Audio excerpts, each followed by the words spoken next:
The Window at the White Cat by Mary Roberts Rinehart. Reading by Robert Kuiper. Chapter 1. Sentiment and Clues.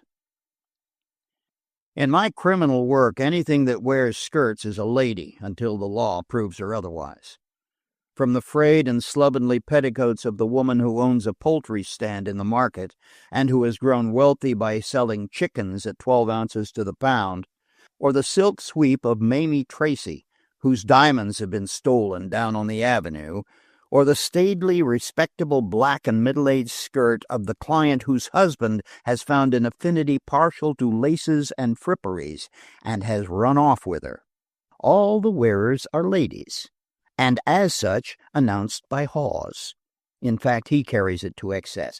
He speaks of his wash lady with a husband who is an ash merchant, and he announced one day in some excitement that the lady who had just gone out had appropriated all the loose change out of the pocket of his overcoat. So when Hawes announced a lady, I took my feet off my desk, put down the brief I'd been reading, and rose perfunctorily. With my first glance at my visitor, however, I threw away my cigar and, I have heard since, settled my tie. That this client was different was borne in on me at once by the way she entered the room. She had poise in spite of embarrassment, and her face, when she raised her veil, was white, refined, and young. "I did not send in my name," she said, when she saw me glancing down for the card Hawes usually puts on my table. "It was advice I wanted, and I did not think the name would matter." She was more composed, I think, when she found me considerably older than herself. I saw her looking furtively at the graying places over my ears. I am only 35 as far as that goes, but my family, although it keeps its hair, turns gray early. A business asset, but a social handicap. "Won't you sit down?" I asked, pushing out a chair so that she would face the light while I remained in shadow. Every doctor and every lawyer knows that trick. "As far as the name goes, perhaps you would better tell me the trouble first. Then, if I think it indispensable, you can tell me." She acquiesced to this and sat for a moment silent, her gaze absently on the windows of the building across. In the morning light, my first impression was verified. Only too often the raising of a woman's veil in my office reveals the ravages of tears or rouge or dissipation. My new client turned fearlessly to the window, an unlined face with clear skin, healthily pale. From where I sat, her profile was beautiful, in spite of its drooping suggestion of trouble. Her first embarrassment gone, she had forgotten herself and was intent on her errand. "I hardly know how to begin," she said. "But suppose," slowly, "suppose that a man, a well-known man, should leave home without warning, not taking any clothes except those he wore, and saying he was coming home to dinner, and he... She stopped as if her voice had failed her. "And he does not come?" I prompted. She nodded, fumbling for her handkerchief in her bag. "How long has he been gone?" I asked. I had heard exactly the same thing before, but to leave a woman like that, hardly more than a girl, and lovely. 10 days. "I should think it ought to be looked into," I said decisively, and got up. Somehow I couldn't sit quietly. A lawyer who is worth anything is always partisan, I suppose, and I never heard of a man deserting his wife that I'm not indignant. The virtuous scorn of the unmarried man, perhaps. "But you will have to tell me more than that. Did this gentleman have any bad habits? That is, did he drink?" "Not to excess. He had been forbidden anything of that sort by his physician. He played bridge for money, but I believe he was rather lucky." She colored uncomfortably. "Married, I suppose?" I asked casually. "He had been. His wife died when I—" She stopped and bit her lip. Then it was not her husband, after all. Oddly enough, the sun came out just at that moment, spilling a pool of sunlight at her feet on the dusty rug with its tobacco-bitten scars. "It is my father," she said simply. I was absurdly relieved. But with the realization that I had not a case of desertion on my hands, I had to view the situation from a new angle. You are absolutely at a loss to account for his disappearance? Absolutely. You have had no word from him? None. He never went away before for any length of time without telling you? No, never. He was away a great deal, but I always knew where to find him. Her voice broke again, and her chin quivered. I thought it wise to reassure her. Don't let us worry about this until we are sure it's serious, I said. Sometimes the things that seem most mysterious have the simplest explanations. He may have written and the letter have miscarried, or even a slight accident would account. I saw I was blundering. She grew white and wide-eyed. But of course, that's unlikely, too. He would have papers to identify him. His pockets were always full of envelopes and things like that, she assented eagerly. Don't you think I ought to know his name? I asked. It need not be known outside of the office, and this is a sort of confessional anyhow, or worse. People tell things to their lawyer that they wouldn't think of telling the priest. Her color was slowly coming back, and she smiled. My name is Fleming, Margery Fleming, she said, after a second's hesitation. And my father, Mr. Alan Fleming, is the man. Oh, Mr. Knox, what are we going to do? He's been gone for more than a week. No wonder she had wished to conceal the identity of the missing man, so Alan Fleming was lost. A good many highly respectable citizens would hope that he might never be found. Fleming, state treasurer, delightful companion, polished gentleman, and successful politician of the criminal type.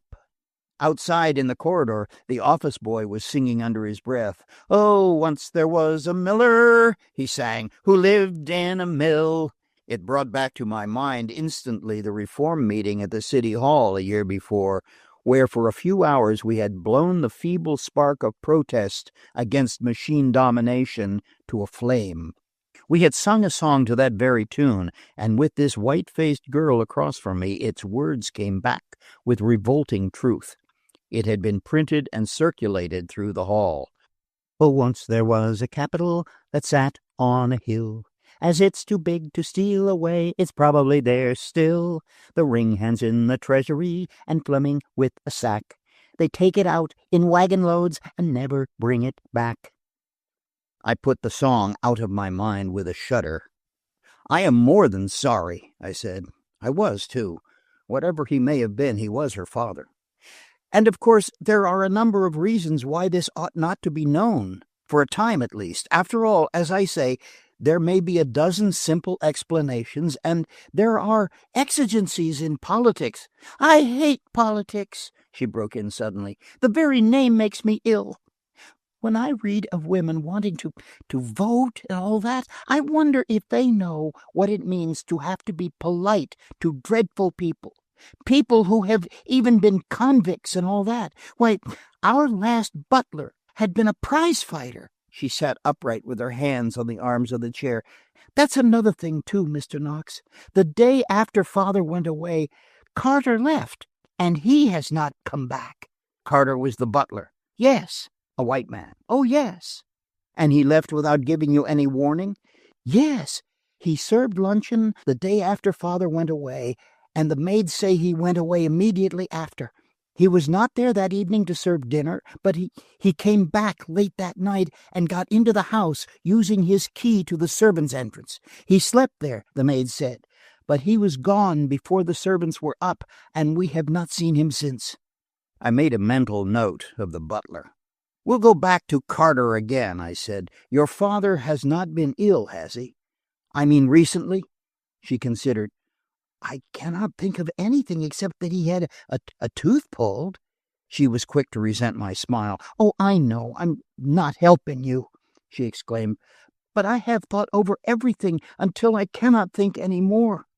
I always end up where I begin. You have not noticed any mental symptoms, any lack of memory? Her eyes filled. He forgot my birthday 2 weeks ago, she said. It was the first time he had ever forgotten, in 19 of them. 19.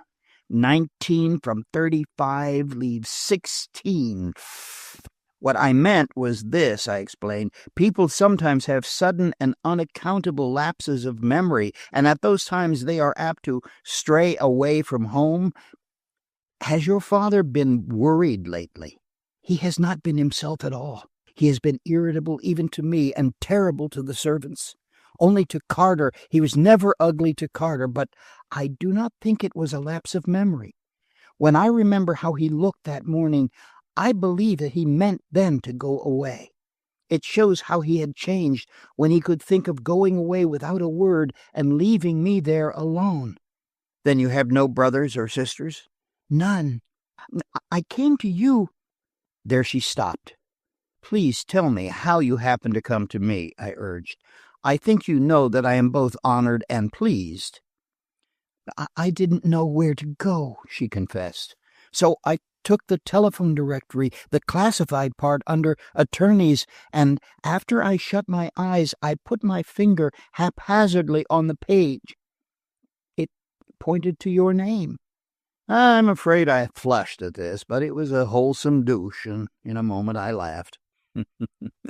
We'll take it as an omen, I said. And I'll do all I can, but I'm not a detective, Miss Fleming. Don't you think we ought to have one? Not the police, she shuddered. I thought you could do something without calling a detective.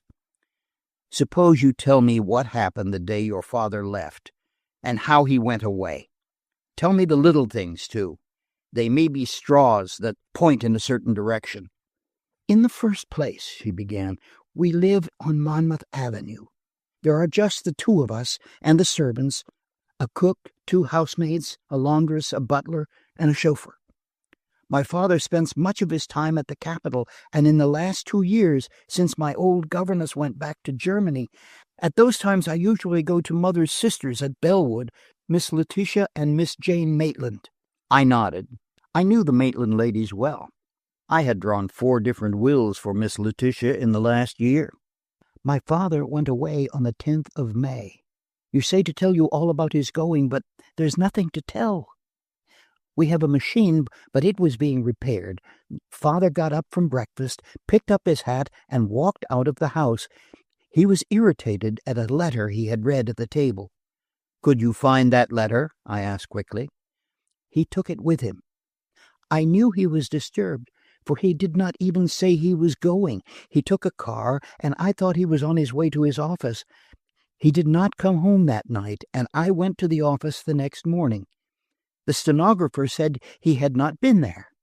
He is not in Plattsburgh because they have been trying to call him from there on the long-distance telephone every day. In spite of her candid face, I was sure she was holding something back. Why don't you tell me everything? I asked. You may be keeping back the one essential point. She flushed. Then she opened her pocketbook and gave me a slip of rough paper. On it, in careless letters, was the number 1122.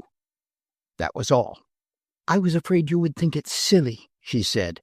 It was such a meaningless thing. You see, the second night after Father left, I was nervous and could not sleep. I expected him home at any time, and I kept listening for his step downstairs. About 3 o'clock, I was sure I heard someone in the room below mine. There was a creaking, as if the person were walking carefully. I felt relieved, for I thought he had come back. But I did not hear the door into his bedroom close, and I got more and more wakeful. Finally, I got up and slipped along the hall to his room. The door was open a few inches, and I reached in and switched on the electric light. I had a queer feeling before I turned on the light that there was someone standing close to me. But the room was empty, and the hall too. And the paper? When I saw the room was empty, I went in. The paper had been pinned to a pillow on the bed. At first I thought it had been dropped or blown there. When I saw the pin, I was startled.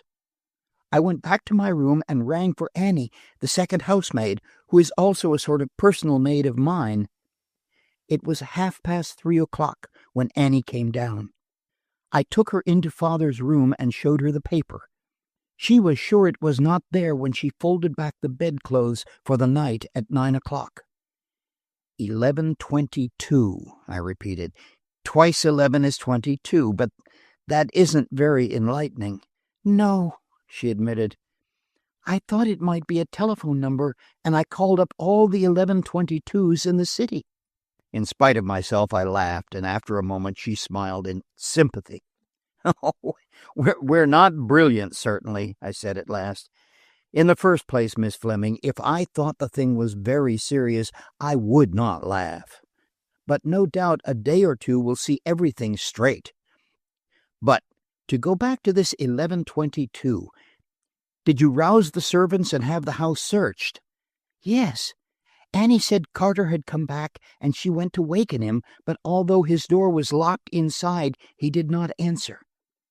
Annie and I switched on all the lights on the lower floor from the top of the stairs. Then we went down together and looked around. Every window and door was locked.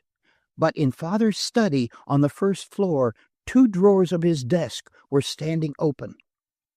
And in the library, the little compartment in my writing table where I keep my house money had been broken open and the money taken." "Nothing else was gone?" "Nothing. The silver on the sideboard in the dining room, plenty of valuable things in the cabinet in the drawing room. Nothing was disturbed." "It might have been Carter," I reflected. "Did he know where you kept your house money?" "It is possible, but I hardly think so. Besides, if he was going to steal, there were so many more valuable things in the house. My mother's jewels, as well as my own, were in my dressing room, and the door was not locked." "They were not disturbed?" She hesitated. "They had been disturbed," she admitted. "My grandmother left each of her children some unstrung pearls. They were a hobby with her. Aunt Jane and Aunt Letitia never had theirs strung, but my mother's were made into different things, all old-fashioned. I left them locked in a drawer in my sitting room, where I have always kept them. The following morning the drawer was unlocked and partly open, but nothing was missing." "All your jewelry was there?" "All but one ring, which I rarely remove from my finger." I followed her eyes. Under her glove was the outline of a ring, a solitary stone. 19 from… I shook myself together and got up. It does not sound like an ordinary burglary, I reflected, but I am afraid I have no imagination. No doubt you have told me what would be meat and drink to a person with an analytical turn of mind. I can't deduct. 19 from 35 leaves 16, according to my mental process, although I know men who could make the difference nothing. I believe she thought I was a little mad, for her face took on again its despairing look. "We must find him, Mr. Knox," she insisted as she got up. "If you know of a detective that you can trust, please get him. But you can understand that the unexplained absence of the state treasurer must be kept secret. One thing I'm sure of, he is being kept away. You don't know what enemies he has, men like Mr. Schwartz, who have no scruples, no principle." "Schwartz?" I repeated in surprise. Henry Schwartz was the boss of his party in the state, the man of whom one of his adversaries had said, with the distinct approval of the voting public, that he was so low in the scale of humanity that it would require a special dispensation of heaven to raise him to the level of total degradation. But he and Fleming were generally supposed to be captain and first mate of the pirate craft that passed with us for the ship of state. "Mr. Schwartz and my father are allies politically," the girl explained with heightened color. "But they are not friends. My father is a gentleman." The inference I allowed to pass unnoticed, and as if she feared she had said too much, the girl rose. When she left a few minutes later, it was with the promise that she would close the Monmouth Avenue house and go to her aunt's at Bellwood at once. For myself, I pledged a thorough search for her father, and began it by watching the scarlet wing of her hat through the top of the elevator cage until it had descended out of sight. I am afraid it was a queer hodgepodge of clues and sentiment that I poured out to Hunter, the detective, when he came up late that afternoon. Hunter was quiet when I finished my story. "They're rotten clear through," he reflected. "This administration's worse than the last, and it was a peach. There've been more suicides than I could count on my two hands the last 10 years. I warn you, you'd be better out of this mess." "What do you think about the 1122?" I asked, as he got up and buttoned his coat. "Well, might mean almost anything. Might be that many dollars, or the time a train starts. Or it might be the 11th and 22nd letters of the alphabet. K-V. "K-V," I repeated. "Why, that would be the Latin cave, beware." Hunter smiled cheerfully. "You better stick to the law, Mr. Knox," he said from the door. "We don't use Latin in the detective business." Chapter 2. Uneasy Apprehensions. Plattsburgh was not the name of the capital, but it will do for this story. The state doesn't matter either. You may take your choice, like the story Mark Twain wrote with all kinds of weather at the beginning, so the reader could take his pick. We will say that my home city is Manchester. I live with my married brother, his wife, and 2 boys. Fred is older than I am, and he is an exceptional brother. On the day he came home from his wedding trip, I went down with my traps on a hansom in accordance with a prearranged schedule. Fred and Edith met me inside the door. "Here's your latchkey, Jack," Fred said as he shook hands. "Only one stipulation. Remember, we are strangers in the vicinity, and try to get home before the neighbors are up. We have our reputations to think of." "There is no hour for breakfast," Edith said as she kissed me. "You have a bath of your own, and don't smoke in the drawing room." Fred was always a lucky devil. I had been there now for 6 years. I had helped raise 2 young Knoxes, bully youngsters, too. The oldest one could use boxing gloves when he was 4, and the finest collie pup in our end of the state. I wanted to raise other things. The boys liked pets, but Edith was like all women. She didn't care for animals. I had a rabbit hutch built and stocked in the laundry and a dovecote on the roof. I used the general bath and gave up my tub to a younger alligator I got in Florida. And every Sunday the youngsters and I had a great time trying to teach it to do tricks. I've always taken it a little hard that Edith took advantage of my getting the measles from Billy to clear out every animal in the house. She broke the news to me gently the day the rash began to fade, maintaining that having lost one cook through the alligator escaping from his tub and being mistaken in the gloom of the back stairs for a rubber boot and picked up under the same misapprehension, she could not risk another cook. On the day that Margaret Fleming came to me about her father, I went home in a state of mixed emotion. Dinner was not a quiet meal. Fred and I talked politics generally, and as Fred was on one side and I on the other, there was always an argument on. "What about Fleming?" I asked at last, when Fred had declared that in these days of corruption, no matter what the government was, he was against it. "Hasn't he been frightened into reform?" "Bad egg," he said, jabbing his potato as if it had been a politician. "And there's no way to improve a bad egg except to hold your nose. That's what the public is doing, holding its nose." "Hasn't he a daughter?" I asked casually. "Yes, lovely girl, too," Edith assented.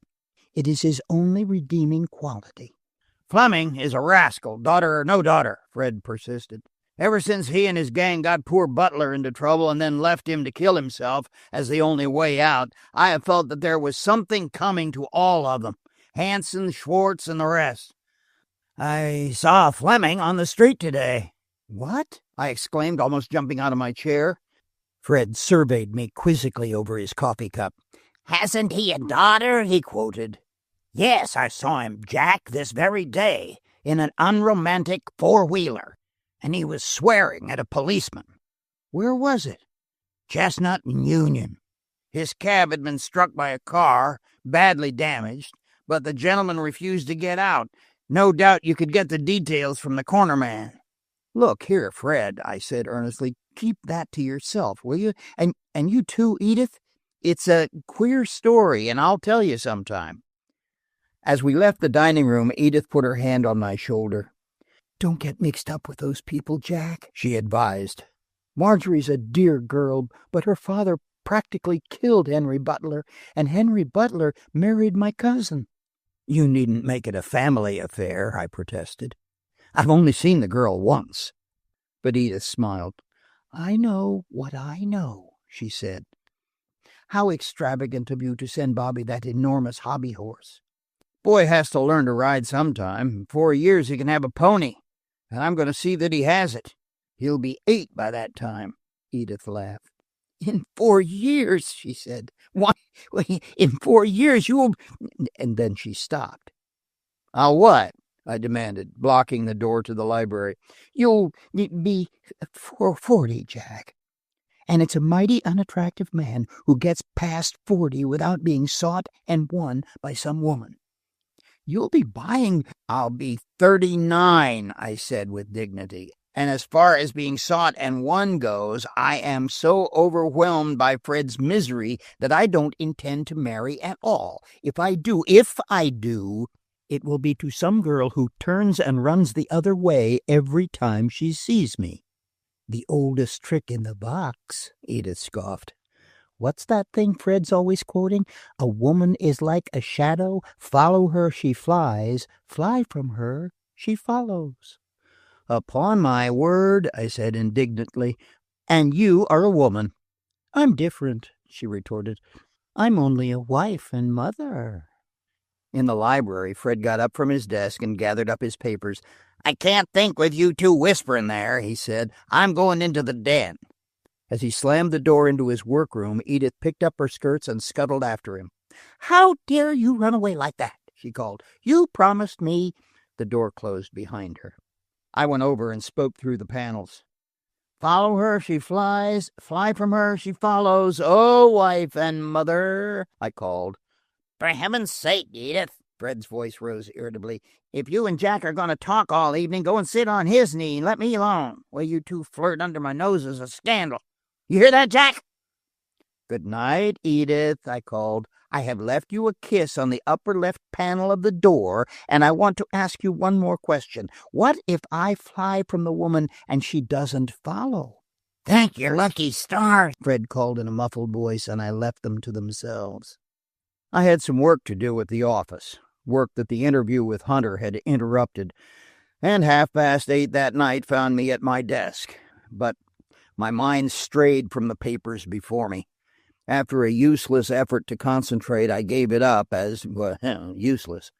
And by 10 o'clock I was on the street again, my evening wasted, the papers in the libel case of the Star against the Eagle untouched on my desk, and I the victim of an uneasy apprehension that took me almost without volition to the neighborhood of the Fleming house on Monmouth Avenue. For it had occurred to me that Miss Fleming might not have left the house that day as she had promised, might still be there, liable to another intrusion by the mysterious individual who had a key to the house. It was a relief, consequently, when I reached its corner to find no lights in the building. The girl had kept her word. Assured of that, I looked at the house curiously. It was one of the largest in the city, not wide, but running far back along the side street. A small yard with a low iron fence and a garage completed the property. The street lights left the back of the house in shadow, and as I stopped in the shelter of the garage, I was positive that I heard someone working with a rear window of the empty house. A moment later the sound ceased, and muffled footsteps came down the cement walk. The intruder made no attempt to open the iron gate. Against the light I saw him put a leg over the low fence, follow it up with the other, and start up the street, still with peculiar noiselessness of stride. He was a short, heavy-shouldered fellow with a cap, and his silhouette showed a prodigious length of arm. I followed, I don't mind saying, in some excitement. I had a vision of grabbing him from behind and leading him, or pushing him under the circumstances, in triumph to the police station. and another mental picture, not so pleasant, of being found on the pavement by some passer-by, with a small puncture mark ending my sentence of life. But I was not apprehensive. I even remember wondering humorously if I should overtake him and press the cold end of my silver-mounted fountain pen into the nape of his neck, if he would throw up his hands and surrender. I had read somewhere of a burglar held up in a similar way with a shoehorn. Our pace was easy. Once the man just ahead stopped and lighted a cigarette, and the odor of a very fair Turkish tobacco came back to me. He glanced back over his shoulder at me and went on without quickening his pace. We met no policeman, and after perhaps 5 minutes walking, when the strain was growing tense, my gentleman of the rubber-soled shoes swung abruptly to the left and entered the police station. I had occasion to see Davidson many times after that during the strange development of the Fleming case. I had the peculiar experience later of having him follow me as I had trailed him that night, and I had occasion once to test the strength of his long arms when he helped to thrust me through the transom at the White Cat. But I never met him without a recurrence of the sheepish feeling with which I watched him swagger up to the night sergeant and fall into easy conversation with the man behind the desk. Standing in the glare from the open window, I had much the lost pride and self-contempt of a wet cat sitting in the sun. 2 or 3 roundsmen were sitting against the wall lazily, helmets off and coats open against the warmth of the early spring night. In a back room, others were playing checkers and disputing noisily. Davidson's voice came distinctly through the open windows. "The house is closed," he reported, "but one of the basement windows isn't shuttered and the lock is bad. I couldn't find Shields. He'd better keep an eye on it." He stopped and fished in his pockets with a grin. "This was tied to the knob of the kitchen door," he said, raising his voice for the benefit of the room and holding aloft a piece of paper. "For Shields," he explained, "and signed Delia." The men gathered round him. Even the sergeant got up and leaned forward, his elbows on his desk. "Read it," he said lazily. "Shields has got a wife, and her name ain't Delia." "Dear Tim," Davidson read in a mincing falsetto, "we are closing up unexpected, so I won't be here tonight. I am going to Mamie Brennan's, and if you want to talk to me, you can get me by calling up Anderson's drugstore. The clerk is a gentleman friend of mine. Mr. Carter, the butler, told me before he left he would get me a place as parlor maid, so I'll have another situation soon. Delia." The sergeant scowled. "I'm going to talk to Tom," he said, reaching out for the note. "He's got a nice family, and things like that are bad for the force." I lighted the cigar, which had been my excuse for loitering on the pavement, and went on. It sounded involved for a novice, but if I could find Anderson's drugstore, I could find Mamie Brennan. Through Mamie Brennan, I would get Delia, and through Delia, I might find Carter. I was vague from that point, but what Miss Fleming had said of Carter had made me suspicious of him. Under an arc light, I made the first note in my new business of manhunter, and it was something like this: Anderson's drugstore. Ask for Mamie Brennan. Find Delia. Advise Delia that a policeman with a family is a bad bet. Locate Carter. It was late when I reached the corner of Chestnut and Union Streets, where Fred had said Alan Fleming had come to grief in a cab, but the corner man had gone, and the night man on the beat knew nothing, of course, of any particular collision. "Oh, yeah, there's plenty of them every day at this corner," he said cheerfully. "The department sends a wagon here every night to gather up the pieces, automobiles mainly. That trolley pole over there has been sliced off clean 3 times the last month. They say a fellow ain't a graduate of the automobile school till he can go around it on the sidewalk without hitting it." I left him looking reminiscently at the pole and went home to bed. I'd made no headway. I had lost conceit with myself and a day and evening at the office, and I had gained the certainty that Margery Fleming was safe in Bellwood and the uncertain address of a servant who might know something about Mr. Fleming. I was still awake at 1 o'clock, and I got up impatiently and consulted the telephone directory. There were 12 Andersons in the city who conducted drugstores. When I finally went to sleep, I dreamed that I was driving Margery Fleming along a street in a broken taxicab and that all the buildings were pharmacies and numbered 1122. Chapter 3. 98 Pearls. After such a night, I slept late. Edith still kept her honeymoon promise of no breakfast hour, and she had gone out with Fred when I came downstairs.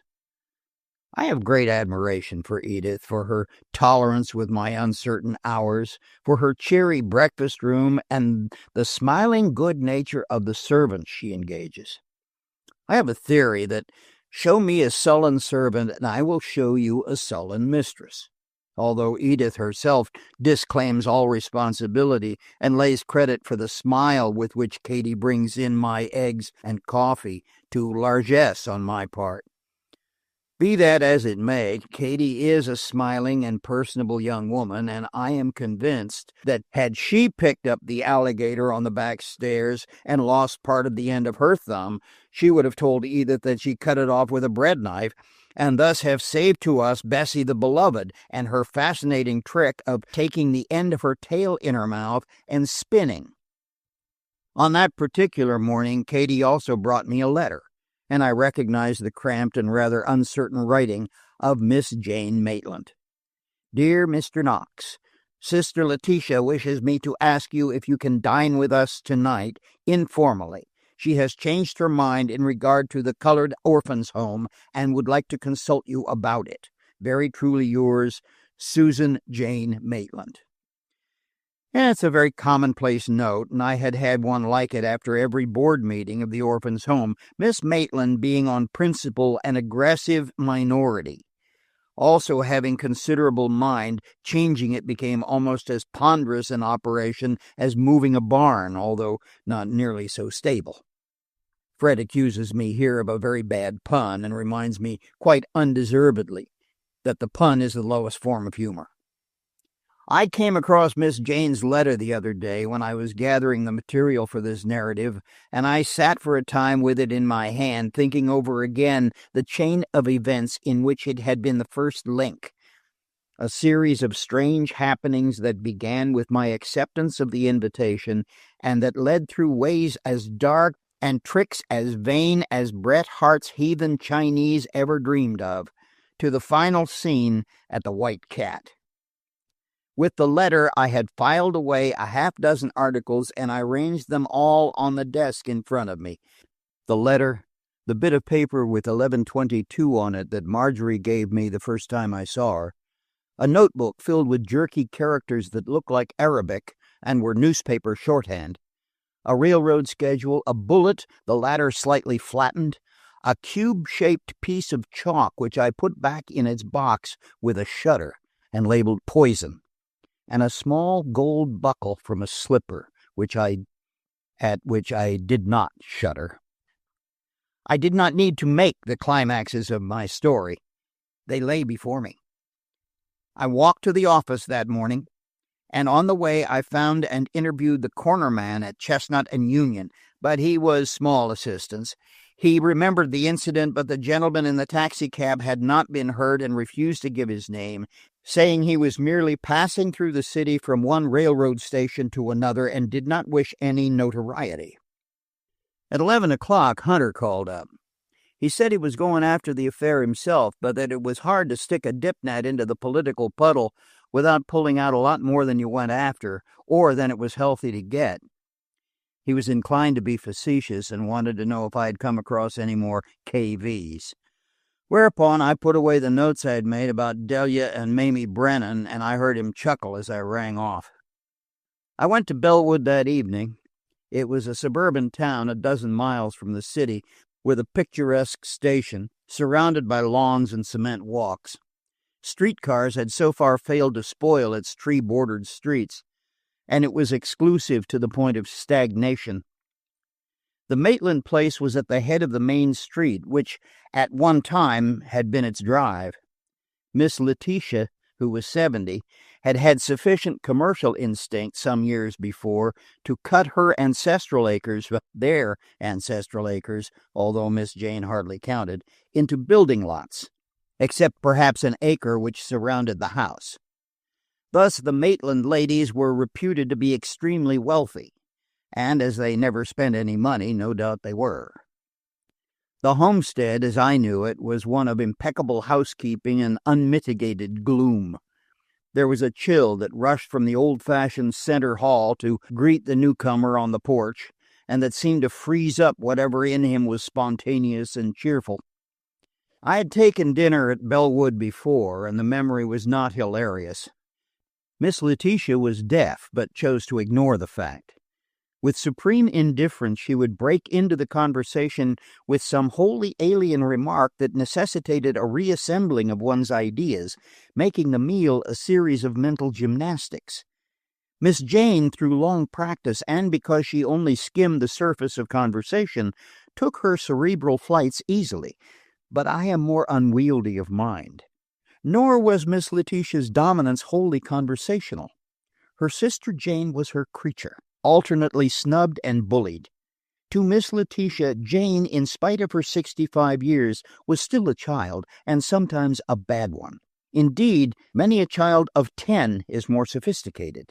Miss Letitia gave her expurgated books to read and forbade her to read divorce court proceedings in the newspapers. Once, a recreant housemaid presented the establishment with a healthy male infant. Jane was sent to the country for a month, and was only brought back when the house had been fumigated throughout. Poor Miss Jane. She met me with fluttering cordiality in the hall that night, safe in being herself for once, with the knowledge that Miss Letitia always received me from a throne-like horsehair sofa in the back parlor. She wore a new lace cap and was twitteringly excited. "Oh, our niece is here," she explained as I took off my coat. Everything was ours with Jane, mine with Letitia. And we're having an ice at dinner. Oh, please say that ices are not injurious, Mr. Knox. My sister is so opposed to them, and I had to beg for this." On the contrary, the doctors have ordered ices for my young nephews, I said gravely, and I dote on them myself. Miss Jane beamed. Indeed, there was something almost unnaturally gay about the little old lady all that evening. Perhaps it was the new lace cap. Later, I tried to analyze her manner, to recall exactly what she had said, to remember anything that could possibly help, but I could find no clue to what followed. Miss Letitia received me as usual in the back parlor. Miss Fleming was there also, sewing by a window, and in her straight white dress with her hair drawn back and braided around her head, she looked even younger than before.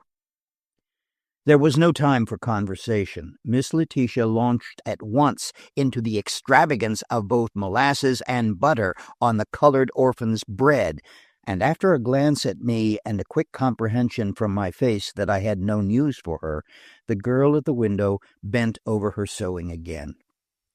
"Molasses breeds worms," Miss Letitia said decisively. "So does pork. And yet these children think heaven means ham and molasses 3 times a day." "You have no news at all?" Miss Fleming said cautiously, her head bent over her work. "None," I returned, under cover of the table linen to which Miss Letitia's mind had veered. "I have a good man working on it." As she glanced at me questioningly, "It needed a detective, Miss Fleming." Evidently another day without news had lessened her distrust of the police, for she nodded acquiescence and went on with her sewing. Miss Letitia's monotonous monologue went on, and I gave it such attention as I might, for the lamps had been lighted, and with every movement of the girl across I could see the gleaming of a diamond on her engagement finger. "If I didn't watch her, Jane would ruin 'em," said Miss Letitia. "She gives 'em apples when they keep their faces clean, and the bills for soap have gone up double. Soap once a day's enough for a colored child. Do you smell anything burning, Knox?" I sniffed and lied, whereupon Miss Letitia swept her black silk, her colored orphans, and her majestic presence out of the room. As the door closed, Miss Fleming put down her sewing and rose. For the first time I saw how weary she looked. "I do not dare to tell them, Mr. Knox," she said. "They are old and they hate him anyhow. I couldn't sleep last night. Suppose he should have gone back and found the house closed." "He would telephone here at once, wouldn't he?" I suggested. "I suppose so, yes." She took up her sewing from the chair with a sigh. "But I'm afraid he won't come, not soon. I have hemmed the tea towels for Aunt Letitia today until I am frantic, and all day I've been wondering over something you said yesterday. You said, you remember, that you were not a detective, that some men could take 19 from 35 and leave nothing. What did you mean?" I was speechless for a moment. "The fact is, you see, I blundered. It was merely a figure of speech. A speech of figures is more accurate." And then dinner was announced, and I was saved. But although she said little or nothing during the meal, I caught her looking across at me once or twice in a bewildered, puzzled fashion. I could fairly see her revolving my detestable figures in her mind. Miss Letitia presided over the table in garrulous majesty. The two old ladies picked at their food, and Miss Jane had a spot of pink in each withered cheek. Margery Fleming made a brave pretense, but left her plate almost untouched. As for me, I ate a substantial masculine meal and half apologized for my appetite. But Letitia did not hear. She tore the board of managers to shreds with a roast and denounced them with a salad. But Jane was all anxious hospitality. "Please, do eat your dinner," she whispered. I made the salad myself, and I know what it takes to keep a big man going. Harry eats more than Letitia and I together, doesn't he, Margery?" "Harry?" I asked. "Mrs. Stevens is an unmitigated fool. I said if they elected her president, I'd not leave a penny to the home. That's why I sent for you, Knox." And to the maid, "Tell Heppy to wash those cups in lukewarm water. They're the best ones, and not to drink her coffee out of them. She let her teeth slip and bit a piece out of one the last time." Miss Jane leaned forward to me after a smiling glance at her niece across. "Harry Wardrop, a cousin's son, and," she patted Margery's hand with its ring, "soon to be something closer." The girl's face colored, but she returned Miss Jane's gentle pressure. "They put up an iron fence," Miss Letitia reverted somberly to her grievance, "when a wooden one would have done. It was extravagance, ruinous extravagance." "Harry stays with us when he's in Manchester," Miss Jane went on, nodding brightly across at Letitia as if she too were damning the executive board. "Lately he's been almost all the time in Plattsburgh. He is secretary to Margery's father. It is a position of considerable responsibility, and we are very proud of him." I had expected something of the sort, but the remainder of the meal had somehow lost its savor. There was a lull in the conversation while dessert was being brought in. Miss Jane sat quivering, watching her sister's face for signs of trouble. The latter had subsided into muttered grumbling, and Miss Fleming sat, one hand on the table, staring absently at her engagement ring. "You look like a fool in that cap, Jane," volunteered Letitia, while plates were being brought in. "What's for dessert?" "Ice cream," called Miss Letitia over the table. "Well, you needn't," snapped Letitia. "I can hear you well enough. You told me it was junket." "I said ice cream, and you said it would be all right," poor Jane shrieked. "If you drink a cup of hot water after it, it won't hurt you." "Fiddle," Letitia snapped unpleasantly. "I'm not going to freeze my stomach and then thaw it out like a drain pipe. Tell Heppy to put my ice cream on the stove." So we waited until Miss Letitia's had been heated and was brought in sickly d'or with pale hues, not of thought, but of confectioner's dyes. Miss Letitia ate it resignedly.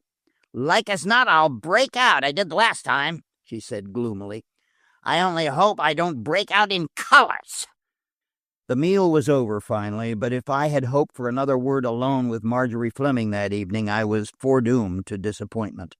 Letitia sent the girl, not ungently, to bed, and ordered Jane out of the room with a single curt gesture toward the door.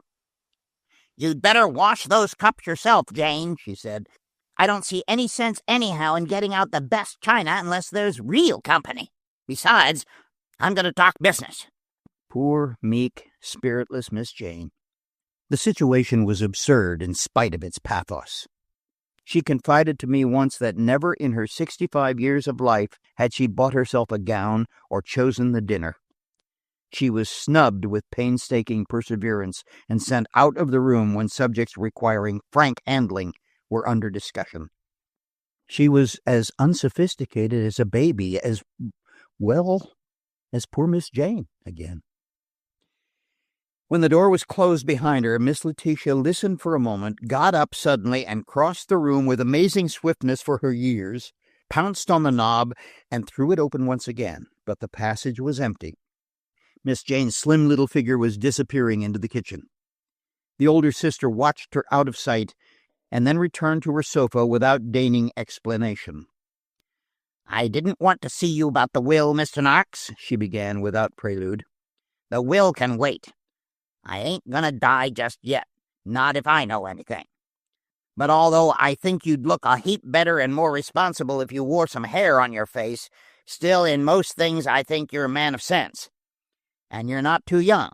That's why I didn't send for Harry Wardrop. He's too young." I winced at that. Miss Letitia leaned forward and put her bony hand on my knee. "I've been robbed," she announced in a half-whisper, and straightened to watch the effect of her words. "Indeed," I said, properly thunderstruck. I was surprised. I had always believed that only the use of the fourth dimension in space would enable anyone not desired to gain access to the Maitland house. "Of money?" "Not money, although I had a good bit in the house." This I also knew. It was said of Miss Letitia that when money came into her possession, it went out of circulation. "Not the pearls?" I asked. She answered my question with another. "When you had those pearls appraised for me at the jeweler's last year, how many were there?" "Not quite 100. I think, yes. 98. "Exactly," she corroborated in triumph. "They belonged to my mother. Margery's mother got some of them. That's a good many years ago, young man. They are worth more than they were then, a great deal more." $22,000, I repeated. "You remember, Miss Letitia, that I protested vigorously at the time against your keeping them in the house." Miss Letitia ignored this, but before she went on, she repeated again her cat-like pouncing at the door, only to find the hall empty as before. This time, when she sat down, it was knee to knee with me. "Yesterday morning," she said gravely, "I got down the box. They have always been kept in the small safe at the top of my closet. When Jane found a picture of my niece, Margery Fleming, in Harry's room, I thought it likely there was some truth in the gossip Jane heard about the two, and if there was going to be a wedding, why, the pearls were to go to Margery anyhow. But I found the door of the safe unlocked and a little bit open, and 10 of the pearls were gone." "Gone?" I echoed. 10 of them? Why, it's ridiculous. If 10, why not the whole 98? "How do I know?" she replied with asperity. "That's what I keep a lawyer for. That's why I sent for you." For the second time in 2 days, I protested the same thing. "But you need a detective," I cried. "If you can find the thief, I will be glad to send him where he ought to be, but I couldn't find him." "I will not have the police," she persisted inflexibly. "They will come around asking impertinent questions and telling the newspapers that a foolish old woman had got what she deserved." "Then you are going to send them to a bank?" "You have less sense than I thought," she snapped. "I am going to leave them where they are and watch. Whoever took the 10 will be back for more, mark my words." "I don't advise it," I said decidedly. "You have most of them now, and you might easily lose them all. Not only that, but it is not safe for you or your sister." "Stuff and nonsense!" the old woman said with spirit. As for Jane, she doesn't even know they're gone. I know who did it. It was the new housemaid, Bella Mackenzie. Nobody else could get in. I lock up the house myself at night, and I'm in the habit of doing a pretty thorough job of it. They went in the last 3 weeks, for I counted them Saturday 3 weeks ago myself.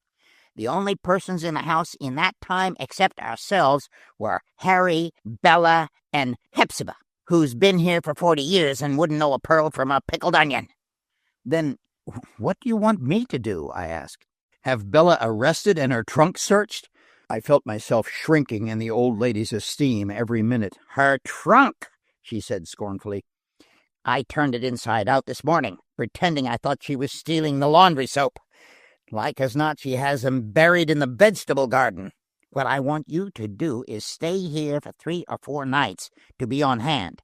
When I catch the thief, I want my lawyer right by. It ended by my consenting, of course. Miss Letitia was seldom refused. I telephoned to Fred that I would not be home, listened for voices, and decided Margery Fleming had gone to bed. Miss Jane lighted me to the door of the guest room and saw that everything was comfortable. Her thin gray curls bobbed as she examined the water pitcher, saw to the towels, and felt the bed linen for dampness. At the door she stopped and turned around timidly. Has anything happened to disturb my sister? She asked. She has been almost irritable all day. Almost? She is worried about her colored orphans, I evaded. She does not approve of fireworks for them on the 4th of July. Miss Jane was satisfied. I watched her little old black-robed figure go lightly down the hall. Then I bolted the door, opened all the windows, and proceeded to a surreptitious smoke. Chapter 4. A Thief in the Night. The windows being wide open, it was not long before a great moth came whirring in. He hurled himself at the light and then, dazzled and singed, began to beat with noisy thumps against the barrier of the ceiling. Finding no egress there, he was back at the lamp again, whirling in dizzy circles, until at last, worn out, he dropped to the table, where he lay on his back, kicking impotently. The room began to fill with tiny winged creatures that flung themselves headlong to destruction. So I put out the light and sat down near the window with my cigar and my thoughts. Miss Letitia's troubles I dismissed shortly. While it was odd that only 10 pearls should have been taken, still, in every other way, it bore the marks of an ordinary theft. The thief might have thought that by leaving the majority of the gems, he could postpone discovery indefinitely. But the Fleming case was of a different order. Taken by itself, Fleming's disappearance could have been easily accounted for. There must be times in the lives of all unscrupulous individuals when they feel the need of retiring temporarily from the public eye. But the intrusion into the Fleming home, the ransacked desk and the broken money drawer, most of all, the bit of paper with 1122 on it. Here was a hurdle my legal mind refused to take. I had finished my second cigar and was growing more and more wakeful when I heard a footstep on the path around the house. It was black outside. When I looked out, as I did cautiously, I could not see even the gray-white of the cement walk. The steps had ceased, but there was a sound of fumbling at one of the shutters below. The catch clicked twice, as if some thin instrument was being slipped underneath to raise it, and once I caught a muttered exclamation. I drew in my head and, puffing my cigar until it was glowing, managed by its light to see that it was 1:45. When I listened again, the housebreaker had moved to another window and was shaking it cautiously. With Miss Letitia's story of the pearls fresh in my mind, I felt at once that the thief, finding his 10 a prize, had come back for more. My first impulse was to go to the head of my bed where I am accustomed to keep a revolver. With the touch of the tall corner post, however, I remembered that I was not at home and that it was not likely there was a weapon in the house. Finally, After knocking over an ornament that shattered on the hearth and sounded like the crash of doom, I found on the mantel a heavy brass candlestick, and with it in my hand I stepped into the gloom of the hallway and felt my way to the stairs. There were no night lights. The darkness was total. I found the stairs before I expected to and came within an ace of pitching down headlong.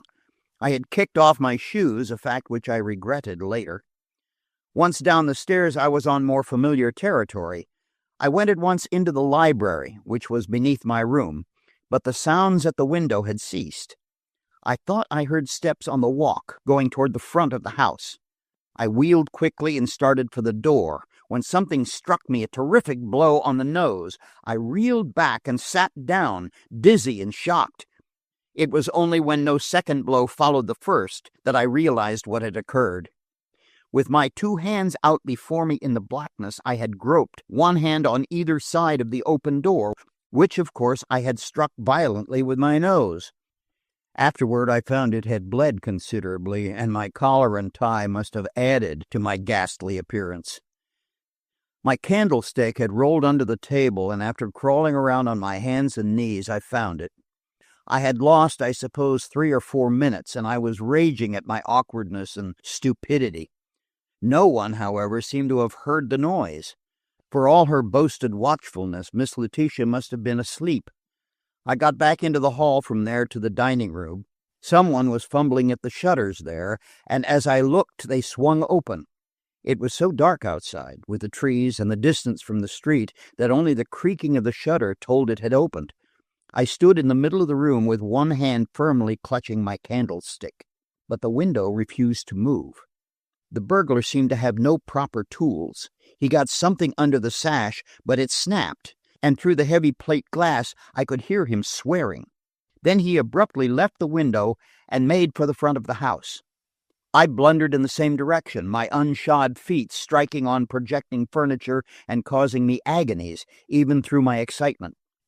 When I reached the front door, however, I was amazed to find it unlocked and standing open perhaps an inch. I stopped uncertainly. I was in a peculiar position. Not even the most ardent admirers of antique brass candlesticks endorse them as weapons of offense or defense. But there seeming to be nothing else to do, I opened the door quietly and stepped out into the darkness. The next instant I was flung heavily to the porch floor.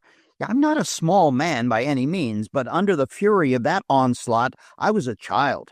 It was a porch chair, I think, that knocked me senseless. I know it folded up like a jackknife, and that was all I did know for a few minutes. When I came to, I was lying where I had fallen, and a candle was burning beside me on the porch floor. It took me a minute to remember and another minute to realize that I was looking into the barrel of a revolver. It occurred to me that I had never seen a more villainous face than that of the man who held it, which shows my state of mind, and that my position was the reverse of comfortable. Then the man behind the gun spoke. "What'd you do with that bag?" he demanded, and I felt his knee on my chest. "What bag?" I inquired feebly. My head was jumping, and the candle was a volcanic eruption of sparks and smoke. "Don't be a fool," the gentleman with the revolver persisted.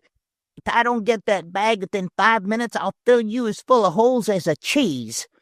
"I haven't seen any bag," I said stupidly. What sort of bag?" I heard my own voice, drunk from the shock. "A paper bag? A laundry bag?"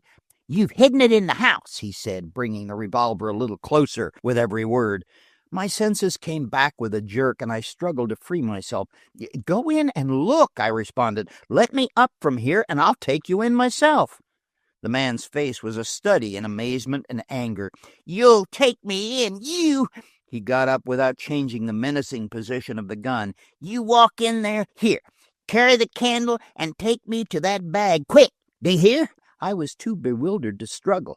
I got up dizzily, but when I tried to stoop for the candle, I almost fell on it. My head cleared after a moment, and when I picked up the candle, I had a good chance to look at my assailant. He was staring at me, too. He was a young fellow, well-dressed, and haggard beyond belief. "I don't know anything about a bag," I persisted, "but if you will give me your word there was nothing in it belonging to this house, I will take you in and let you look for it." The next moment he had lowered the revolver and clutched my arm. "Who in the devil's name are you?" he asked wildly. I think the thing dawned on us both at the same moment.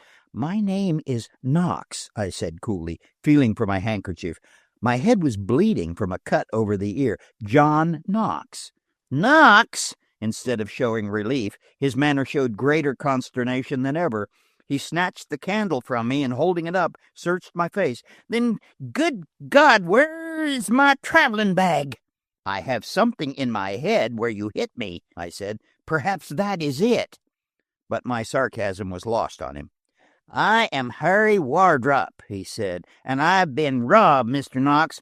I was trying to get in the house without waking the family, and when I came back here to the front door where I had left my valise, it was gone. I thought you were the thief when you came out, and we've lost all this time. Somebody has followed me and robbed me." "What was in the bag?" I asked, stepping to the edge of the porch and looking around with the help of the candle. "Valuable papers," he said shortly. He seemed to be dazed and at a loss what to do next. We had both instinctively kept our voices low. "You're certain you left it in here?" I asked. The thing seemed incredible in the quiet and peace of that neighborhood. "Where you are standing?" Once more I began a desultory search, going down the steps and looking among the cannas that bordered the porch. Something glistened beside the step, and stooping down, I discovered a small brown leather traveling bag, apparently quite new. "Here it is," I said, not so gracious as I might have been. I had suffered considerably for that traveling bag. The sight of it restored Wardrop's poise at once. His twitching features relaxed. "By Jove, I'm glad to see it," he said. "I can't explain, but tremendous things have depended on that bag, Mr. Knox. I don't know how to apologize to you. I must have nearly brained you." "You did," I said grimly, and gave him the bag. The moment he took it, I knew there was something wrong. He hurried into the house and lighted the library lamp. Then he opened the traveling bag with shaking fingers. It was empty. He stood for a moment staring incredulously into it. Then he hurled it down on the table and turned to me as I stood beside him. "It's a trick," he said furiously. "You've hidden it somewhere. It's not my bag. You've substituted one just like it." "Don't be a fool," I retorted. "How could I substitute an empty satchel for yours when up to 15 minutes ago I had never seen you or your grip either? Use a little common sense. Some place tonight you have put down that bag, and some clever thief has substituted a similar one. It's an old trick." He dropped into a chair and buried his face in his hands. "It's impossible," he said after a pause, while he seemed to be going over minute by minute the events of the night. "I was followed. As far as that goes, in Plattsburgh. 2 men watched me from the minute I got there on Tuesday. I changed my hotel, and for all of yesterday, Wednesday that is, I felt secure enough, but on my way to the train I felt that I was under surveillance again, and by turning quickly I came face to face with one of the men." "Would you know him?" I asked. "Yes. I thought he was a detective. You know, I had a lot of that sort of thing lately, with election coming on. He didn't get on the train, however." "But the other one may have done so?" "Yes, the other one may. Thing I don't understand is this, Mr. Knox. When we drew in at Bellwood station, I distinctly remember opening the bag and putting my newspaper and railroad schedule inside. It was the right bag then. My clothing was in it and my brushes." I had been examining the empty bag as he talked. "Where did you put your railroad schedule?" I asked. "In the leather pocket at the side." "It is here," I said, drawing out the yellow folder. For a moment my companion looked almost haunted. He pressed his hands to his head and began to pace the room like a crazy man. "The whole thing is impossible, I tell you. That valise was heavy when I walked up from the station. I changed it from one hand to the other because of the weight. When I got here, I set it down on the edge of the porch and tried the door. When I found it locked—" "But it wasn't locked," I broke in. "When I came downstairs to look for a burglar, I found it open at least an inch." He stopped in his pacing up and down and looked at me curiously. "We're both crazy then," he asserted gravely. "I tell you, I tried every way I knew to unlock that door, and I could hear the chain rattling." Unlocked? You don't know the way this house is fastened up at night. Nevertheless, it was unlocked when I came down. We were so engrossed that neither of us had heard steps on the stairs. The sound of a muttered exclamation from the doorway caused us both to turn suddenly. Standing there in a loose gown of some sort, very much surprised and startled, was Margery Fleming. Wardrop pulled himself together at once. As for me, I knew what sort of figure I cut, my collar stained with blood, a lump on my forehead that felt as big as a doorknob, and no shoes. "What is the matter?" she asked uncertainly. "I heard such queer noises, and I thought someone had broken into the house." Mr. Wardrop was trying to break in, I explained, and I heard him and came down. On the way I had a bloody encounter with an open door in which I came out the loser. I don't think she quite believed me. She looked at my swollen head, to the open bag, and then to Wardrop's pale face. Then, I think, woman-like, she remembered the 2 great braids that hung over her shoulders and the dressing gown she wore, for she backed precipitously into the hall. I'm glad that's all it is," she called cautiously, and we could hear her running up the stairs. "You'd better go to bed," Wardrop said, picking up his hat. "I'm going down to the station. There's no train out of here between midnight and a flag train at 4:30 a.m. Not likely to be of any use, but I want to see who goes on that train." "It is only 2:30, I said, glancing at my watch. "We might look around outside first." The necessity for action made him welcome any suggestion. Reticent as he was, his feverish excitement made me think that something vital hung on the recovery of the contents of that Russia leather bag.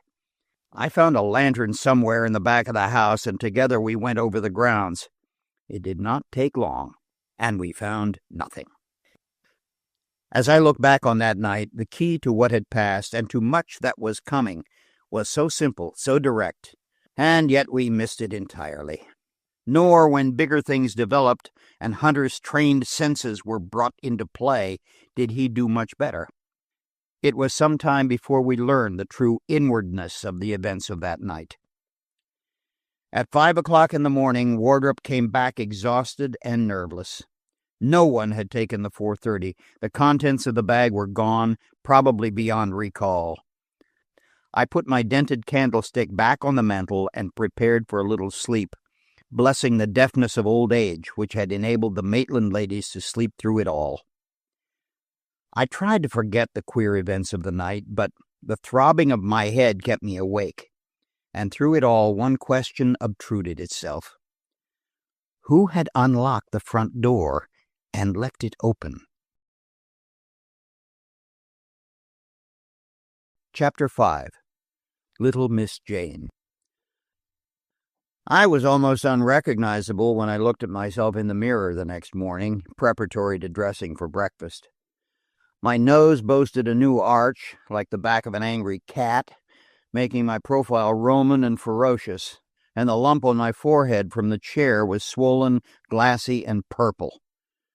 I turned my back to the mirror and dressed in wrathful irritation, and my yesterday's linen. Miss Fleming was in the breakfast room when I got down, standing at a window, her back to me. I have carried with me during all the months since that time a mental picture of her as she stood there in a pink morning frock of some sort.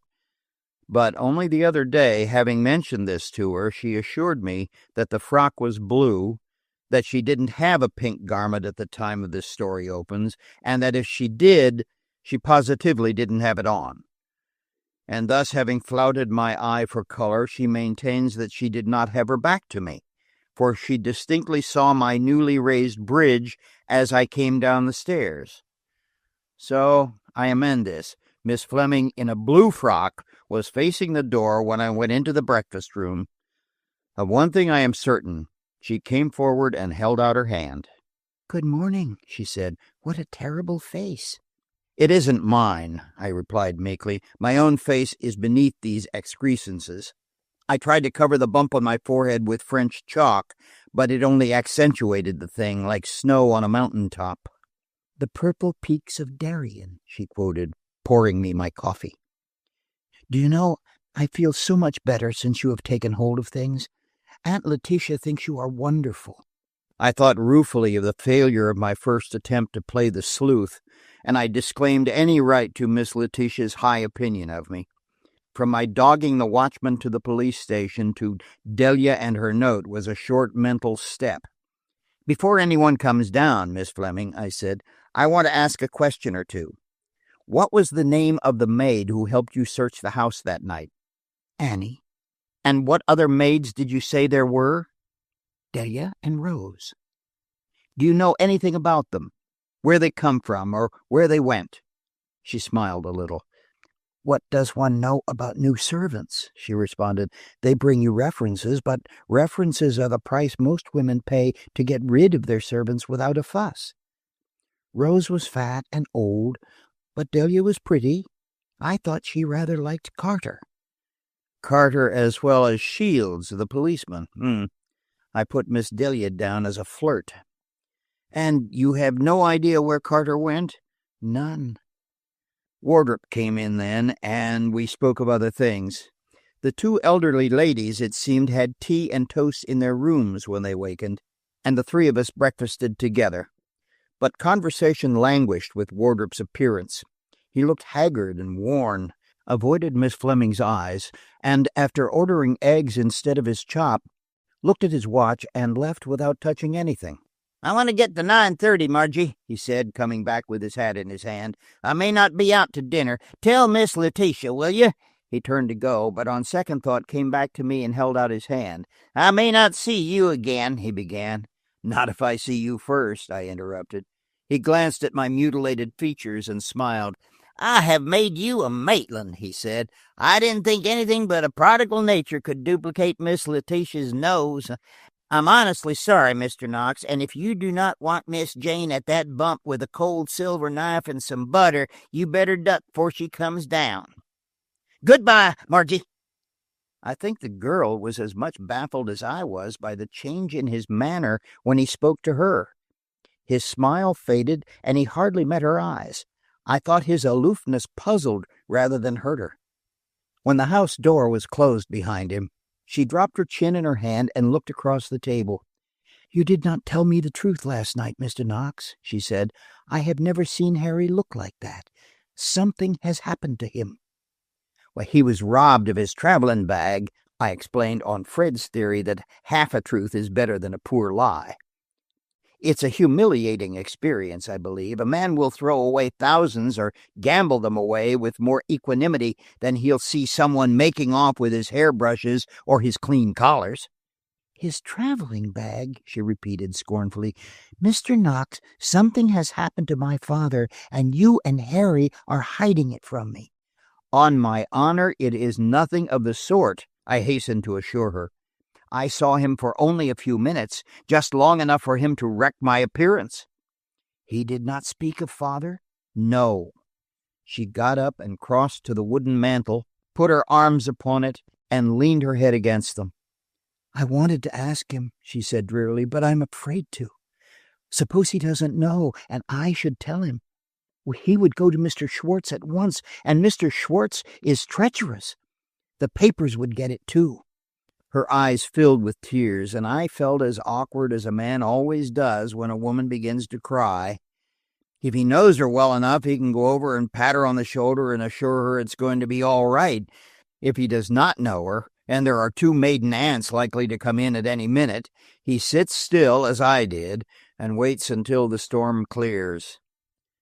Miss Margery was not long in emerging from her handkerchief. "I didn't sleep much," she explained, dabbing at her eyes, "and I'm nervous anyhow. Mr. Knox, are you sure it was only Harry trying to get into the house last night?" "Only Harry," I repeated.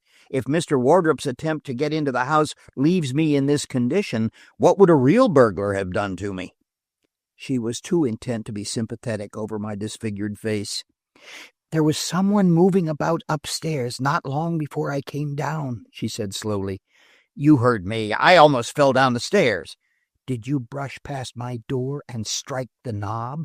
she demanded. "No, I was not near any door." "Very well," triumphantly. "Someone did. Not only that, but they were in the storeroom on the floor above. I could hear one person, and perhaps two, going from one side of the room to the other and back again. You heard a goblin quadrille. First couple forward and back, I said facetiously. I heard real footsteps, unmistakable ones. The maids sleep back on the second floor, and don't tell me it was rats. There are no rats in my Aunt Letitia's house. I was more impressed than I cared to show. I found I had a half hour before train time, and as we were neither of us eating anything, I suggested that we explore the upper floor of the house. I did it, I explained, not because I expected to find anything, but because I was sure we would not. We crept past the two closed doors behind which the ladies Maitland were presumably taking out their crimps and taking in their tea, then up a narrow, obtrusively clean stairway to the upper floor. It was an old-fashioned sloping-roof attic, with narrow windows and a bare floor. At one end a door opened into a large room, and in there were the family trunks of 4 generations of Maitlands. One on another they were all piled there, little hair trunks, squab-top trunks, huge Saratogas, of the period when the 2 maiden ladies were in their late teens, and there were handsome modern trunks, too. For Miss Fleming's satisfaction, I made an examination of the room, but it showed nothing. There was little or no dust to have been disturbed. The windows were closed and locked. In the main attic were 2 stepladders, some curtains drying on frames, and an old chest of drawers with glass knobs and the veneering broken in places. One of the drawers stood open, and inside could be seen a red and white patchwork quilt and a grayish thing that looked like flannel and smelled to heaven of camphor. We gave up finally and started down. Partway down the attic stairs, Margery stopped, her eyes fixed on the white-scrubbed rail. Following her gaze, I stopped too, and I felt a sort of chill go over me. No spot or blemish, no dirty fingerprints marked the whiteness of that stair rail, except in one place. On it, clear and distinct, every line of the palm showing, was the reddish imprint of a hand. Margery did not speak. She had turned very white and closed her eyes, but she was not faint. When the first revulsion had passed, I reached over and touched the stain. It was quite dry, of course, but it was still reddish-brown. Another hour or 2 would see it black. It was evidently fresh. Hunter said afterward it must have been about 6 hours old, and as things transpired, he was right. The stain showed a hand somewhat short and broad, with widened fingertips. Marked in ink, it would not have struck me so forcibly, perhaps, but there, its ugly red against the white wood, it seemed to me to be the imprint of a brutal, murderous hand. Margery was essentially feminine. "What did I tell you?" she asked. "Someone was in this house last night. I heard them distinctly. There must have been 2, and they quarreled." She shuddered. We went on downstairs into the quiet and peace of the dining room again. I got some hot coffee for Margery, for she looked shaken, and found I had missed my train. "I am beginning to think I am being pursued by a malicious spirit," she said, trying to smile.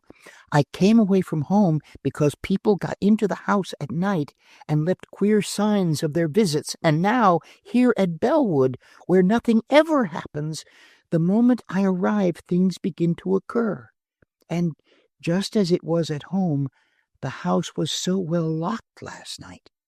I did not tell her of the open hall door, just as I kept from her the fact that only the contents of Harry Wardrop's bag had been taken.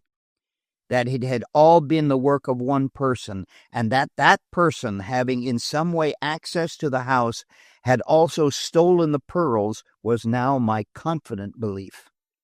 I looked at Bella, the maid, as she moved around the dining room.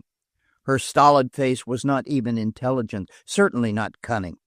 Heppy, the cook, and the only other servant, was partially blind, and her horizon was the diameter of her largest kettle.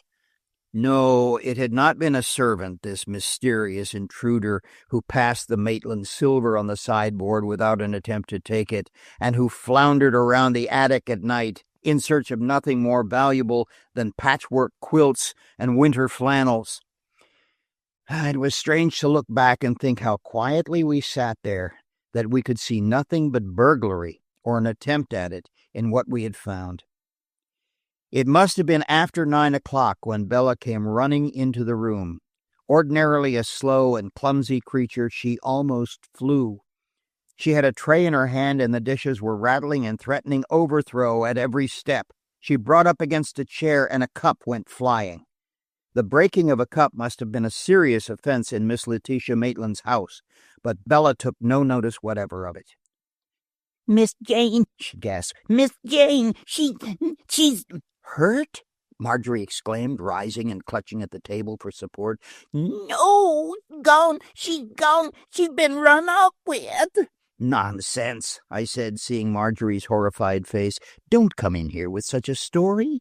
If Miss Jane is not in her room, she is somewhere else, that's all. Bella stooped and gathered up the broken cup, her lips moving. Margery had recovered herself. She made Bella straighten and explain. Do you mean she's not in her room? She asked incredulously.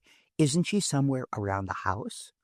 Go up and look at the room, the girl replied, and with Margery leading, we ran up the stairs. Miss Jane's room was empty. From somewhere near, Miss Letitia could be heard lecturing Hepzibah about putting too much butter on the toast. Her high voice, pitched for Heppy's old ears, rasped me. Margery closed the door, and we surveyed the room together. The bed had been occupied. Its covering had been thrown back as if its occupant had risen hurriedly. The room itself was in a state of confusion. A rocker lay on its side, and Miss Jane's clothing, folded as she had taken it off, had slid off onto the floor. Her shoes stood neatly at the foot of the bed, and a bottle of toilet vinegar had been upset, pouring a stream over the marble top of the dresser and down onto the floor. Over the high wooden mantel, the Maitland who had been governor of the state years ago hung at a waggish angle, and a clock had been pushed aside and stopped at 1:30. Margery stared around her in bewilderment. Of course, it was not until later in the day that I saw all the details. My first impression was of confusion and disorder. The room seemed to have been the scene of a struggle. The overturned furniture, the clothes on the floor, the picture, coupled with the print of the hand on the staircase, and Miss Jane's disappearance, all seemed to point to one thing. And as if to prove it conclusively, Margery picked up Miss Jane's new lace cap from the floor. It was crumpled and spotted with blood. She has been killed, Margery said in a choking voice. Killed, and she had not an enemy in the world. But where is she? I asked stupidly.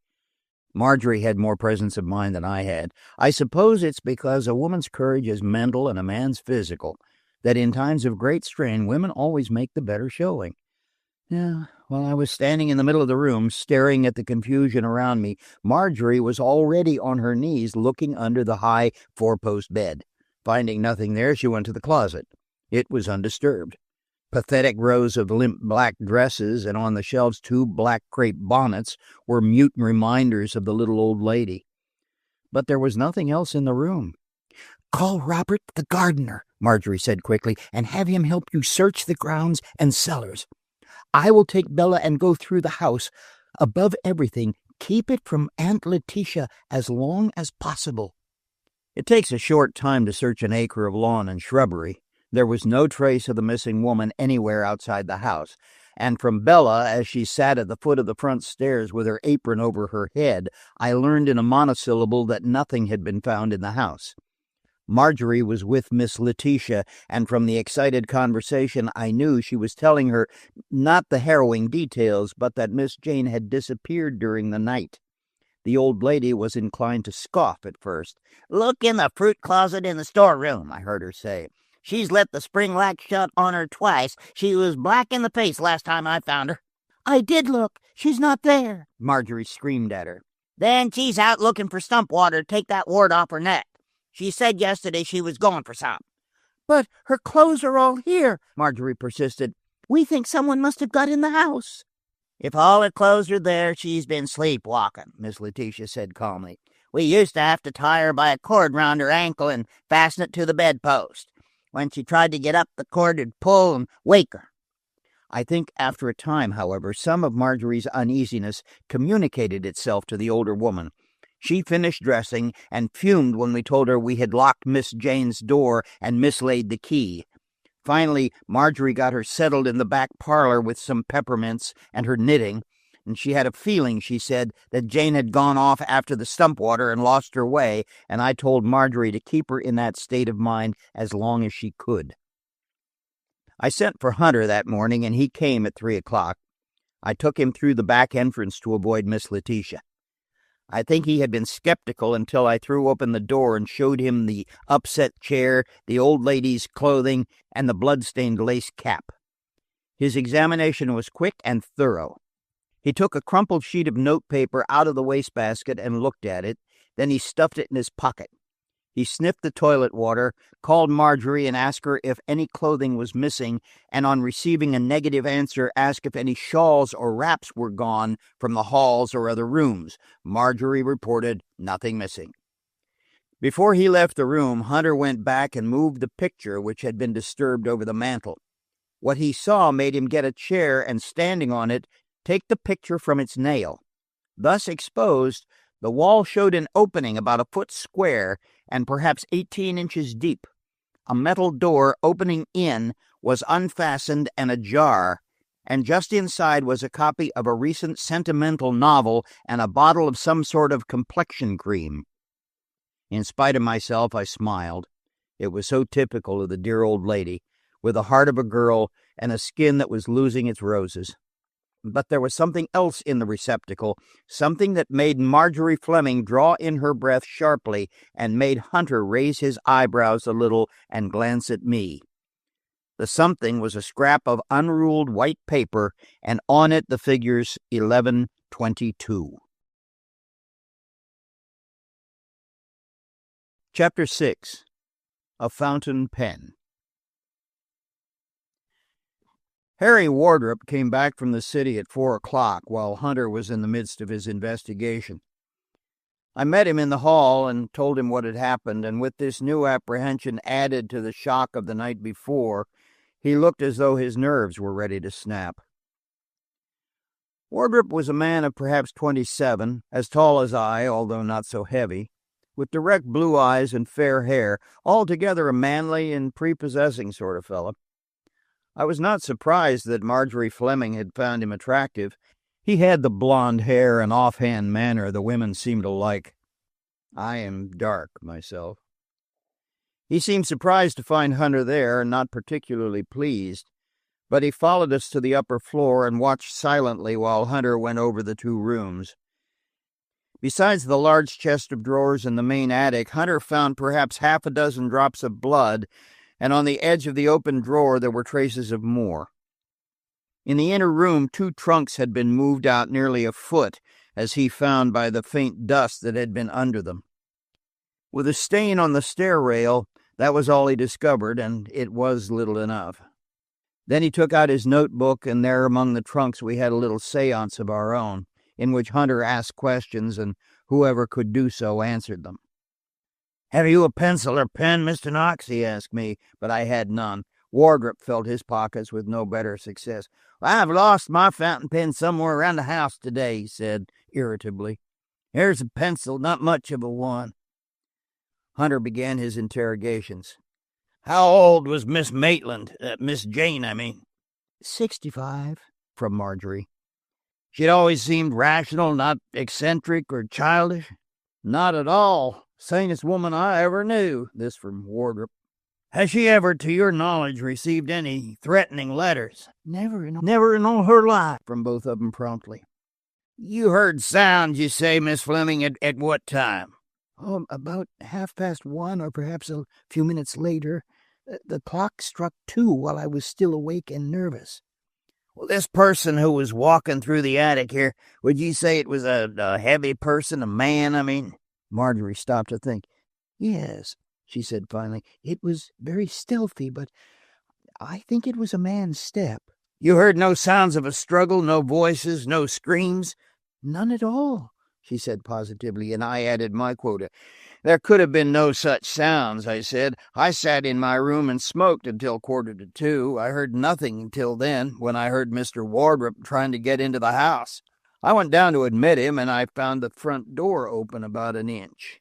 Hunter wheeled on Wardrop. 1:45, he asked. You were coming home from the city? Yes, from the station. Hunter watched him closely. The last train gets in here at 12:30, he said slowly. Does it always take you an hour and a quarter to walk the 3 squares to the house? Wardrop flushed uneasily, and I could see Margery's eyes dilate with amazement. As for me, I could only stare. I did not come directly home, he said, almost defiantly. Hunter's voice was as smooth as silk. Then, will you be good enough to tell me where you did go? He asked. I have reasons for wanting to know. Well, damn your reasons. I beg your pardon, Margery. Look here, Mr. Hunter, do you think I would hurt a hair on that old lady's head? You think I come in here last night and killed her, or whatever it is that has happened to her, and then went out and tried to get in again through the window? Not necessarily, Hunter said, unruffled. It merely occurred to me that we have at least an hour of your time last night while this thing was going on to account for. However, we can speak of that later. I'm practically certain of one thing. Miss Maitland is not dead, or was not dead when she was taken from this house. Taken away? Margery repeated. Then you think she was kidnapped? Well, it is possible. It's a puzzling affair all through. You are certain there are no closets or unused rooms where, if there had been a murder, a body could be concealed? I never heard of any, Margery said, but I saw Wardrop's face change on the instant. He said nothing, however, but stood frowning at the floor with his hands deep in his coat pockets. Margery was beginning to show the effects of the long day's strain. She began to cry a little, and with an air of proprietorship that I resented somehow, Wardrop went over to her. You're going to lie down, Margery, he said, holding out his hand to help her up. Miss Mellon will come over to Aunt Letitia, and you must get some sleep. Sleep, she said with scorn as he helped her to her feet. Sleep when things like this are occurring? Father first, and now dear old Aunt Jane. Harry, do you know where my father is? He faced her, as if he had known the question must come and was prepared for it. I know that he is all right, Margery. He's been out of town, and if it had not been for something unforeseen that happened within the last few hours, he would have been home today. She drew a long breath of relief. And Aunt Jane? She asked Hunter from the head of the attic stairs. You do not think she is dead? Not until we have found something more, he answered tactlessly. It's like where there's smoke, there's fire, and where there's murder, there's a body. When they'd both gone, Hunter sat down on a trunk and drew out a cigar that looked like a bomb. What do you think of it? I asked, when he showed no disposition to talk. I'll be damned if I know, he responded, looking around for some place to expectorate and finding none. The window, I suggested, and he went over to it. When he came back, he had a rather peculiar expression. He sat down and puffed for a moment. In the first place, he began, we can take it for granted that unless she was crazy or sleepwalking, she didn't go out in her nightclothes, and there's nothing of hers missing. She wasn't taken in a carriage, providing she was taken at all.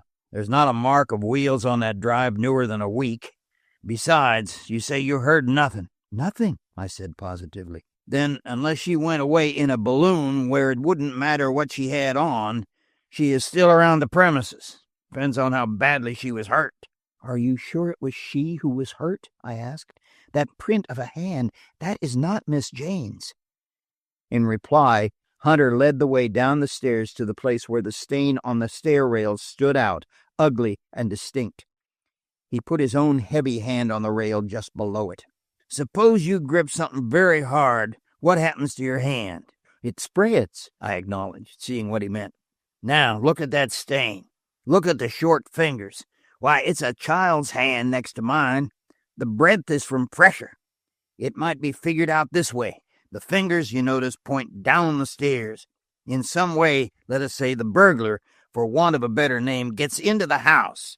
He used a ladder resting against that window by the chest of drawers. Ladder? I exclaimed. Yes, there's a pruning ladder there. Now then, He comes down these stairs, and he has a definite object. He knows of something valuable in that cubbyhole over the mantel in Miss Jane's room. How does he get in? The door into the upper hall is closed and bolted, but the door into the bathroom is open.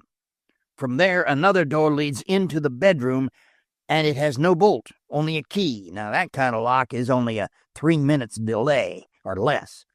Now then, Miss Maitland was a light sleeper. When she wakened, she was too alarmed to scream. She tried to get to the door and was intercepted. Finally, she got out the way the intruder got in and ran along the hall.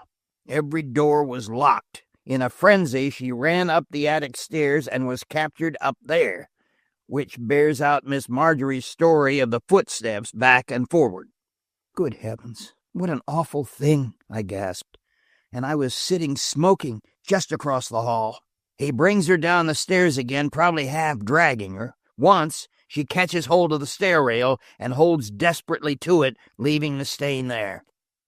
But why did he bring her down? I asked, bewildered. Why wouldn't he take what he was after and get away? Hunter smoked and meditated. She probably had to get the key of the iron door, he suggested. It was hidden and time was valuable. If there was a scapegrace member of the family, for instance, who knew where the old lady kept money or needed it badly and knew all about the house and who... Fleming, I exclaimed, aghast. Or even our young friend Wardrop, Hunter said quietly. He has an hour to account for. The trying to get in may have been a blind, and how do you know that what he says was stolen out of his satchel was not what he had just got from the iron box over the mantel in Miss Maitland's room? I was dizzy from trying to follow Hunter's facile imagination. The thing we were trying to do was to find the old lady, and after all, here we brought up against the same impasse. Then where is she now? I asked. He meditated. He had sat down on the narrow stairs and was rubbing his chin with a thoughtful forefinger. Now, 1:30, Miss Margery says when she heard the noise. 1:45 when you heard Wardrop at the shutters. I tell you, Knox, it is one of two things. Either that woman is dead somewhere in this house, or she ran out of the hall door just before you went downstairs, and in that case, well, Lord only knows where she is. If there is a room anywhere that we have not explored... I'm inclined to think there is, I broke in, thinking of Wardrop's face a few minutes before. And just then, Wardrop himself joined us. He closed the door at the foot of the boxed-in staircase and came quietly up. You spoke about an unused room or secret closet, Mr. Hunter, he said, without any resentment in his tone. We have nothing so sensational as that, but the old house is full of queer nooks and crannies, and perhaps in one of them we might find... He stopped and gulped. Whatever Hunter might think, whatever I might have against Harry Wardrop, I determined then that he had had absolutely nothing to do with little Miss Maitland's strange disappearance. The first place we explored was a closed and walled-in wine cellar, long unused, and to which access was gained by a small window in the stone foundation of the house. The cobwebs over the window made it practically an impossible place, but we put Robert, the gardener, through it, in spite of his protests. There's nothing down there, I tell you, he protested with one leg over the coping. God only knows what's down there after all these years. Now, I've been living here with Miss Maitland's for 20 years, and I ain't never been put to going down into cellars on the end of a rope. He went, because we were 3 to his 1, but he was up again in 60 seconds, with the announcement that the place was as bare as the top of his head. We moved every trunk in the storeroom, although it would have been a moral impossibility for anyone to have done it the night before without rousing the entire family, and were thus able to get to and open a large closet which proved to contain neatly tied and labeled packages of religious weeklies beginning in the 60s. The grounds had been gone over inch by inch without affording any clue, and now the three of us faced one another. The day was almost gone, and we were exactly where we started. Hunter had sent men through the town and the adjacent countryside, but no word had come from them. Miss Letitia had at last succumbed to the suspense and had gone to bed, where she lay quietly enough, as is the way with the old, but so mild that she was alarming. At 5 o'clock, Hawes called me up from the office and almost tearfully implored me to come back and attend to my business. When I said it was impossible, I could hear him groan as he hung up the receiver. Hawes is of the opinion that by keeping fresh magazines in my waiting room and by persuading me to the extravagance of Turkish rugs, that he has built my practice to its present flourishing state. When I left the telephone, Hunter was preparing to go back to town, and Wardrop was walking up and down the hall. Suddenly, Wardrop stopped his uneasy promenade and hailed the detective on his way to the door. "By George," he exclaimed, "I forgot to show you the closet under the attic stairs." We hurried up, and Wardrop showed us the panel in the hall, which slid to one side when he pushed a bolt under the carpet. The blackness of the closet was horrible in its suggestion to me. I stepped back while Hunter struck a match and looked in. The closet was empty. "Better not go in," Wardrop said. "It hadn't been used in years. It's black with dust. I found it myself and showed it to Miss Jane. I don't believe Miss Letitia knows it's here." "It hadn't been used for years," reflected Hunter, looking around him curiously. "I suppose it's been some time since you were in here, Mr. Wardrop." "Several years," Wardrop replied carelessly. "I used to keep contraband in there my college days, cigarettes, that sort of thing. I haven't been in it since then." Hunter took his foot off a small object that lay on the floor, and picking it up, held it out to Wardrop with a grim smile. "Here is the fountain pen you lost this morning, Mr. Wardrop," he said quietly. Chapter 7. Concerning Margery. When Hunter had finally gone at 6 o'clock, summoned to town on urgent business, we were very nearly where we had been before he came. He could only give us theories, and after all, what we wanted was fact, and Miss Jane. Many things, however, that he had unearthed puzzled me. Why had Wardrop lied about so small a matter as his fountain pen? The closet was empty. What object could he have had in saying he had not been in it for years? I found that my belief in his sincerity of the night before was going. If he had been lying then, I owed him something for a lump on my head that made it difficult for me to wear my hat. It would have been easy enough for him to rob himself, and if he had an eye for the theatrical, to work out just some such plot. It was even possible that he had hidden for a few hours in the secret closet the contents of the Russia leather bag. But whatever Wardrop might or might not be, he gave me little chance to find out, for he left the house before Hunter did that afternoon, and it was later and under strange circumstances that I met him again. Hunter had not told me what was on the paper he had picked out of the basket in Miss Jane's room, and I knew he was as much puzzled as I at the scrap in the little cupboard with 11/22 on it. It occurred to me that it might mean the 22nd day of the 11th month, perhaps something that had happened on some momentous, long-buried 22nd of November, but this was May, and the finding of two slips bearing the same number was too unusual. After Hunter left, I went back to the closet under the upper stairs, and with some difficulty got the panel open again. The space inside, perhaps 8 feet high at one end and 4 at the other, was empty. There was a row of hooks, as if at some time clothing had been hung there, and a flat shelf at one end, gray with dust. I struck another match and examined the shelf. On its surface were numerous scratchings in the dust layer, but at one end, marked out as if drawn on a blackboard, was a rectangular outline, apparently that of a smallish box, and fresh. My match burned my fingers, and I dropped it to the floor, where it expired in a sickly blue flame. At the last, however, it died heroically, like an old man to whom his last hours bring back some of the glory of his prime, burning brightly for a second and then fading into darkness. The last flash showed me on the floor of the closet and wedged between two boards a small white globule. It did not need another match to tell me it was a pearl. I dug it out carefully and took it to my room. In the daylight there, I recognized it as an unstrung pearl of fair size and considerable value. There could hardly be a doubt that I had stumbled on one of the stolen gems.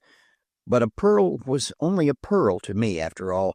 I didn't feel any of the inspirations which fiction detectives experience when they happen on an important clue. I lit a cigar and put the pearl on the table in front of me, but no explanation formed itself in the tobacco smoke. If Wardrop took the pearls, I kept repeating over and over, if Wardrop took the pearls, who took Miss Jane? I tried to forget the pearls and to fathom the connection between Miss Maitland's disappearance and the absence of her brother-in-law.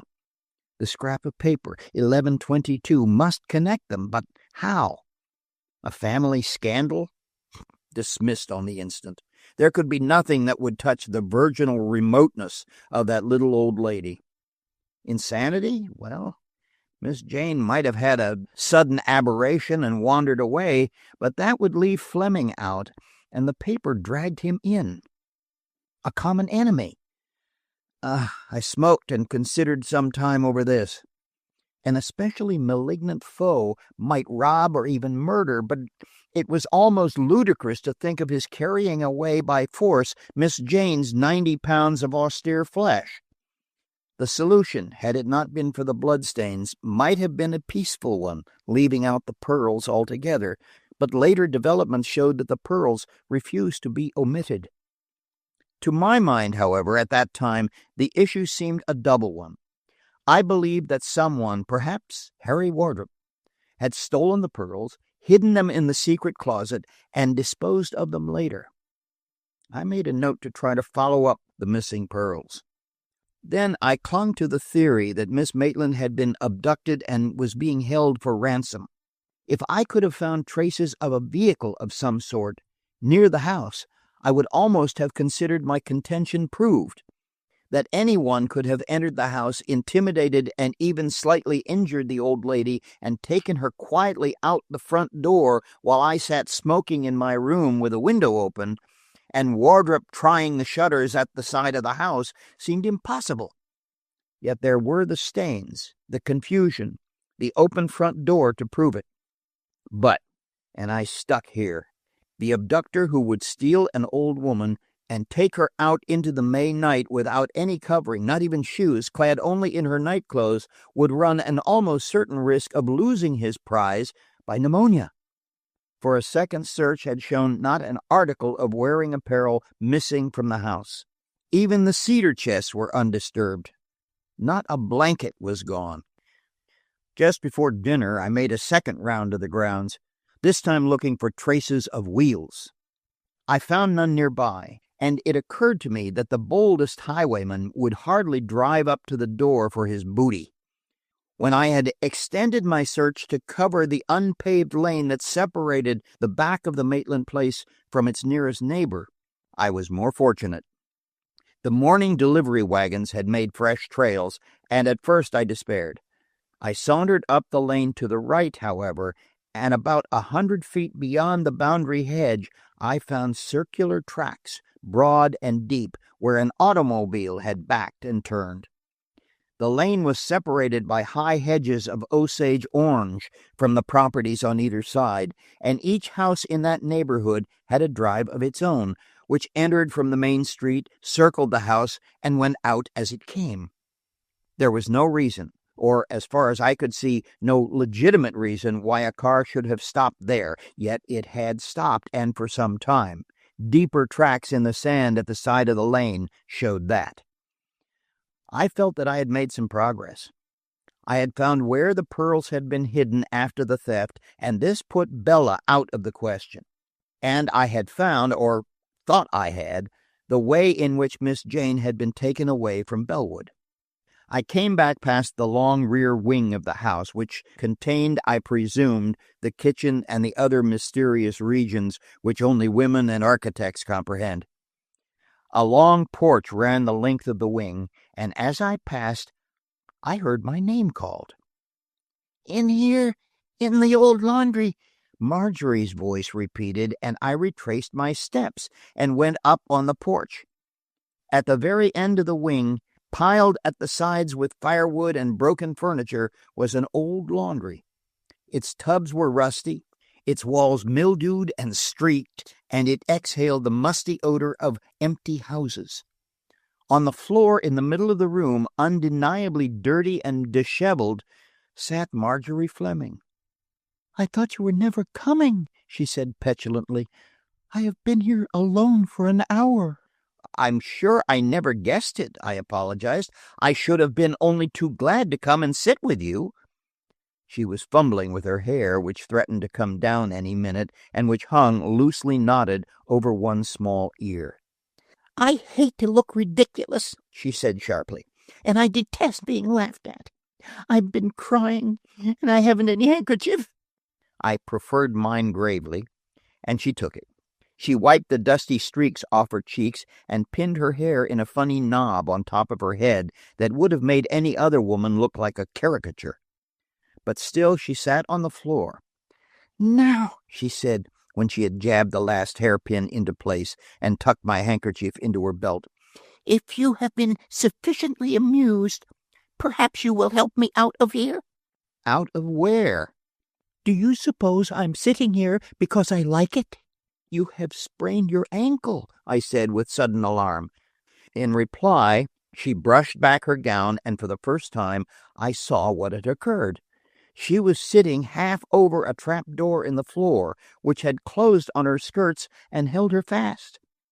"The wretched thing," she wailed, "and I have called until I'm hoarse. I could shake happy. Then I tried to call you mentally. I fixed my mind on you and said over and over, 'Come, please come.' Didn't you feel anything at all?" "Good old trap door," I said. "I know I was thinking about you, but I never suspected the reason. And then to have walked past here 20 minutes ago. Why didn't you call me then?"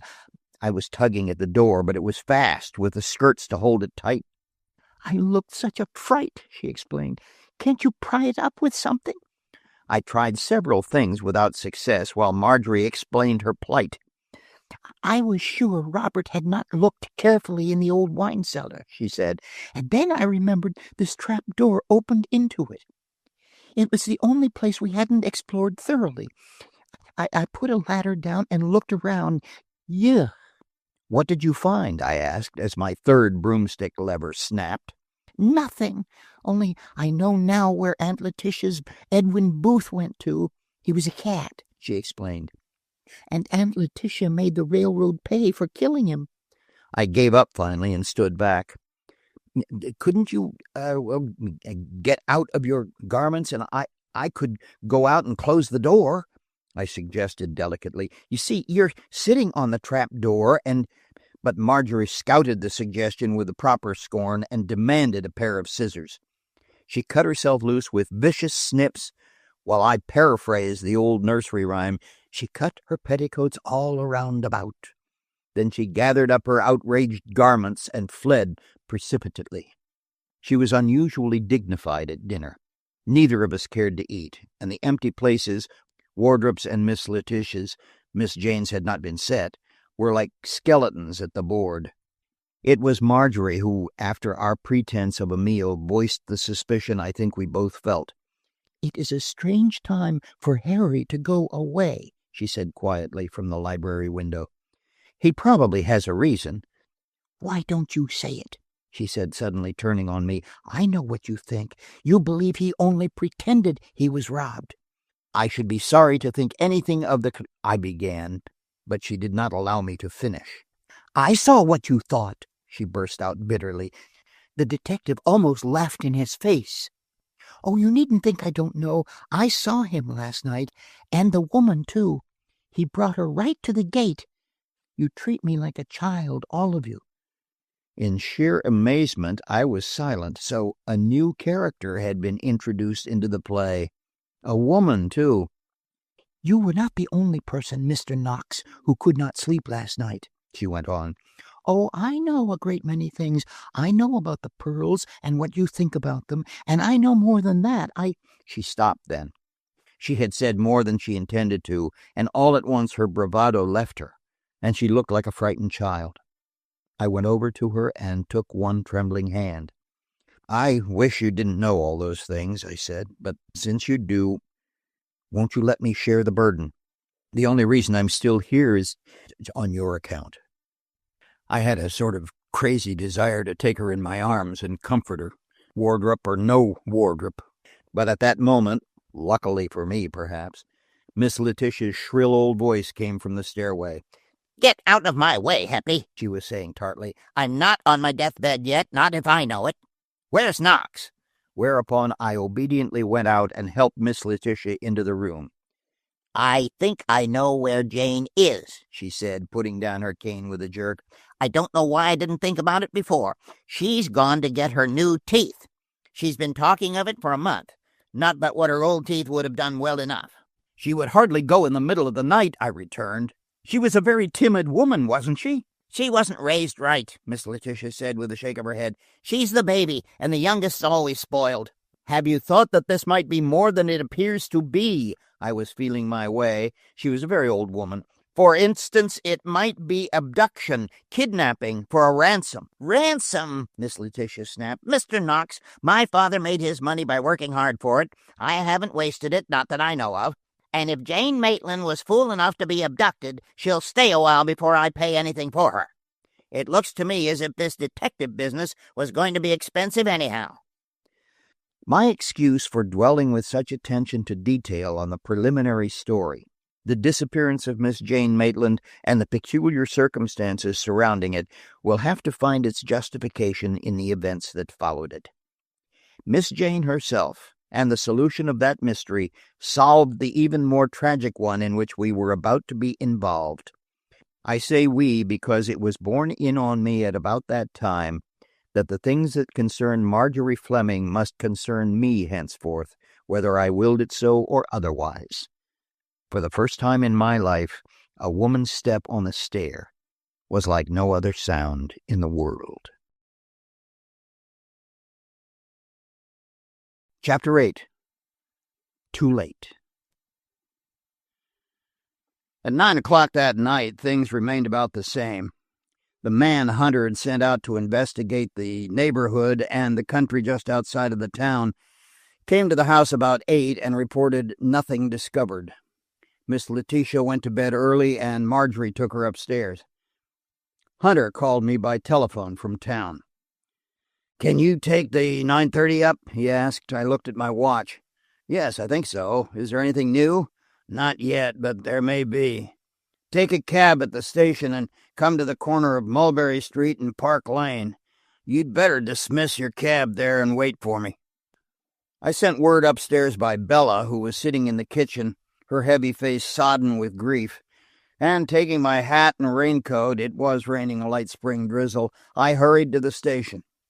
24 minutes, I was in the city, and perhaps 12 minutes more saw me at the designated corner, with my cab driving away and the rain dropping off the rim of my hat and splashing on my shoulders. I found a sort of refuge by standing under the wooden arch of a gate, and it occurred to me that for all my years in the city, this particular neighborhood was altogether strange to me. 2 blocks away in any direction, I would have been in familiar territory. Back of me, a warehouse lifted 6 or 7 gloomy stories to the sky. The gate I stood in was evidently the entrance to its yard, and in fact, some uncomfortable movement of mine just then struck the latch and almost precipitated me backwards by its sudden opening. Beyond was a yard full of shadowy wheels and packing cases. The streetlights did not penetrate there, and with an uneasy feeling that almost anything in this none too savory neighborhood might be waiting there, I struck a match and looked at my watch. It was 20 minutes after 10. Once a man turned the corner and came toward me, his head down, his long ulster flapping around his legs.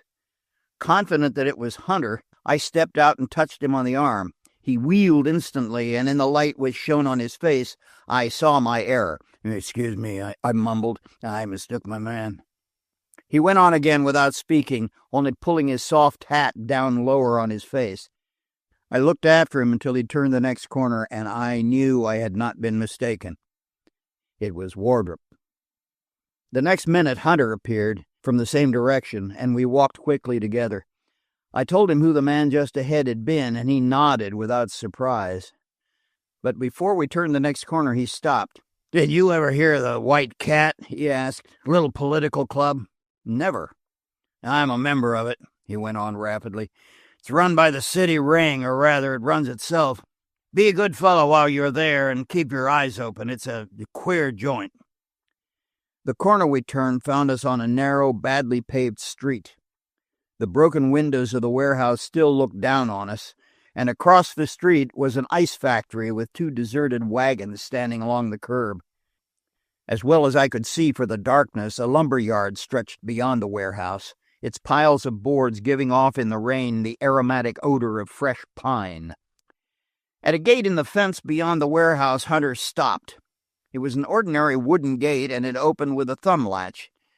Beyond stretched a long, narrow, brick-paved alleyway, perhaps 3 feet wide, and lighted by the merest glimmer of a light ahead. Hunter went on regardless of puddles in the brick paving, and I stumbled after him. As we advanced, I could see that the light was a single electric bulb hung over a second gate. While Hunter fumbled for a key in his pocket, I had time to see that this gate had a Yale lock, was provided at the side with an electric bell button, and had a letter slot cut in it. Hunter opened the gate and preceded me through it. The gate swung to and clicked behind me. After the gloom of the passageway, the small brick-paved yard seemed brilliant with lights. 2 wires were strung its length, dotted with many electric lamps. In a corner, a striped tent stood out in grotesque relief. It seemed to be empty, and the weather was an easy explanation. From the 2-story house beyond, there came suddenly a burst of piano music and a none too steady masculine voice. Hunter turned to me with his foot on the wooden steps. "Above everything else," he warned, "keep your temper. Nobody gives a hang in here whether you're the mayor of the town, champion pool player of the First Ward, or the roundsman on the beat." The door at the top of the steps was also Yale locked. We stepped at once into the kitchen, from which I imagined that the house faced on another street, and that for obvious reasons only its rear entrance was used. The kitchen was bright and clean. It was littered, however, with half-cut loaves of bread, glasses, and empty bottles. Over the range, a man in his shirt sleeves was giving his whole attention to a slice of ham sizzling on a skillet. And at a table nearby, a young fellow with his hair cut in a barber's oval over the back of his neck was spreading slices of bread and cheese with mustard. "How are you, Mr. Mayor?" Hunter said as he shed his raincoat. "This is Mr. Knox, the man who's engineering the Star Eagle fight." The man over the range wiped one greasy hand and held it out to me. "The cat is burrin' a welcome," he said, indicating the frying pan. "Now, if my cooking turns out right, I'll ask you to have some ham with me. I don't know why in thunder it gets black in the middle and won't cook round the edges." I recognized the mayor. He was a big fellow, handsome in a heavy way, and Tommy to everyone who knew him. It seemed I was about to see my city government at play. Hunter was thoroughly at home. He took my coat and his own and hung them somewhere to dry. Then he went into a sort of pantry opening off the kitchen and came out with 4 bottles of beer. "We take care of ourselves here," he explained, as the newly barbered youth washed some glasses. "If you want a sandwich, there's cooked ham in the refrigerator and cheese, if our friend at the sink has left any." The boy looked up from his glasses. "That's rat-trap cheese, that stuff," he growled. "The other ran out an hour ago and didn't come back," put in the mayor, grinning. "You can kill that with mustard if it's too lively." "Get some cigars, will you?" Hunter asked me. "They're on a shelf in the pantry. I have my hands full." I went for the cigars, remembering to keep my eyes open. The pantry was a small room, contained an icebox stocked with drinkables, ham, eggs, and butter. On shelves above were cards, cigars, and liquors, and there, too, I saw a box with the endorsement which showed the honor system of the Cat Club. "Sign checks and drop here," it read. And I thought about the old adage of honor among thieves and politicians. When I came out with the cigars, Hunter was standing with a group of new arrivals. They included one of the city's physicians, the director of public charities, and a judge of a local court. The latter, McFeely, a little thin Irishman, knew me and accosted me at once. The mayor was busy over the range and was almost purple with heat and unwanted anxiety. When the three newcomers went upstairs instead of going into the grill room, I looked at Hunter. "Is this where the political game is played?" I asked. "Yes, if the political game is poker," he replied, and led the way into the room which adjoined the kitchen. No one paid any attention to us. Bare tables, a wooden floor, and almost as many cuspidors as chairs comprised the furniture of the long room. In one corner was a battered upright piano, and there were two fireplaces with old-fashioned mantels. Perhaps a dozen men were sitting around, talking loudly, with much scraping of chairs on the bare floor. At one table they were throwing poker dice, but the rest were drinking beer and talking in a desultory way. At the piano, a man with a red mustache was mimicking the sextet from Lucia, and a roar of applause met us as we entered the room. Hunter led the way to a corner and put down his bottles. "It's fairly quiet tonight," he said. "Tomorrow, the big night, Saturday." "What time do they close up?" I asked. In answer, Hunter pointed to a sign over the door. It was a card, neatly printed, and it said, "The White Cat Never Sleeps." "There are only two rules here," he explained. "That is one, and the other is, if you get too noisy and the patrol wagon comes, make the driver take you home." The crowd was good-humored. It paid little or no attention to us, and when someone at the piano began to thump a waltz, Hunter, under cover of the noise, leaned over to me. "We traced Fleming here through your corner man and the cabbie," he said carefully. "I haven't seen him, but it's a moral certainty he is skulking in one of the upstairs rooms. His precious private secretary is here, too." I glanced around the room, but no one was paying any attention to us. "I don't know Fleming by sight," the detective went on, "and the pictures we have of him were taken a good while ago when he wore a mustache. When he was in local politics, before he went to the legislature, he practically owned this place, paying for favors with membership tickets.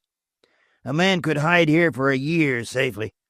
Police never come here, and a man's business is his own." "He's upstairs now?" "Yes. There are 4 rooms up there for cards and a bathroom. It's an old dwelling house." "Would Fleming know you?" "No, but of course Wardrop would." As if in answer to my objection, Wardrop appeared at that moment.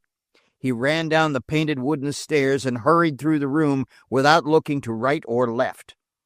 The piano kept on, and the men at the tables were still engrossed with their glasses and one another. Wardrop was very pale.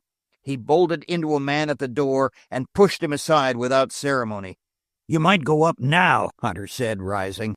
"I will see where the young gentleman is making for. Just open the door of the different rooms upstairs, look around for Fleming, and if anyone notices you, ask if Al Hunter is there. That'll let you out." He left me then, and after waiting perhaps a minute, I went upstairs alone. The second floor was the ordinary upper story of a small dwelling house.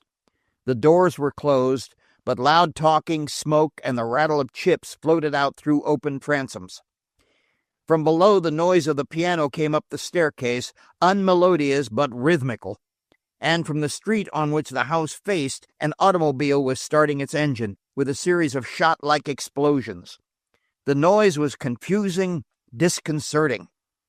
I opened 2 doors to find only the usual poker table, with the winners sitting quietly, their cards bunched in the palms of their hands, and the losers growing more voluble as the night went on, buying chips recklessly, drinking more than they should. The atmosphere was reeking with smoke. The third door I opened was that of a dingy bathroom with a zinc tub and a slovenly washstand. The next, however, was different. The light streamed out through the transom as in the other rooms, but there was no noise from within. With my hand on the door, I hesitated. Then, with Hunter's injunction ringing in my ears, I opened it and looked in.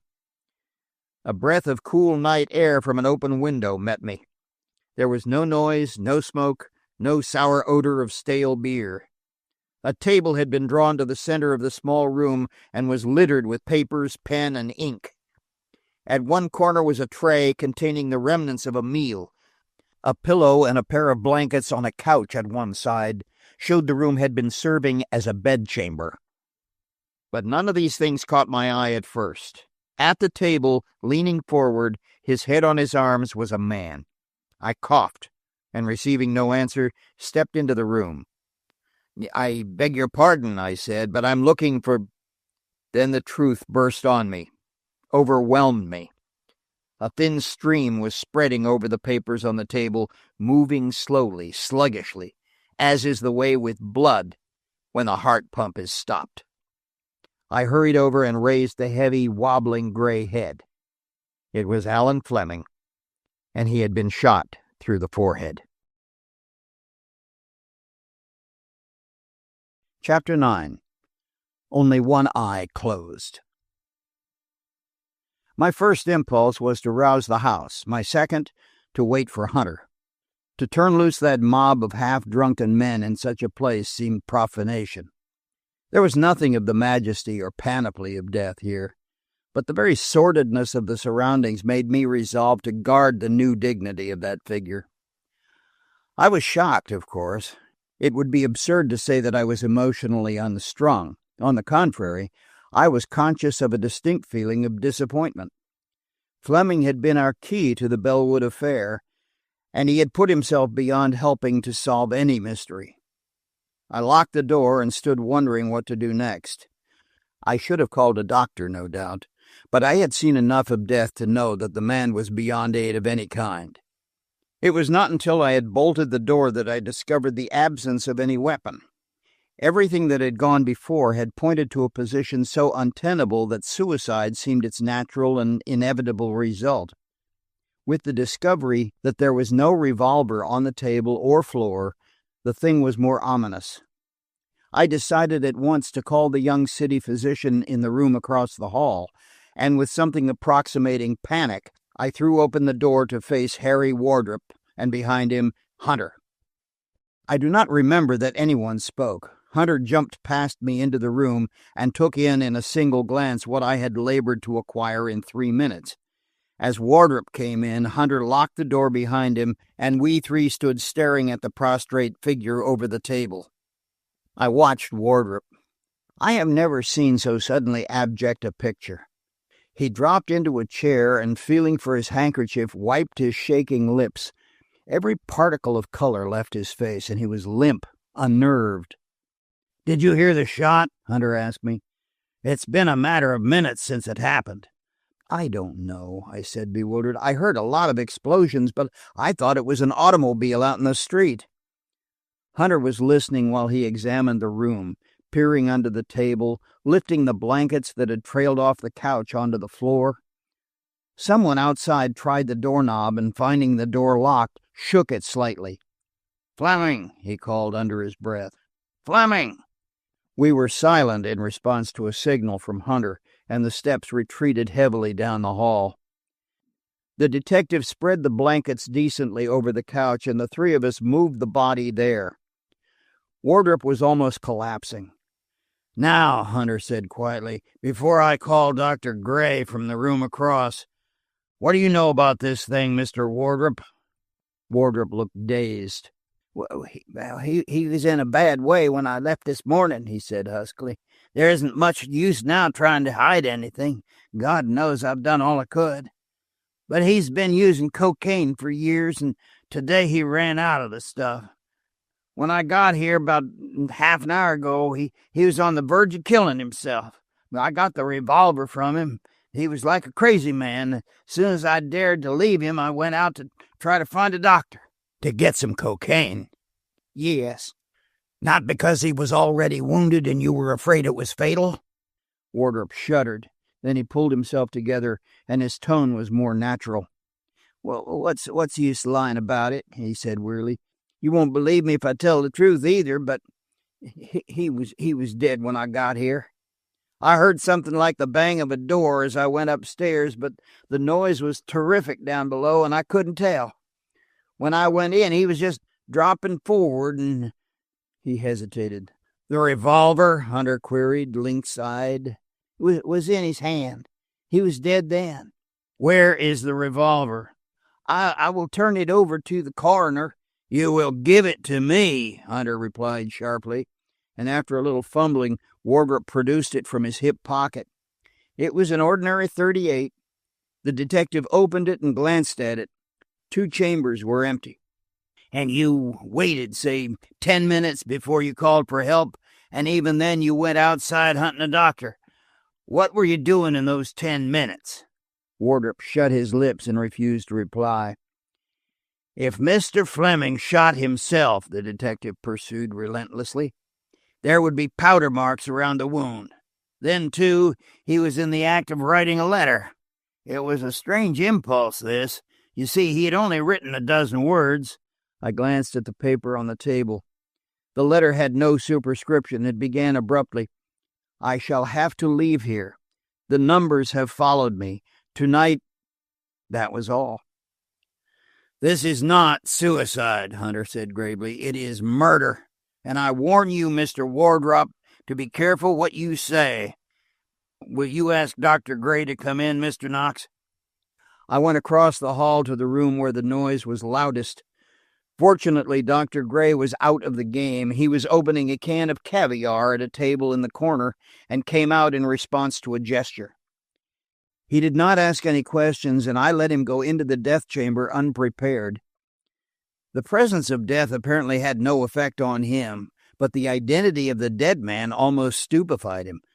"Fleming," he said, awed, and he looked down at the body. "Fleming, by all that's sacred, and a suicide."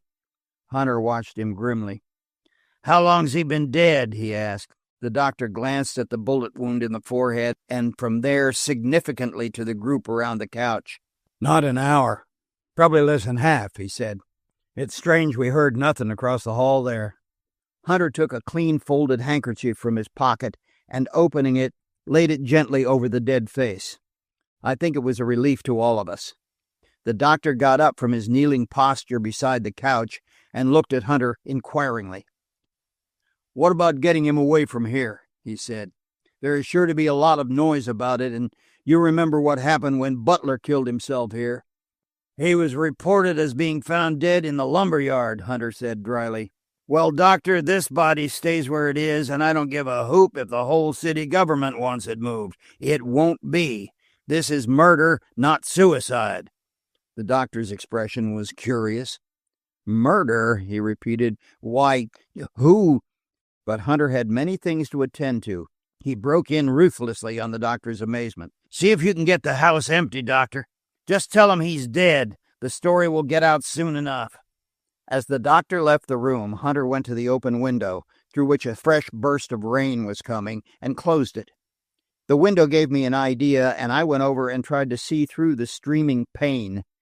There was no shed or low building outside, but not 5 yards away the warehouse showed its ugly walls and broken windows. "Look here, Hunter," I said. "Why could he not have been shot from the warehouse?" "He could have been, but he wasn't," Hunter affirmed, glancing at Wardrop's drooping figure. "Mr. Wardrop, I'm going to send for the coroner, and then I shall ask you to go with me to the office and tell the chief what you know about this. Knox, will you telephone to the coroner?" In an incredibly short time the clubhouse was emptied, and before midnight the coroner himself arrived and went up to the room. As for me, I had breakfasted, lunched, and dined on horrors, and I sat in the deserted room downstairs and tried to think how I was to take the news to Margery. At 12:30, Wardrop, Hunter, and the coroner came downstairs, leaving a detective in charge of the body until morning, when it could be taken home. The coroner had a cab waiting, and he took us at once to Hunter's chief. He had not gone to bed, and we filed into his office sepulchrally. Wardrop told his story, but it was hardly convincing. The chief, a large man who said very little and leaned back with his eyes partly shut, listened in silence, only occasionally asking a question. The coroner, who was yawning steadily, left in the middle of Wardrop's story, as if in his mind at least the guilty man was as good as hanged. I was Mr. Allen Fleming's private secretary," Wardrop began. "I secured the position through a relationship on his wife's side. I have held the position for 3 years. Before that I read law. For some time I have known that Mr. Fleming used a drug of some kind. Until a week ago I did not know what it was. On the 9th of May, Mr. Fleming sent for me. I was in Plattsburgh at the time, and he was at home. He was in a terrible condition, not sleeping at all. He said he was being followed by some person who meant to kill him. Finally, he asked me to get him some cocaine, and when he had taken it, he was more like himself. I thought the pursuit was only in his own head. He had a man named Carter on guard in his house and acting as a butler. There was trouble of some kind in the organization. I do not know just what. Mr. Schwartz came here to meet Mr. Fleming, and it seemed there was money needed. Mr. Fleming had to have it at once. He gave me some securities to take to Plattsburgh and turn into money. I went on the 10th. Was that the day Mr. Fleming disappeared? The chief interrupted. Yes, he went to the White Cat and stayed there, but no one but the caretaker and one other man knew he was there. On the night of the 21st, I came back, having turned my securities into money. I carried it in a package in a small Russia leather bag that never left my hand for a moment. Mr. Knox here suggested that I had put it down and that it had been exchanged for one just like it, but I did not let it out of my hand on that journey until I put it down on the porch at the Bellwood house while I tried to get in. I live at Bellwood with Mrs. Maitland, sisters of Mr. Fleming's deceased wife. I don't pretend to know how it happened, but while I was trying to get into the house, it was rifled. Mr. Knox will bear me out in that. I found my grip empty. I affirmed it in a word. The chief was growing interested. What was in the bag? He asked. Wardrop tried to remember. A pair of pajamas, he said. 2 military brushes and a clothes brush. 2 or 3 soft bosom shirts, perhaps a half-dozen collars, and a suit of underwear. And all this was taken as well as the money? The bag was left empty except for my railroad schedule. The chief and Hunter exchanged significant glances. Then, "Go on, if you please," the detective said cheerfully. I think Wardrop realized the absurdity of trying to make anyone believe that part of the story. He shut his lips and threw up his head as if he intended to say nothing further. "Go on," I urged. If he could clear himself, he must. I could not go back to Margery Fleming and tell her that her father had been murdered and her lover was accused of the crime. "The bag was empty," he repeated. "I had not been 5 minutes trying to open the shutters, and yet the bag had been rifled. Mr. Knox here found it among the flowers below the veranda, empty." The chief eyed me with awakened interest. "You also live at Bellwood, Mr. Knox?" "No, I am attorney to Miss Letitia Maitland, and was there one night as her guest. I found the bag Mr. Wardrop described, empty." The chief turned back to Wardrop. "How much money was there in it when you left it?" $100,000. I was afraid to tell Mr. Fleming, but I had to do it. We had a stormy scene this morning. I think he thought the natural thing that I had taken it." He struck you, I believe, and knocked you down?" asked Hunter smoothly. Wardrop flushed. "He was not himself, and, well, it meant a great deal to him. He was out of cocaine. I left him raging, and when I went home, I learned that Miss Jane Maitland had disappeared, been abducted, at the time my satchel had been emptied. It's no wonder I questioned my sanity." "And then tonight?" the chief persisted. "Tonight I felt that someone would have to look after Mr. Fleming. I was afraid he would kill himself. It was a bad time to leave while Miss Jane was missing, but when I got to the White Cat, I found him dead. He was sitting with his back to the door and his head on the table." "Was the revolver in his hand?" "Yes." "You are sure?" from Hunter. "Isn't it a fact, Mr. Wardrop, that you took Mr. Fleming's revolver from him this morning when he threatened you with it?"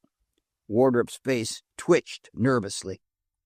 You have been misinformed," he replied, but no one was impressed by his tone. It was wavering, uncertain.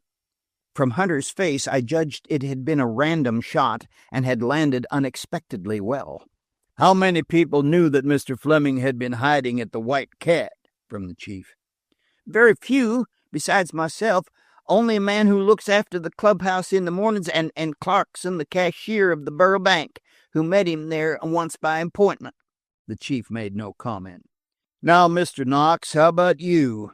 "Well, I opened the door into Mr. Fleming's room perhaps a couple of minutes after Mr. Wardrop went out," I said. "He was dead then, leaning on his outspread arms over the table. He had been shot in the forehead." "You heard no shot while you were in the hall?" "There was considerable noise. I heard 2 or 3 sharp reports like the explosions of an automobile engine." "Did they seem close at hand?" "Not particularly. I thought, if I thought at all, that they were on the street." "You were right about the automobile," Hunter said dryly. "The mayor sent his cars away as I left to follow Mr. Wardrop. The sounds you heard were not shots." "It is a strange thing," the chief reflected, "that a revolver could be fired in the upper room of an ordinary dwelling house while that house was filled with people and nobody hear it. Was there any powder marks on the body?" "None," Hunter said. The chief got up stiffly. "Thank you very much, gentlemen," he spoke quietly. "I think that is all. Hunter, I would like to see you for a few minutes." I think Wardrop was dazed at finding himself free. He had expected nothing less than an immediate charge of murder. As we walked to the corner for a car or cab, whichever materialized first, he looked back. "I thought so," he said bitterly. "A man was loitering after us along the street. The police were not asleep. They had only closed one eye." The last train was gone. We took a night electric car to Winton and walked the 3 miles to Bellwood. Neither of us was talkative, and I imagine we were both thinking of Margery and the news she would have to hear. It had been raining, and the roads were vile. Once Wardrop turned around to where we could hear the detective splashing along well behind. "I hope he's enjoying it," he said. "I brought you by this road so he'd have to wade in mud up to his neck." "The devil you did!" I exclaimed. "I'll have to be scraped with a knife before I can get my clothes off." We both felt better for the laugh. It was a sort of nervous reaction. The detective was well behind, but after a while Wardrop stood still while I plowed along. They came up together presently, and the 3 of us trudged on, talking of immaterial things. At the door, Wardrop turned to the detective with a faint smile. "It's raining again," he said. "You'd better come in. You needn't worry about me. I'm not going to run away, and there's a couch in the library." The detective grinned, and in the light from the hall I recognized the man I had followed to the police station 2 nights before. "I guess I will," he said, looking apologetically at his muddy clothes. "This thing's only a matter of form anyhow." But he didn't lie down on the couch. He took a chair in the hall near the foot of the stairs, and we left him there, with the evening paper and a lamp. It was a queer situation, to say the least. Chapter 10. Breaking the News. Wardrop looked so wretched that I asked him into my room and mixed him some whiskey and water. When I had given him a cigar, he began to look a little less hopeless. "You've been a darn sight better to me than I would have been to you under the circumstances," he said gratefully. "I thought we would better arrange about Miss Margery before we try to settle down," I replied. "What she's gone through in the last 24 hours is nothing to what is coming tomorrow. Will you tell her about her father?" He took a turn about the room.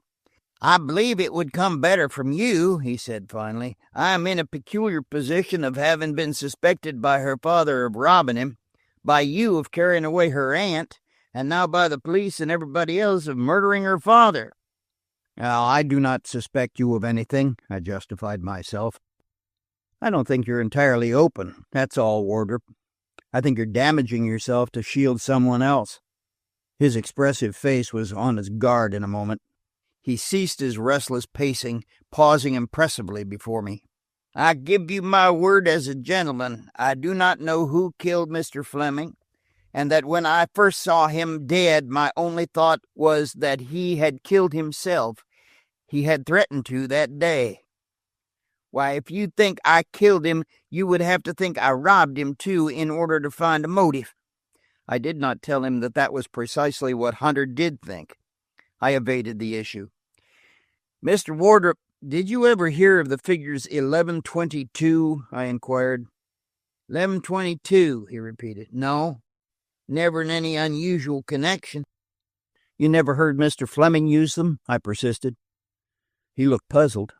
Probably, he said. In the very nature of Mr. Fleming's position, we use figures all the time. 11:22. Well, that's the time the theater train leaves the city for Bellwood. Not what you want, huh? Not quite, I answered noncommittally, and began to wind my watch. He took the hint and prepared to leave. I'll not keep you any longer, he said, picking up his raincoat. He opened the door and stared ruefully down at the detective in the hall below. The old place is queer without Miss Jane, he said irrelevantly. Well, good night, and thanks. He went heavily along the hall, and I closed my door. I heard him pass Margery's room and then go back and rap lightly. She was evidently awake. It's Harry, he called. I thought you wouldn't worry if you knew I was in the house tonight. She asked him something. Yes, he's here, he said. He stood there for a moment, hesitating over something, but whatever it was, he decided against it. Good night, dear, he said gently, and went away. The little familiarity made me wince. Every unattached man has the same pang now and then. I have it sometimes when Edith sits on the arm of Fred's chair, or when one of the youngsters leaves me to run to Daddy. And one of the sanest men I ever met went to his office and proposed to his stenographer in sheer craving for domesticity after watching the wife of one of his friends run her hand over her husband's chin and give him a reproving slap for not having shaved. I pulled myself up sharply, and after taking off my dripping coat, I went to the window and looked out into the May night. It seemed incredible that almost the same hour the previous night, little Miss Jane had disappeared, had been taken bodily away through the peace of the warm spring darkness, and that I, as wide awake as I was at that moment, acute enough of hearing to detect Wardrop's careful steps on the gravel walk below, had heard no struggle, had permitted this thing to happen without raising a finger in the old lady's defense. And she was gone as completely as if she had stepped over some psychic barrier into the fourth dimension. I found myself avoiding the most recent occurrence of the white cat. I was still too close to it to have gained any perspective. On that subject, I was able to think clearly of only one thing, that I would have to tell Margery in the morning, and that I would have given anything I possessed for a little of Edith's diplomacy with which to break the bad news. It was Edith who broke the news to me that the moths had got into my evening clothes while I was hunting in the Rockies, by telling me that my dress coat made me look narrow across the shoulders, and persuading me to buy a new one and give the old one to Fred. Then she broke the news of the moths to Fred. I was ready for bed when Wardrop came back and rapped at my door. He was still dressed, and he had the leather bag in his hand. "Look here," he said excitedly, when I opened the door. "This is not my bag at all. Fool that I was, I never examined it carefully." He held it out to me, and I carried it to the light. It was an ordinary 18-inch Russia leather traveling bag, tan in color, and with gold-plated mountings. It was empty, save for the railroad schedule that still rested in one side pocket. Wardrop pointed to the empty pocket on the other side. "In my bag," he explained rapidly, "my name was written inside that pocket in ink. I did it myself, my name and address." I looked inside the pocket on both sides. Nothing had been written in. "Don't you see?" he asked excitedly. "Whoever stole my bag had this one to substitute for it. If we can succeed in tracing the bag here to the shop it came from, and from there to the purchaser, we have the thief." "There's no maker's name in it," I said, after a casual examination. Wardrop's face fell, and he took the bag from me despondently. "No matter which way I turn," he said, "I run into a blind alley. If I were worth a damn, I suppose I could find a way out, but I'm not. Well, I'll let you sleep this time." At the door, however, he turned around and put the bag on the floor just inside. "If you don't mind, I'll leave it here," he said. "They'll be searching my room, I suppose, and I'd like to have the bag for future reference." He went for good that time, and I put out the light. As an afterthought, I opened my door perhaps 6 inches and secured it with one of the pink conch shells which flanked either end of the stone hearth. I had failed the night before. I meant to be on hand that night. I went to sleep immediately, I believe. I have no idea how much later it was that I roused. I wakened suddenly and sat up in bed. There had been a crash of some kind, for the shock was still vibrating along my nerves. Dawn was close. The window showed gray against the darkness inside, and I could make out dimly the larger objects in the room. I listened intently, but the house seemed quiet. Still, I was not satisfied. I got up and, lighting the candle, got into my raincoat in lieu of a dressing gown and prepared to investigate. With the fatality that seemed to pursue my feet in that house, with my first step I trod squarely on top of the conch shell, and I fell back on the edge of the bed, swearing softly and holding the injured member. Only when the pain began to subside did I realize that I had left the shell on the doorsill, and that it had moved at least 8 feet while I slept. When I could walk, I put it on the mantel, its mate from the other end of the hearth beside it. Then I took my candle and went out into the hall. My door, which I had left open, I found closed. Nothing else was disturbed. The leather bag sat just inside as Wardrop had left it. Through Miss Maitland's transom were coming certain strangled and irregular sounds, now falsetto, now deep bass, that showed that worthy lady to be asleep. A glance down the staircase revealed Davidson, stretched out in his chair and looking up at me. "I'm frozen," he called up cautiously. "Throw me down a blanket or two, will you?" I got a couple of blankets from my bed and took them down. He was examining his chair ruefully. "There isn't any grip to this horsehair stuff," he complained. "Every time I doze off, I dream I'm coasting down the old hill back on the farm, and when I wake up, I'm sitting on the floor with the end of my backbone bent like a hook." He wrapped himself in the blankets and sat down again, taking the precaution this time to put his legs on another chair and thus anchor himself. Then he produced a couple of apples and a penknife and proceeded to pare and offer me one. "Found 'em in the pantry," he said, biting into one. "I belong to the Apple Society. Eat 1 apple every day and keep healthy." He stopped and stared intently at the apple. "I reckon I got a worm that time," he said with less ardor. "I'll get something to wash him down," I offered, rising, but he waved me back to my chair. "Not on your life," he said with dignity. "Let him walk. How are things going upstairs?" "You didn't happen to be up there a while ago, did you?" I questioned in turn. "No. Been kept busy trying to sit tight where I am. Why?" "Someone came into my room and wakened me," I explained. "I heard a racket, and when I got up I found a shell that I had put on the doorsill to keep the door open in the middle of the room. I stepped on it." He examined a piece of apple before putting it in his mouth. Then he turned a pair of shrewd eyes on me. "That's funny," he said. "Anything in the room disturbed?" "Nothing." "Where's the shell now?" "On the mantel. I didn't want to step on it again." He thought for a minute, but his next remark was wholly facetious. "No, I guess you won't step on it up there. Like the old woman, she says, 'Motorman, if I put my foot on the rail, will I be electrocuted?' He says, 'No, madam, not unless you put your other foot on the trolley wire.'" I got up impatiently. There was no humor in the situation that night for me. "Someone had been in the room," I reiterated. "The door was closed, although I had left it open." He finished his apple and proceeded with great gravity to drop the parings down the immaculate register in the floor beside his chair. Then, "I've only got one business here, Mr. Knox," he said in an undertone, "and you know what that is. But if it will relieve your mind of the thought that there was anything supernatural about your visitor, I'll tell you that it was Mr. Wardrop, and that to the best of my belief he was in your room not once but twice in the last hour and a half. As far as that shell goes, it was I that kicked it, having gone up without my shoes." I stared at him blankly. "What could he have wanted?" I exclaimed. But with his revelation, Davidson's interest ceased. He drew the blanket up around his shoulders and shivered. "Search me," he said, and yawned. I went back to bed, but not to sleep. I deliberately left the door wide open, but no intrusion occurred.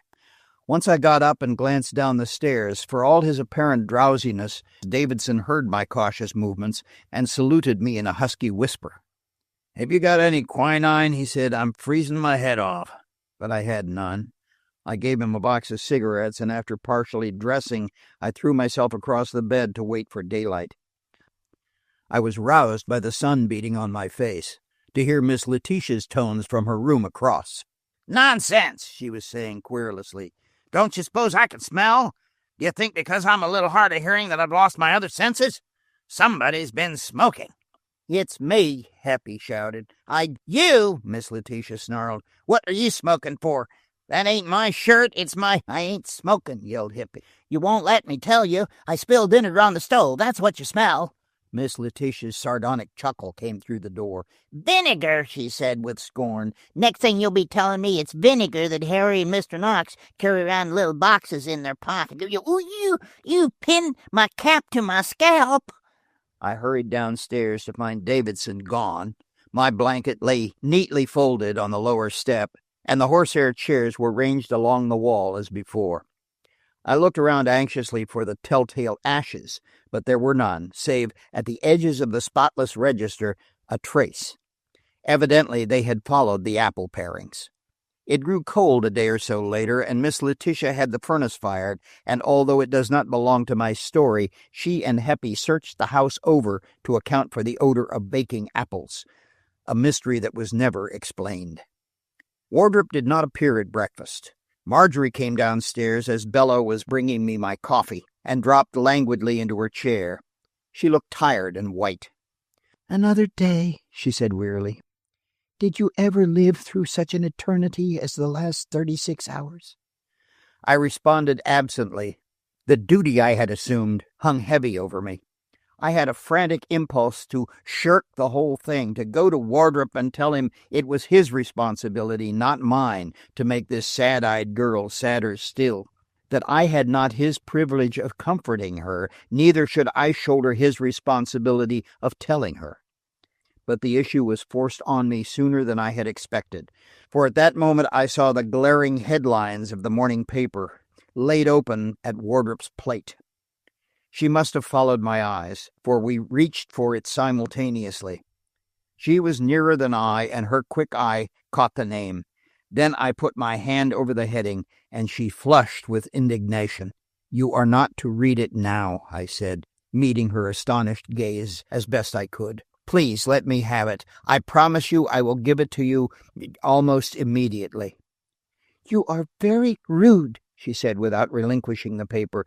"I saw a part of that. It is about my father." "Drink your coffee, please," I pleaded. "I will let you read it then, on my honor." She looked at me, then she withdrew her hand and sat erect. "How can you be so childish?" she exclaimed. "If there is anything in that paper that it will hurt me to learn, is a cup of coffee going to make it any easier?" I gave up then. I had always thought that people heard bad news better when they had been fortified with something to eat, and I had a very distinct recollection that Fred had made Edith drink something, tea probably, before he told her that Billy had fallen off the back fence and would have to have a stitch taken in his lip.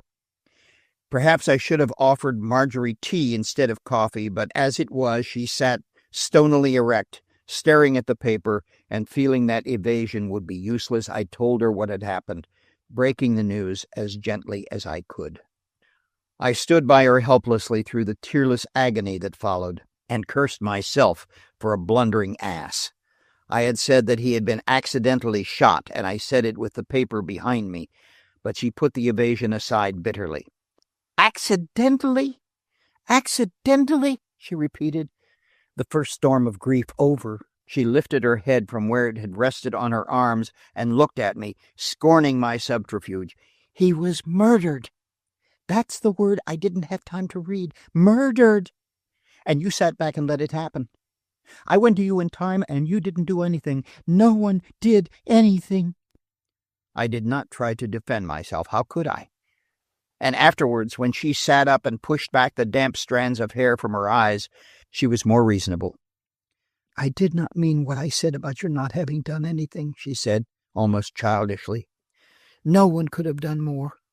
It was to happen, that's all." But even then I knew she had trouble in store that she did not suspect. What would she do when she heard that Wardrop was under grave suspicion? Between her dead father and her lover, what? It was to be days before I knew, and in all that time I, who would have died, not cheerfully but at least stoically, for her, had to stand back and watch the struggle, not daring to hold out my hand to help, lest by the very gesture she divined my wild longing to hold her for myself. She recovered bravely that morning from the shock and refused to go to her room and lie down, a suggestion, like the coffee, culled from my vicarious domestic life. She went out to the veranda and sat there in the morning sun, gazing across the lawn. I left her there finally and broke the news of her brother-in-law's death to Miss Letitia. After the first surprise, the old lady took the news with what was nearer complacency than resignation. "Shot," she said, sitting up in her bed, while Heppy shook her pillows. "It's a queer death for Alan Fleming. I've always said he would be hanged." After that, she apparently dismissed him from her mind, and we talked of her sister. Her mood had changed, and it was depressing to find that she spoke of Jane always in the past tense. She could speak of her quite calmly. I suppose the sharpness of our emotions is in inverse ratio to our length of years, and she regretted that, under the circumstances, Jane would not rest in the family lot. "We are all there," she said. 11 of us, counting my sister Mary's husband, although he didn't properly belong. And I always said we would take him out if we were crowded. It is the best lot in the Hopedale Cemetery. You can see the shaft for 2 miles in any direction." We held a family council that morning around Miss Letitia's bed. Wardrop, who took little part in the proceedings, and who stood at a window looking out most of the time, Margery on the bed, her arm around Miss Letitia's shriveled neck, and Heppy, who acted as interpreter and shouted into the old lady's ear such parts of the conversation as she considered essential. "I have talked with Miss Fleming," I said as clearly as I could, "and she seems to shrink from seeing people. The only friends she cares about are in Europe, and she tells me that there are no other relatives." Heppy condensed this into a vocal capsule and thrust it into Miss Letitia's ear. The old lady nodded. "No other relatives," she corroborated. "God be praised for that, anyhow." "And yet," I went on, "there are things to look after, certain necessary duties that no one else can attend to. I don't want to insist, but she ought, if she is able, to go to the city house for a few hours at least." "City house!" Heppy yelled in her ear. "It ought to be cleaned," Miss Letitia acquiesced. "And fresh curtains put up. Jane would have been in her element. She was always handy at a funeral. And don't let him get one of those let down at the side coffins. They're leaky." Luckily, Margery did not notice this. "I was going to suggest," I put in hurriedly, "that my brother's wife would be only too glad to help. And if Miss Fleming will go into town with me, I am sure Edith would know just what to do. She isn't curious, and she's very capable." Margery threw me a grateful glance, grateful, I think, that I could understand how, under the circumstances, a stranger was more acceptable than curious friends could be. "Mr. Knox's sister-in-law," interpreted Heppy. "When you have to say the letter S, turn your head away," Miss Letitia rebuked her. "Well, I don't object if Knox's sister-in-law don't." She had an uncanny way of expanding Heppy's tabloid speeches. "She can take my white silk shawl to lay over the body, but be sure to bring it back. We may need it for Jane." If the old lady's chin quivered a bit while Margery threw her arms around her, she was mightily ashamed of it. But Heppy was made of weaker stuff. She broke into a sudden storm of sobs and left the room, to stick her head in the door a moment later. "Kidneys or chops?" she shouted almost belligerently. "Kidneys," Miss Letitia replied in kind. Wardrop went with us to the station at noon, but he left us there, with a brief remark that he would be up that night. After I had put Margery in a seat, I went back to have a word with him alone. He was standing beside the train, trying to light a cigarette, but his hand shook almost beyond control, and after the 4th match he gave it up. My minute for speech was gone. As the train moved out, I saw him walking back along the platform, paying no attention to anything around him. Also, I had a fleeting glimpse of a man loafing on a baggage truck, his hat over his eyes. He was paring an apple with a penknife and dropping the peelings with careful accuracy through a crack in the floor of the platform. I had arranged over the telephone for Edith to meet the train, and it was a relief to see that she and Margery took to each other at once. We drove to the house immediately, and after a few tears when she saw the familiar things around her, Margery rose to the situation bravely. Miss Letitia had sent Bella to put the house in order, and it was evident that the idea of clean curtains for the funeral had been drilled into her until it had become an obsession. Not until Edith had concealed the stepladder were the hangings safe, and late in the afternoon we heard a crash from the library and found Bella twisted on the floor, the result of putting a teakwood taboret on a table and from thence attacking the lace curtains of the library windows. Edith gave her a good scolding and sent her off to soak her sprained ankle. Then she righted the taboret, sat down on it, and began on me. "Do you know that you have not been to the office for 2 days?" she said severely. "And do you know that Hawes had hysterics in our front hall last night? You had a case in court yesterday, didn't you?" "Nothing very much," I said, looking over her head. "Anyhow, I'm tired. I don't know when I'm going back. I need a vacation." She reached behind her and, pulling the cord, sent the window shade to the top of the window. At the sight of my face thus revealed, she drew a long sigh. "The biggest case you ever had, Jack. The biggest retainer you ever had." "I spent that," I protested feebly. "A vacation, and you only back from Pinehurst." The girl was in trouble, is in trouble, Edith, I burst out. Anyone would have done the same thing. Even Fred would hardly have deserted that household. It's stricken, positively stricken. My remark about Fred did not draw her from cover. "Of course it's your own affair," she said, not looking at me, "and goodness knows I'm disinterested about it. You ruined the boys, both stomachs and dispositions, and I could use your room splendidly as a sewing room. Edith, you abominable little liar." She dabbed at her eyes furiously with her handkerchief and walked with great dignity to the door. Then she came back and put her hand on my arm. "Oh, Jack, if we could only have saved you this," she said, and a minute later, when I did not speak, "Who is the man, dear?" "A distant relative, Harry Wardrop," I replied, with what I think was very nearly my natural tone. "Don't worry, Edith. It's all right. I've known it right along." "Pooh," Edith returned sagely. "So do I know I've got to die and be buried someday. Its being inevitable doesn't make it any more cheerful." She went out, but she came back in a moment and stuck her head through the door. "That's the only inevitable thing there is," she said, taking up the conversation, an old habit of hers, where she had left off. "I don't know what you're talking about," I retorted, turning my back on her, "and anyhow, I regard your suggestion as immoral." But when I turned again, she had gone. That Saturday afternoon at 4 o'clock, the body of Alan Fleming was brought home and placed in state in the music room of the house. Miss Jane had been missing since Thursday night. I called Hunter by telephone, and he had nothing to report. Chapter 11. A Night in the Fleming Home. I had a tearful message from Hawes late that afternoon, and a little after 5 I went to the office. I found him offering late editions of the evening paper to a couple of clients who were edging toward the door. His expression when he saw me was pure relief, the clients' relief strongly mixed with irritation. I put the best face on the matter that I could, saw my visitors, and left alone, prepared to explain to Hawes what I could hardly explain to myself. "I have been unavoidably detained, Hawes," I said. "Miss Jane Maitland has disappeared from her home." "So I understood you over the telephone." He had brought my mail and stood by impassive. "Also, her brother-in-law is dead. The papers are full of it."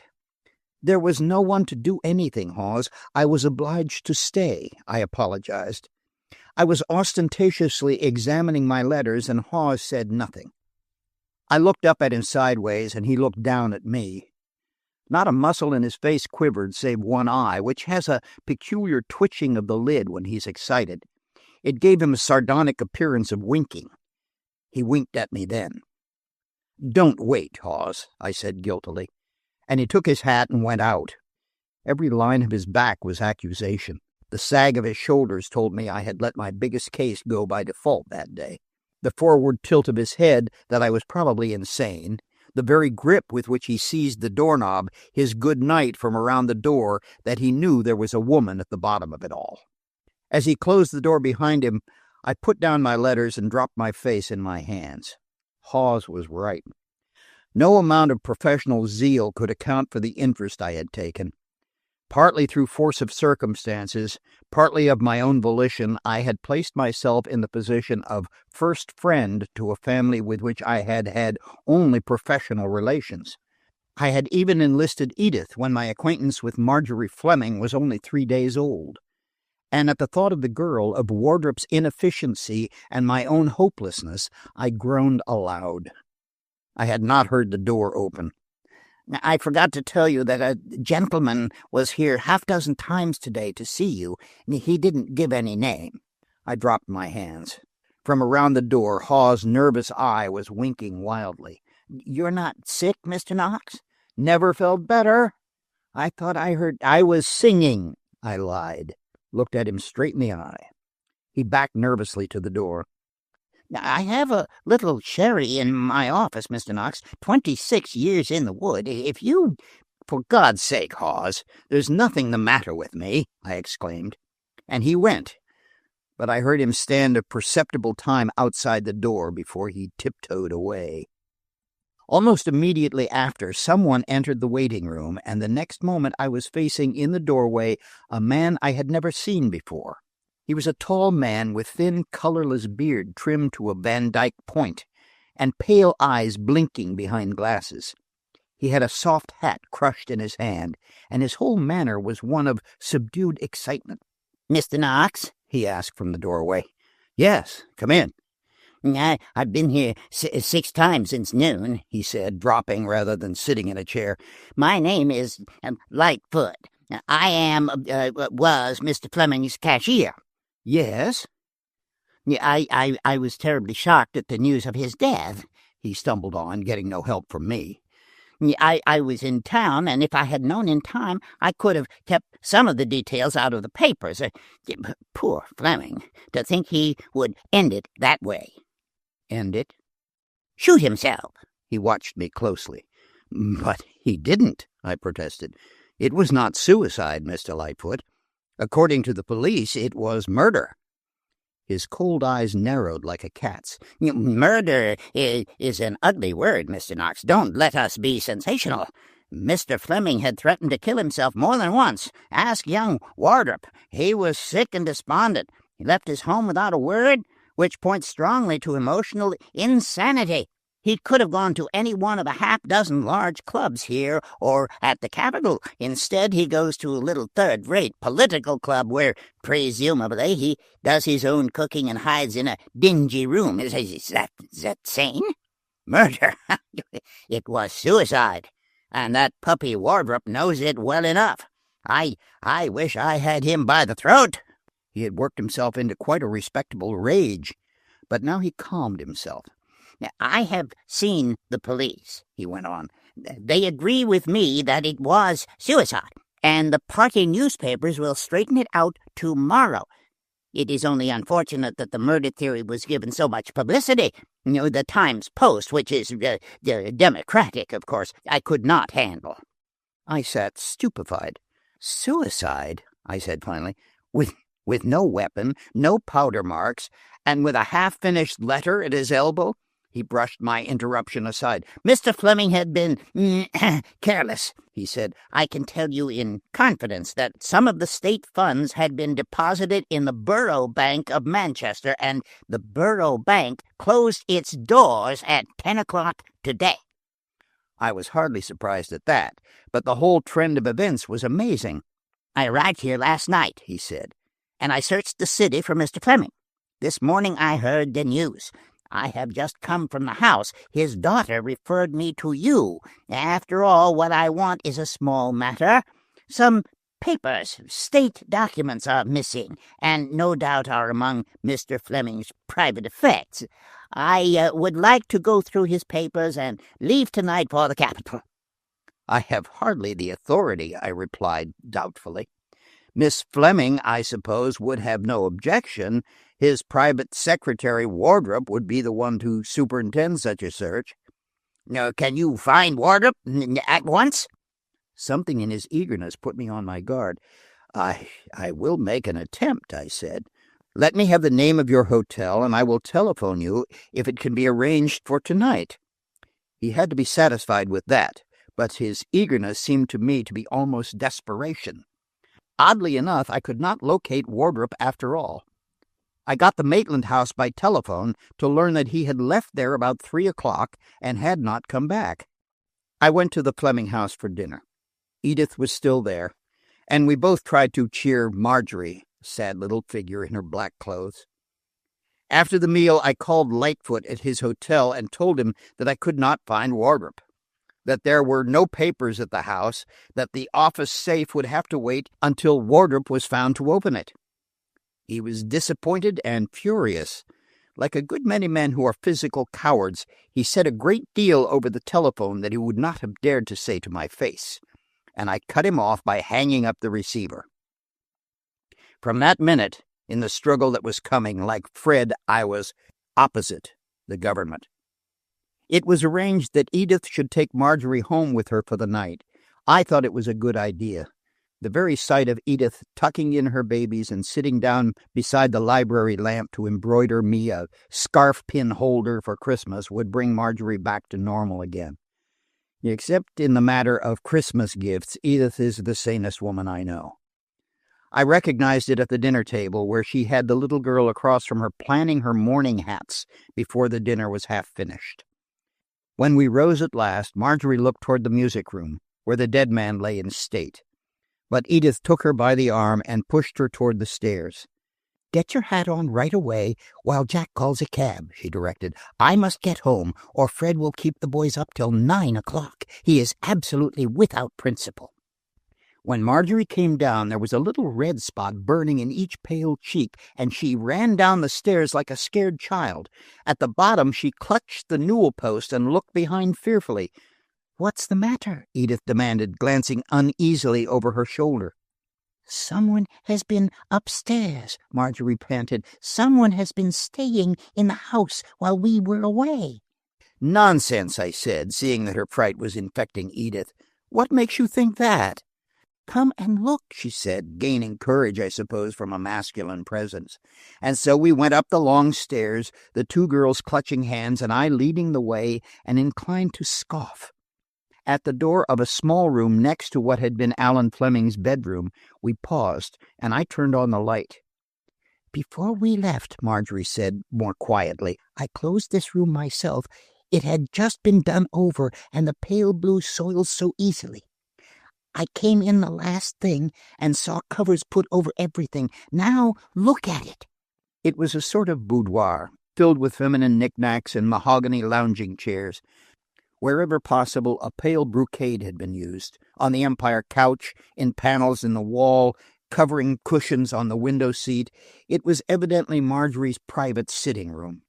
The linen cover that had been thrown over the divan was folded back, and a pillow from the window seat bore the imprint of a head. The table was still covered, knobby protuberances indicating the pictures and books beneath. On one corner of the table, where the cover had been pushed aside, was a cup, empty and clean washed. And as if to prove her contention, Margery picked up from the floor a newspaper dated Friday morning, the 22nd. A used towel in the bathroom nearby completed the inventory. Margie had been right. Someone had used the room while the house was closed. "Might it not have been your father?" Edith asked when we stood again at the foot of the stairs. "He could have come here to look for something and lain down to rest."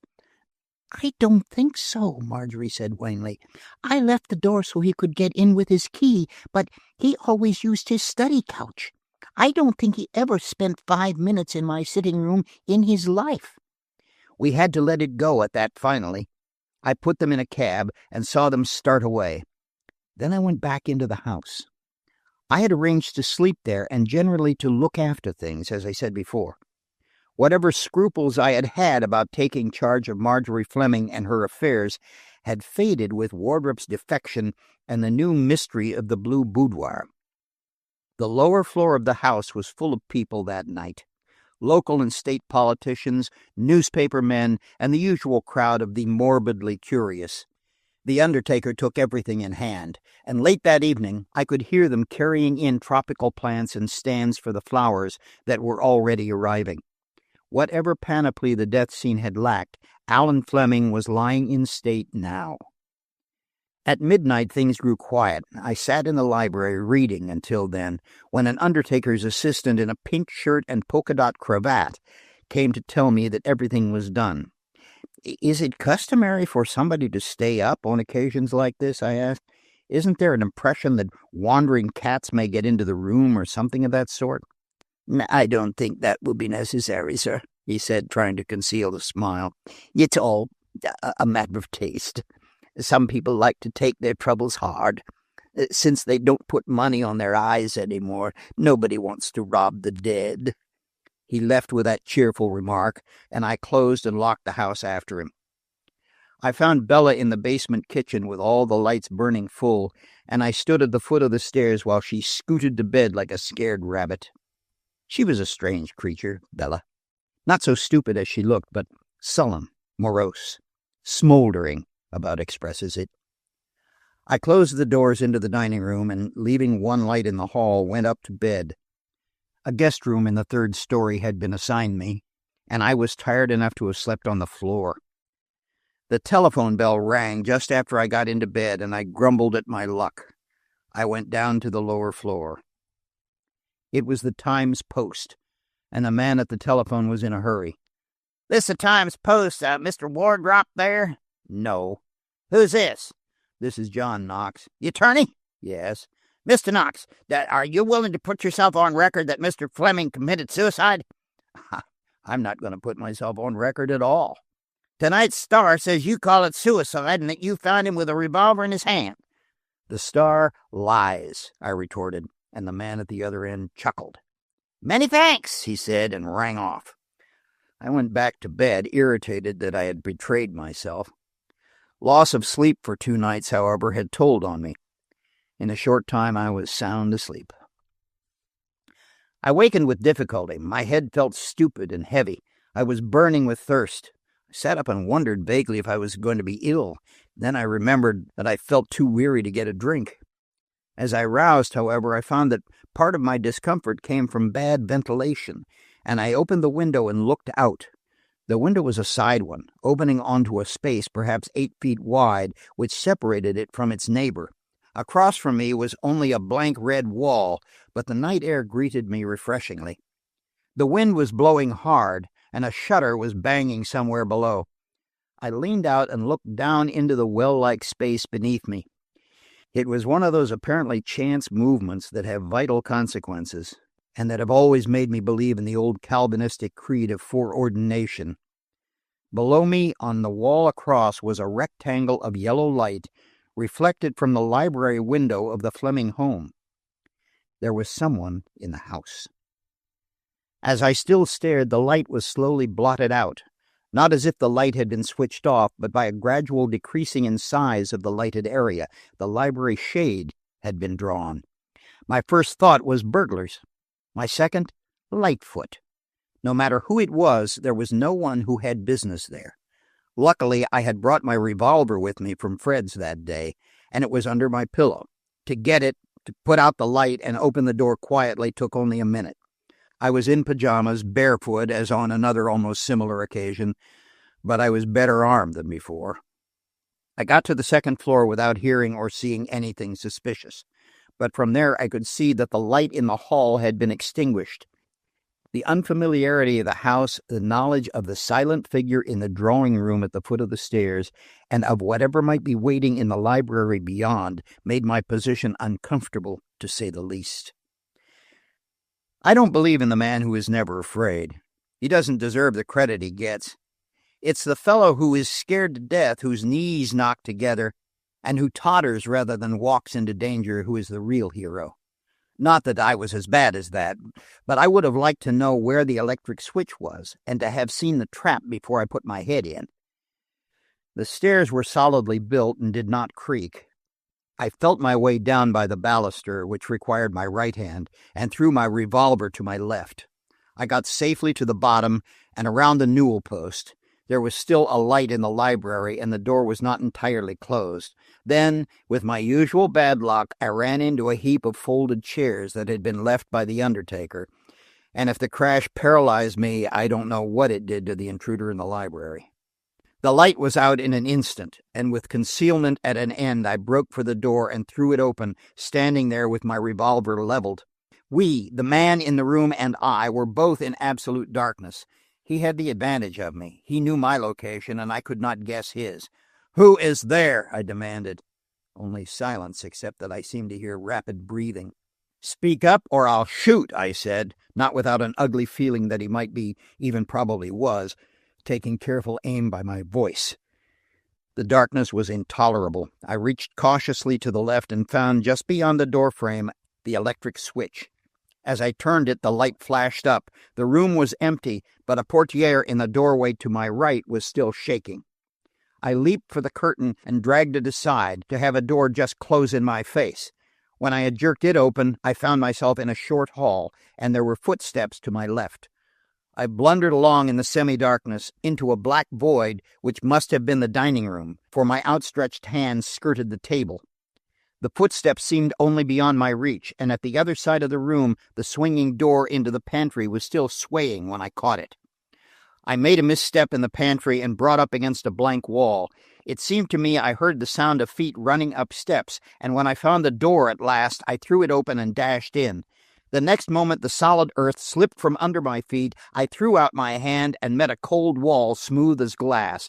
Then I fell an incalculable distance, and the blackness of the night came over me and smothered me. Chapter 12. My Commission. When I came to, I was lying in darkness, and the stillness was absolute. When I tried to move, I found I was practically a prisoner. I had fallen into an air shaft or something of the kind. I could not move my arms, where they were pinioned to my sides, and I was half lying, half crouching in a semi-vertical position. I worked one arm loose and managed to make out that my prison was probably the dumbwaiter shaft to the basement kitchen. I had landed on top of the slide, and I seemed to be tied in a knot. The revolver was under me, and if it had exploded during the fall, it had done no damage. I can hardly imagine a more unpleasant position. If the man I'd been following had so chosen, he could have made away with me in any one of a dozen unpleasant ways. He could have filled me as full of holes as a sieve, or scalded me, or done anything pretty much that he chose. But nothing happened. The house was impressively quiet. I had fallen feet first, evidently, and then crumpled up unconscious, for one of my ankles was throbbing. It was some time before I could stand erect, and even by reaching I could not touch the doorway above me. It must have taken 5 minutes for my confused senses to remember the wire cable and to tug at it. I was a heavy load for the slide, accustomed to nothing weightier than political dinners. But with much creaking I got myself at last to the floor above and stepped out, still into darkness, but free. I still held the revolver, and I lighted the whole lower floor, but I found nothing in the dining room or the pantry. Everything was locked and in good order. A small alcove off the library came next. It was undisturbed, but a taboret lay on its side, and a half-dozen books had been taken from a low bookcase and lay heaped on a chair. In the library, however, everything was confusion. Desk drawers stood open, one of the linen shades had been pulled partly off its roller, a chair had been drawn up to the long mahogany table in the center of the room with the electric dome overhead, and everywhere on chairs over the floor, heaped in stacks on the table, were papers. After searching the lower floor and finding everything securely locked, I went upstairs, convinced the intruder was still in the house. I made a systematic search of every room, looking into closets and under beds. Several times I had an impression as I turned a corner that someone was just ahead of me, but I was always disappointed. I gave up at last, and going down to the library, made myself as comfortable as I could and waited for morning. I heard Bella coming down the stairs after 7 sometime. She came slowly with flagging footsteps, as if the slightest sound would send her scurrying to the upper regions again. A little later I heard her rattling the range in the basement kitchen, and I went upstairs and dressed. I was too tired to have a theory about the night visitor. In fact, from that time on, I tried to have no theories of any kind. I was impressed with only one thing, that the enemy or enemies of the late Alan Fleming evidently carried their antagonism beyond the grave. As I put on my collar, I wondered how long I could stay in this game, as I now meant to, and avoid lying in state in Edith's little drawing room with flowers around and a gentleman in black gloves at the door. I had my ankle strapped with adhesive that morning by my doctor, and it gave me no more trouble. But I caught him looking curiously at the blue bruise on my forehead where Wardrop had struck me with a chair, and at my nose, no longer swollen but mustard yellow at the bridge.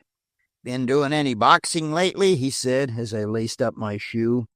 "Not for 2 or 3 years." "New machine?" "No." He smiled at me quizzically from his desk. "How's the other fellow look?" he inquired, and to my haltingly invented explanation of my battered appearance, he returned the same enigmatical smile. That day was uneventful. Margery and Edith came to the house for about an hour and went back to Fred's again. A cousin of the dead man, an elderly bachelor named Parker, appeared that morning and signified his willingness to take charge of the house during that day. The very hush of his voice and his black tie prompted Edith to remove Margery from him as soon as she could, and as the girl dreaded the curious eyes of the crowd that filled the house, she was glad to go. It was Sunday, and I went to the office only long enough to look over my mail. I dined in the middle of the day at Fred's and felt heavy and stupid all afternoon as a result of thus reversing the habits of the week. In the afternoon, I had my first conversation with Fred and Edith while Margery and the boys talked quietly in the nursery. They had taken a great fancy to her, and she was almost cheerful when she was with them. Fred had the morning papers around him on the floor and was in his usual Sunday argumentative mood. "Well," he said, when the nursery door upstairs had closed, "what was it, Jack? Suicide?" "I don't know," I replied bluntly. "Well, what do you think?" he insisted. "How can I tell?" irritably. "The police say it was suicide, and they ought to know. Times Post says it was murder, and they will prove it, and they claim the police been called off." I said nothing of Mr. Lightfoot and his visit to the office, but I made a mental note to see the Times Post people and learn, if I could, what they knew. "I cannot help thinking that he deserved very nearly what he got," Edith broke in, looking much less vindictive than her words. "When one thinks of the ruin he brought to poor Henry Butler, and that Ellen has been practically an invalid ever since, I can't be sorry for him." "What was the Butler story?" I asked, but Fred did not know, and Edith was as vague as women usually are in politics.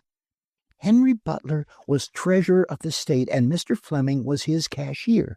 I don't know just what the trouble was, but you remember that Henry Butler killed himself after he got out of the penitentiary, and Ellen has been in one hospital after another.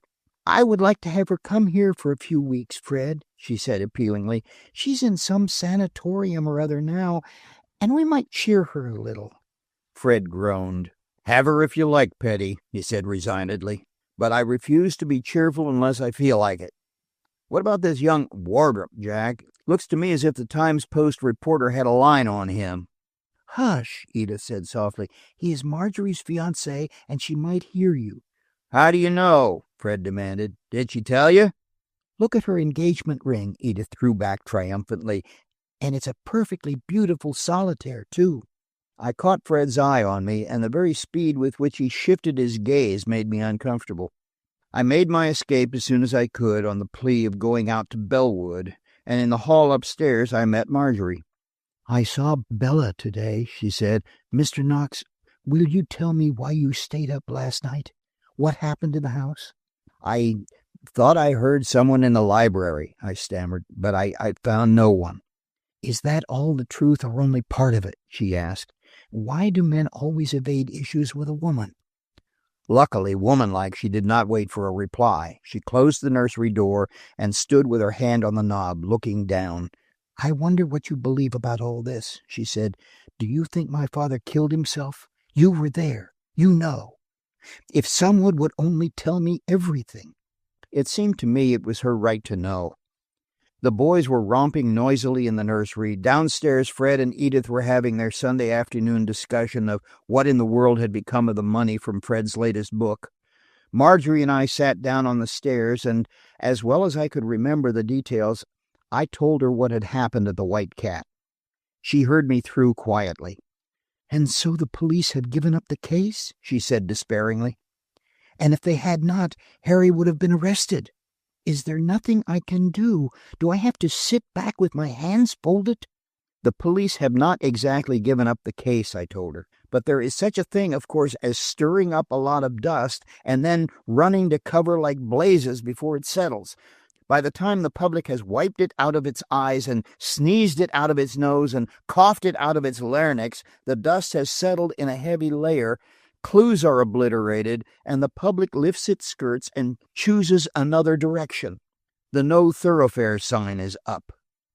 She sat there for 15 minutes, interrupted by occasional noisy excursions from the nursery, which resulted in her acquiring by degrees a lapful of broken wheels, three-legged horses, and a live water beetle which the boys had found under the kitchen sink and imprisoned in a glass-topped box, where, to its bewilderment, they were assiduously offering it dead and mangled flies.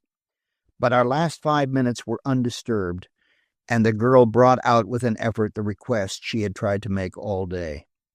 "Whoever killed my father, and it was murder, Mr. Knox, whoever did it is going free to save a scandal. All my friends," she smiled bitterly, "are afraid of the same thing. But I cannot sit quiet and think nothing can be done. I must know, and you are the only one who seems willing to try to find out." So it was that when I left the house a half hour later, I was committed. I had been commissioned by the girl I loved, for it had come to that, to clear her lover of her father's murder, and so give him back to her. Not in so many words, but I was to follow up the crime, and the rest followed. And I was morally certain of two things. First, that her lover was not worthy of her, and second, and more to the point, that innocent or guilty, he was indirectly implicated in the crime. I had promised her also to see Miss Letitia that day if I could, and I turned over the events of the preceding night as I walked toward the station. But I made nothing of them. One thing occurred to me, however. Bella had told Margery that I had been up all night. Could Bella, but I dismissed the thought as absurd. Bella, who had scuttled to bed in a panic of fright, who would never have dared the lower floor alone, and Bella, given all the courage in the world, could never have moved with the swiftness and light certainty of my midnight prowler. It had not been Bella. But after all, I did not go to Bellwood. I met Hunter on my way to the station, and he turned around and walked with me. "So you've laid down on the case," I said, when we had gone a few steps without speaking. He grumbled something unintelligible and probably unrepeatable. "Of course," I persisted, "being a simple and uncomplicated case of suicide, there was nothing in it anyhow. If it had been murder under peculiar circumstances—" He stopped and gripped my arm. "For 10 cents, he said gravely, "I would tell the chief and a few others what I think of 'em, and then I'd go out and get full." "Not on 10 cents. "I'm going out of the business," he stormed. "I'm going to drive a garbage truck. It's cleaner than this job." "Suicide? I never saw a cleaner case of—" He stopped suddenly. "Do you know Burton of Times-Post?" "No, I've heard of him." "Well, he's your man. They're dead against the ring, and Burton's been given the case. He's as sharp as a steel trap. You two get together." He paused at a corner. "Goodbye," he said dejectedly. "I'm off to hunt some boys that have been stealing milk bottles. It's about my size these days." He turned around, however, before he had gone many steps, and came back. "Wardrop has been missing since yesterday afternoon," he said. "That is, he thinks he's missing. We've got him all right." I gave up my Bellwood visit for the time, and taking a car downtown, I went to the Times post office. The Monday morning edition was already underway as far as the staff was concerned, and from the waiting room I could see 3 or 4 men with their hats on, most of them rattling typewriters. Burton came in a moment, a red-haired young fellow with a short, thick nose and muggy skin. He was rather stocky in build, and the pugnacity of his features did not hide the shrewdness of his eyes. I introduced myself, and at my name his perfunctory manner changed. "Knox," he said, "I called you last night over the phone." "Can't we talk in a more private place?" I asked, trying to raise my voice above the confusion of the next room. In reply, he took me into a tiny office containing a desk and 2 chairs and separated by an 8-foot partition from the other room. "This is the best we have," he explained cheerfully. "Newspapers are agents of publicity, not privacy, if you don't care what you say." I liked Burton. There was something genuine about him. After Wardrop's kid-glove finish, he was a relief. "Hunter of the Detective Bureau sent me here," I proceeded, "about the Fleming case." He took out his notebook. "You are the 4th today," he said. "Hunter himself, Lightfoot from Plattsburgh, and McFeely here in town. Well, Mr. Knox, are you willing now to put yourself on record that Fleming committed suicide?" "No," I said firmly. "It is my belief that he was murdered." "And that the secretary fellow, what's his name, Wardrop, that he killed him?" "Possibly." In reply, Burton fumbled in his pocket and brought out a pasteboard box filled with jeweler's cotton. Underneath was a small object which he passed to me with care. "I got it from the coroner's physician who performed the autopsy," he said casually. "You will notice that it's a .32 and that the revolver they took from Wardrop was a .38. Question: where's the other gun?" I gave him back the bullet, and he rolled it around on the palm of his hand. "Little thing, isn't it?" he said. "You think we're lords of creation till we see a 1/4-inch bichloride tablet, or a bit of lead like this. Look here." He dived into his pocket again and drew out a roll of ordinary brown paper. When he opened it, a bit of white chalk fell on the desk. "Look at that," he said dramatically. "Kill an army with it, and they'd never know what struck 'em. Cyanide of potassium, and the druggist that sold it ought to be choked." "Where did it come from?" I asked curiously. Burton smiled his cheerful smile. "It's a beautiful case all around," he said, as he got his hat. "I haven't had any Sunday dinner yet, and it's 5 o'clock. Oh, the cyanide? Clarkson, the cashier of the bank Fleming ruined, took a bite off that corner right there this morning." "Clarkson!" I exclaimed. "How is he?" "God only knows," said Burton gravely, from which I took it Clarkson was dead.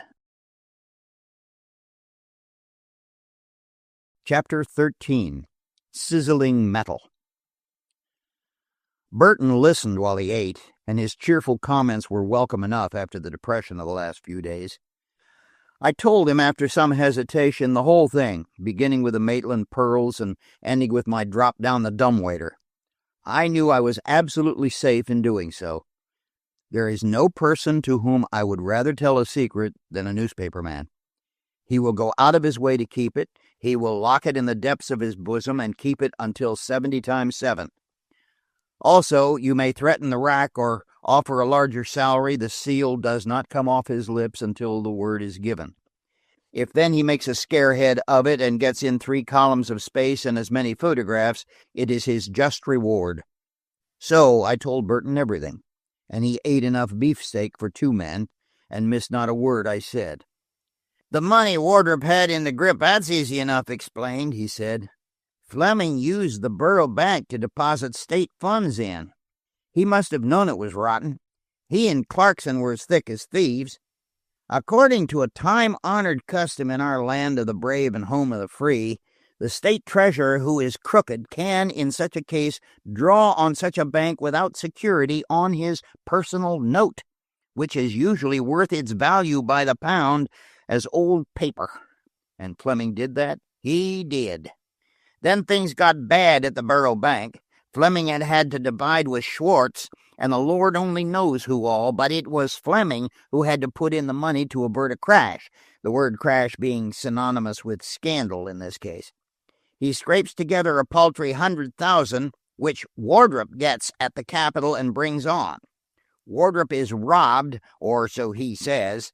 The bank collapses, and Clarkson, driven to the wall, kills himself just after Fleming is murdered. What does that sound like? Like Clarkson, I exclaimed, and Clarkson knew Fleming was hiding at the White Cat. Now then, take the other theory, he said, pushing aside his cup. Wardrop goes in to Fleming with a story that he has been robbed. Fleming gets crazy and attacks him. All that is in the morning, Friday. Now then, Wardrop goes back there that night.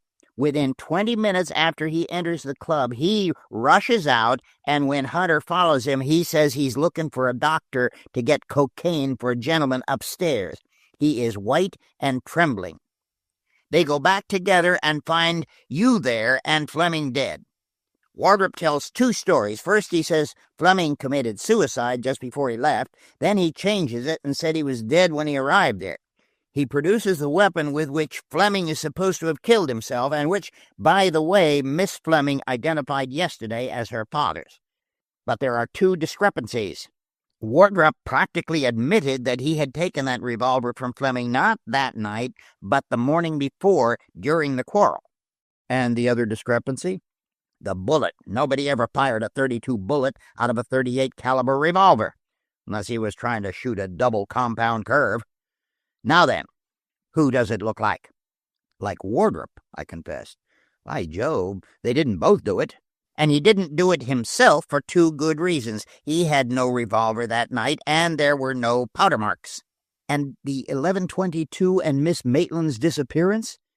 He looked at me with his quizzical smile. I'll have to have another steak if I'm to settle that, he said. I can only solve one murder on one steak, but disappearances are my specialty. Perhaps if I have a piece of pie and some cheese. But I got him away at last, and we walked together down the street. Can't quite see the old lady in it, he confessed. She hadn't any grudge against Fleming, had she? Wouldn't be likely to forget herself temporarily and kill him. Good Lord, I said. Why, she's 65, and as timid and gentle a little old lady as ever lived. Curls? He asked, turning his bright blue eyes on me. Yes. Wouldn't be likely to have eloped with a minister or advertised for a husband or anything like that. You would have to know her to understand, I said resignedly. But she didn't do any of those things, and she didn't run off to join a theatrical troupe. Burton, who do you think was in the Fleming house last night? Lightfoot, he said succinctly. He stopped under a street lamp and looked at his watch. I believe I'll run over to the Capitol tonight, he said. While I'm gone, I'll be back tomorrow night or the next morning. I wish you would do two things. Find Rosie or Grady or whatever her name is, and locate Carter. That's probably not his name, but it will answer for a while. Then get your friend Hunter to keep him in sight for a while, till I come back anyhow. I'm beginning to enjoy this. It's more fun than a picture puzzle. We're going to make the police department look like kindergarten playing jackstraws. And the second thing I'm to do? Go to Bellwood and find out a few things. It's all well enough to say the old lady was a meek and timid person, but if you want to know her peculiarities, go to her neighbors. When people leave the beaten path, the neighbors always know it before the families. He stopped before a drugstore. I'll have to pack for my little jaunt, he said, and purchased a toothbrush, which proved to be the extent of his preparations. We separated at the station, Burton to take his red hair and his toothbrush to Plattsburgh, I to take a taxicab, and armed with a page torn from the classified directory to inquire at as many of the 12 Anderson's drugstores as might be necessary to locate Delia's gentleman friend, the clerk, through him Delia, and through Delia the mysterious Carter, who was not really a butler. It occurred to me somewhat tardily that I knew nothing of Delia but her given name. A telephone talk with Margery was of little assistance. Delia had been a new maid, and if she had heard her other name, she had forgotten it. I had checked off 8 of the Andersons on my list without result, and the taximeter showed something over $19 when the driver drew up at the curb. "Gentleman in the other cab's hailing you, sir," he said over his shoulder. The other cab? "The one that's been following us." I opened the door and glanced behind. A duplicate of my cab stood perhaps 50 feet behind, and from it a familiar figure was slowly emerging, carrying on a high-pitched argument with the chauffeur. The figure stopped to read the taximeter, shook his fist at the chauffeur, and approached me, muttering audibly. It was Davidson. "That liar and thief back there has got me rung up for $19, he said, ignoring my amazement. $19.40. Must have the thing counting the revolutions of all four wheels." He walked around and surveyed my expense account at the driver's elbow. Then he hit the meter a sharp slap, but the figures did not change. $19, he repeated, dazed. $19 and, look here, he called to his driver, who had brought the cab close. "It's only 30 cents here. Your clock's 10 cents fast." "But how—" I began. "You back up to $19.30, he persisted, ignoring me. "If you'll back up to $12, I'll pay it. That's all I got." Then he turned on me irritably. "Good heavens, man," he exclaimed. "Do you mean to tell me you've been to 8 drugstores this Sunday evening and spent $19.30 and haven't got a drink yet?"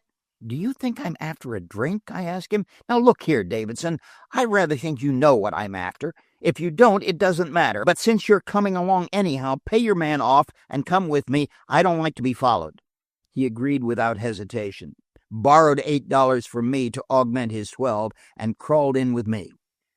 "The next address on the list is the right one," he said as the man waited for directions. "I did the same round yesterday, but not being a plutocrat, I used the streetcars and my legs. And because you're a decent fella and don't have to be chloroformed to have an idea injected, I'm going to tell you something. There were 11 roundsmen as well as the sergeant who heard me read the note I found at the Fleming house that night. You may have counted them through the window. 12 plainclothes men read it before morning. When the news of Mr. Fleming's death came out, I thought this fellow Carter might know something, and I trailed Delia through this Mamie Brennan. When I got there, I found Tom Brannigan and 4 other detectives sitting in the parlor, and Miss Delia in a blue silk waist, making eyes at every mother's son of 'em." I laughed in spite of my disappointment. Davidson leaned forward and closed the window at the driver's back. Then he squared around and faced me. "Understand me, Mr. Knox," he said. "Mr. Fleming killed himself. You and I are agreed on that. Even if you aren't just convinced of it, I'm telling you, and better let it drop, sir." Under his quiet manner, I felt a threat. It served to rouse me. "I'll let it drop when I'm through with it," I asserted, and got out my list of addresses. "You'll let it drop because it's too hot to hold," he retorted, with a suspicion of a smile.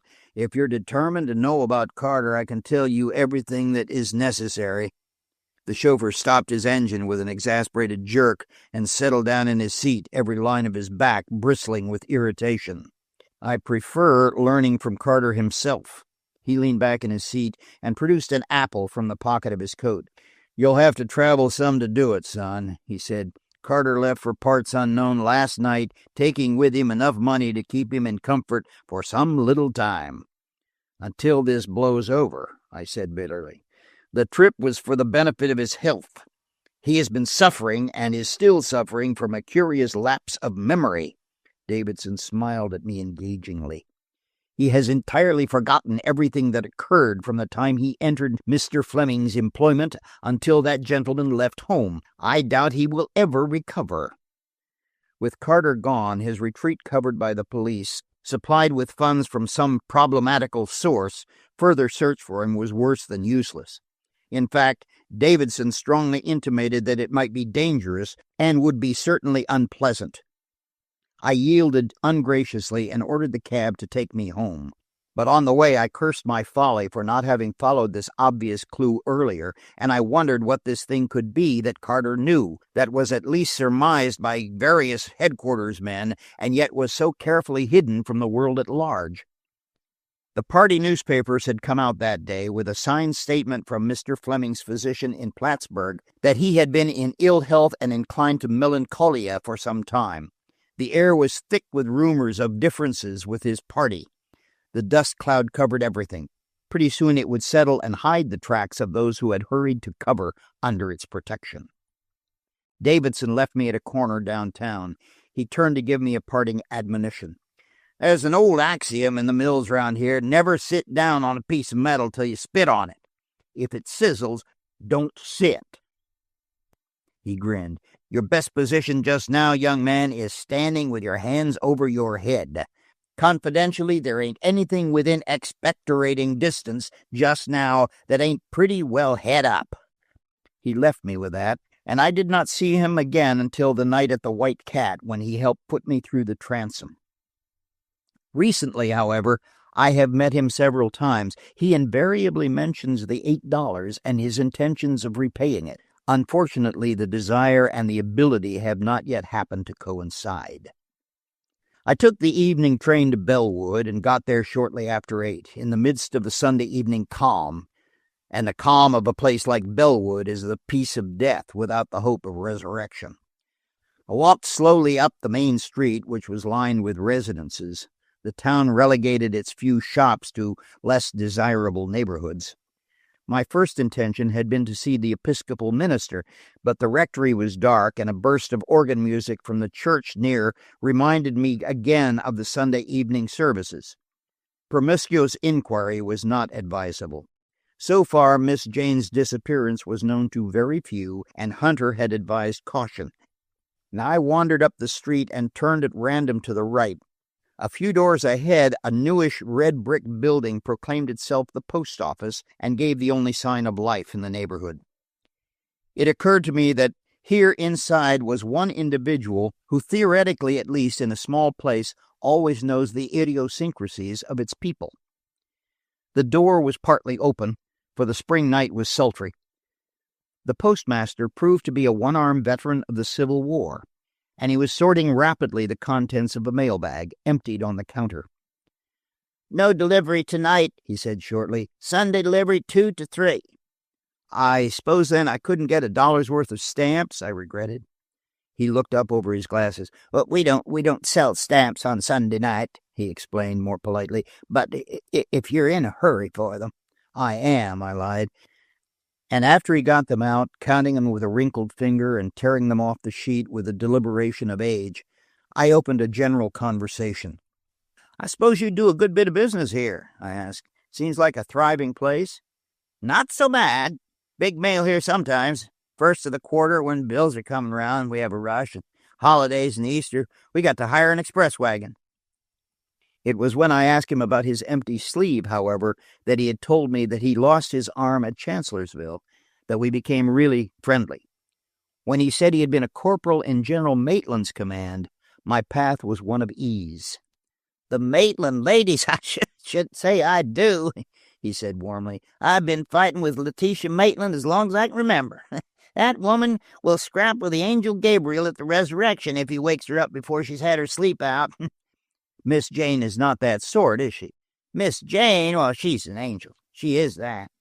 She could have been married a dozen times when she was a girl, but Letitia wouldn't have it. I was after her myself 45 years ago.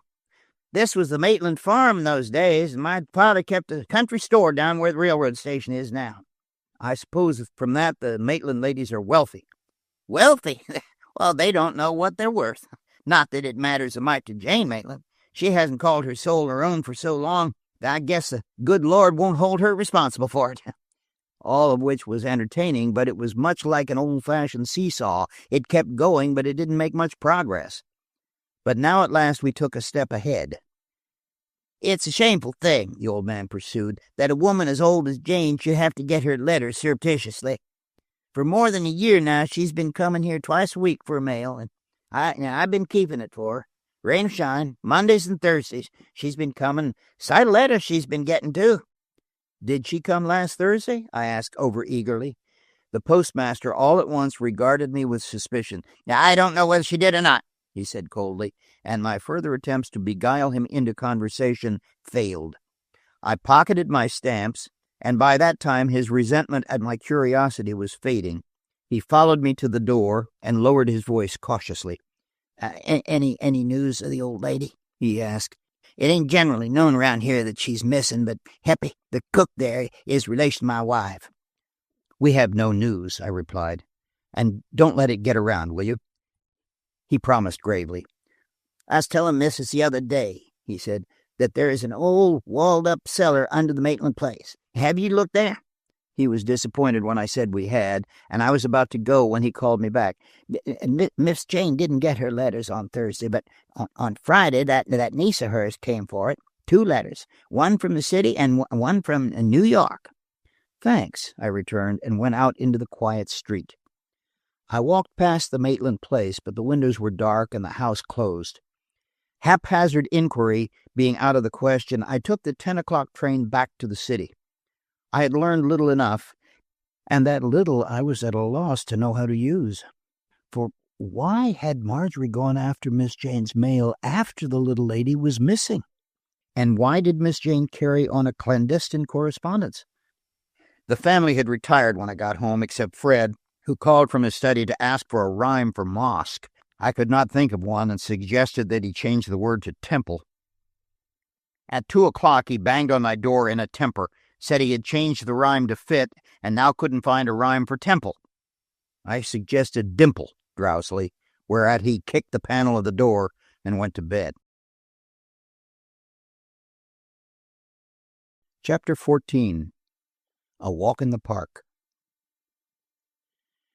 The funeral occurred on Monday.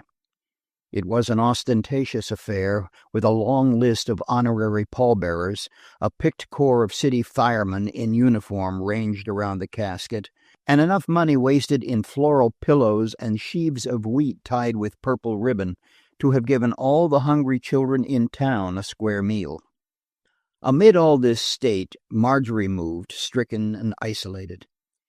She went to the cemetery with Edith, Miss Letitia having sent a message that, having never broken her neck to see the man living, she wasn't going to do it to see him dead. The music was very fine, and the eulogy spoke of this patriot who had served his country so long and so well. "Following the flag," Fred commented under his breath, as long as there was an appropriation attached to it. And when it was all over, we went back to Fred's until the Fleming house could be put in order again. It was the best place in the world for Margery, for with the children demanding her attention and applause every minute, she had no time to be blue. Mrs. Butler arrived that day, which made Fred suspicious that Edith's plan to bring her far antedated his consent. But she was there when he got home from the funeral, and after one glimpse at her thin face and hollow eyes, I begged Edith to keep her away from Margery, for that day at least. Fortunately, Mrs. Butler was exhausted by her journey and retired to her room almost immediately.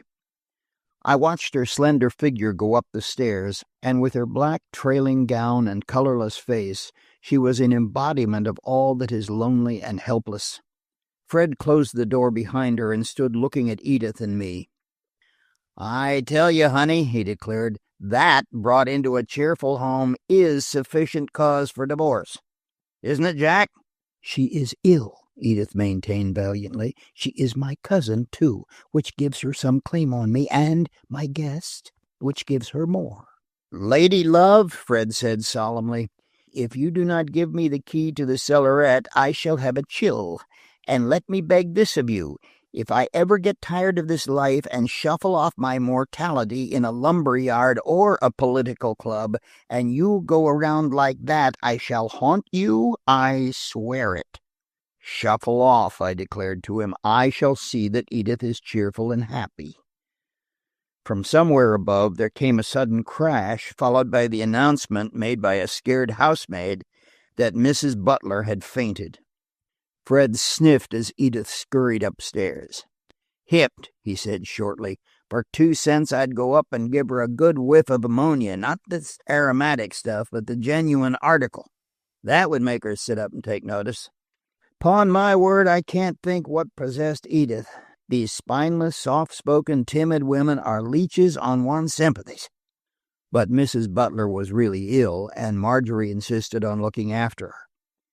It was an odd coincidence. The widow of one state treasurer and the orphaned daughter of his successor, both men had died violent deaths, in each case when a boiling under the political lid had threatened to blow it off.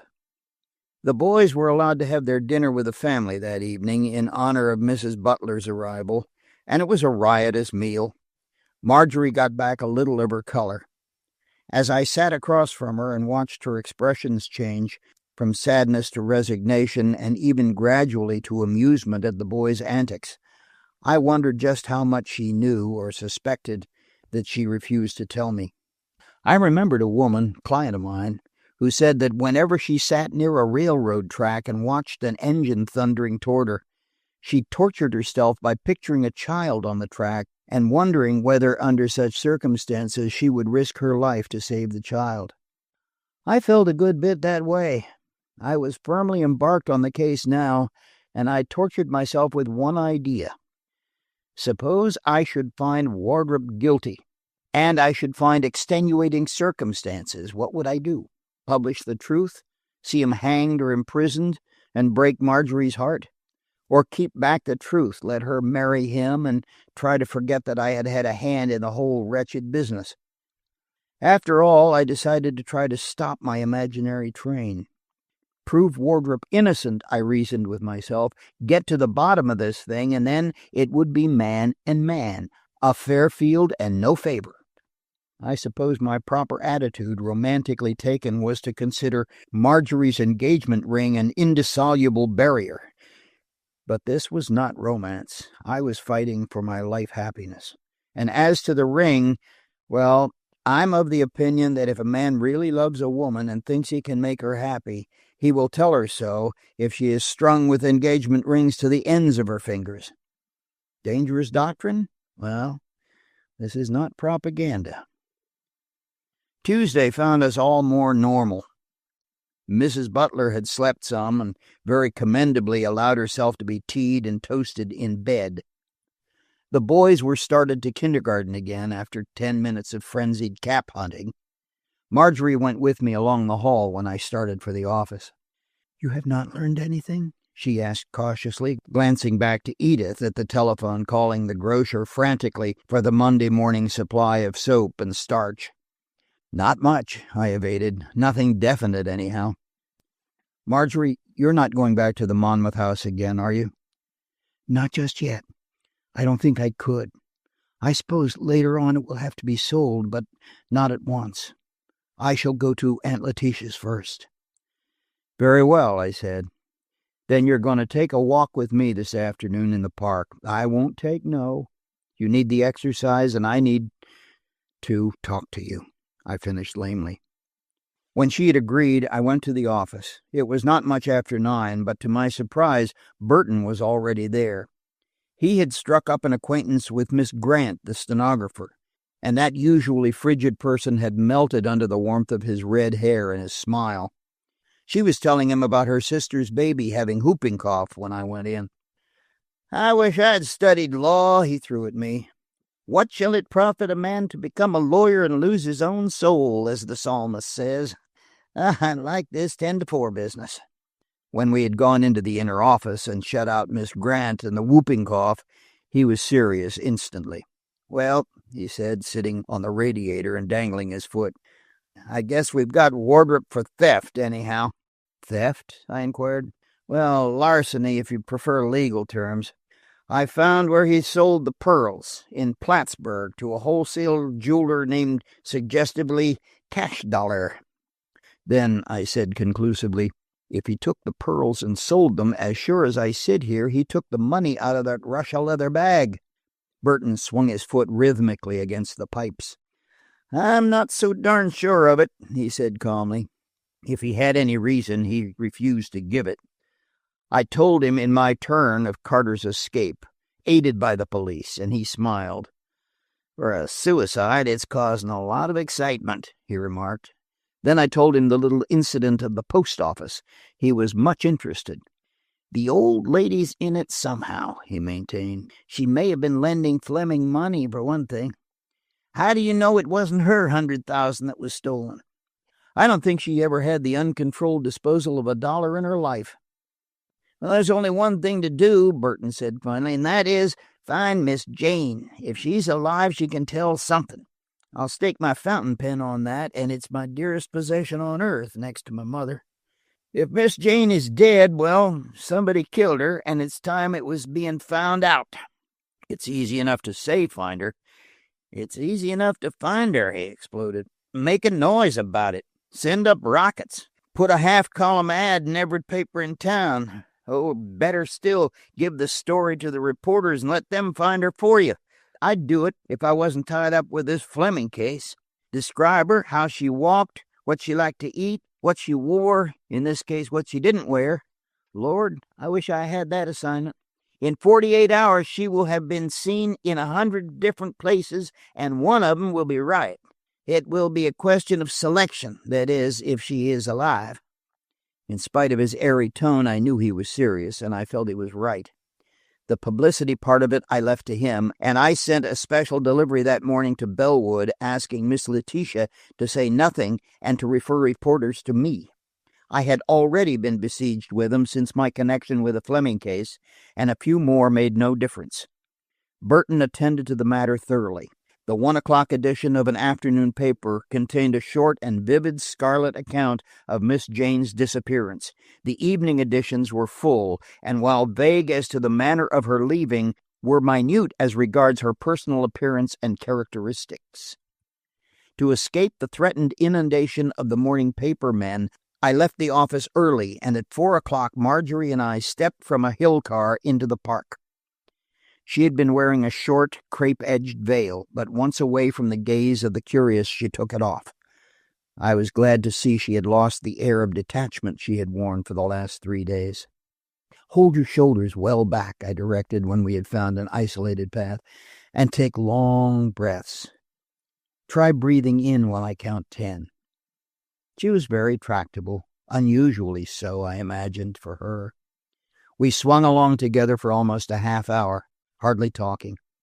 I was content merely to be with her, and the sheer joy of the exercise after her enforced confinement kept her silent. When she began to flag a little, I found a bench and we sat down together. The bench had been lately painted, and although it seemed dry enough, I spread my handkerchief for her to sit on, whereupon she called me Sir Walter, and at the familiar jest we laughed like a pair of children. I had made the stipulation that for this one time her father's death and her other troubles should be taboo, and we adhered to it religiously. A robin in the path was industriously digging out a worm. He had tackled a long one, and it was all he could manage. He took the available end in his beak and hopped back with the expression of one who sets his jaws and determines that this, which should be, is to be. The worm stretched into its pinkish and attenuated line, but it neither broke nor gave. "Horrid thing," Margery said. "That is a disgraceful, heartless exhibition." "The robin is a parent," I reminded her. "It is precisely the same as Fred, who twists, jerks, distorts, and attenuates the English language in his magazine work in order to have bread and ice cream and jelly cake for his 2 blooming youngsters." She had taken off her gloves and sat with her hands loosely clasped in her lap. "I wish someone depended on me," she said pensively. "It's a terrible thing to feel that it doesn't matter to anyone, not vitally anyhow, whether one is around or not. To have all my responsibilities taken away at once, and just to drift around like this, it's dreadful." "You were going to be good," I reminded her. "I didn't promise to be cheerful," she returned. Besides my father, there was only one person in the world who cared about me, and I don't know where she is. Dear Aunt Jane." The sunlight caught the ring on her engagement finger, and she flushed suddenly as she saw me looking at it. We sat there for a while, saying nothing. The long May afternoon was coming to a close. The paths began to fill with long lines of hurrying home-seekers, their day in office or factory at an end. Margery got up at last and buttoned her coat. Then, impulsively, she held out her hand to me. "You have been more than kind to me," she said hurriedly. "You have taken me into your home and helped me through these dreadful days, and I will never forget it. Never." "I am not virtuous," I replied, looking down at her. "I couldn't help it. You walked into my life when you came to my office. Was it only last week? The evil days are coming, I suppose, but just now nothing matters at all, save that you are you and I am I." She dropped her veil quickly, and we went back to the car. The prosaic world wrapped us around again. There was a heavy odor of restaurant coffee in the air. People bumped and jolted past us. To me, they were only shadows. The real world was a girl in black and myself. And the girl wore a betrothal ring which was not mine. Chapter 15. Find the Woman. Mrs. Butler came down to dinner that night. She was more cheerful than I had yet seen her, and she had changed her mournful garments into something a trifle less depressing. With her masses of fair hair dressed high and her face slightly animated, I realized what I had not done before, that she was the wreck of a very beautiful woman. Frail as she was, almost shrinkingly timid in her manner, there were times when she drew up her tall figure in something like its former stateliness.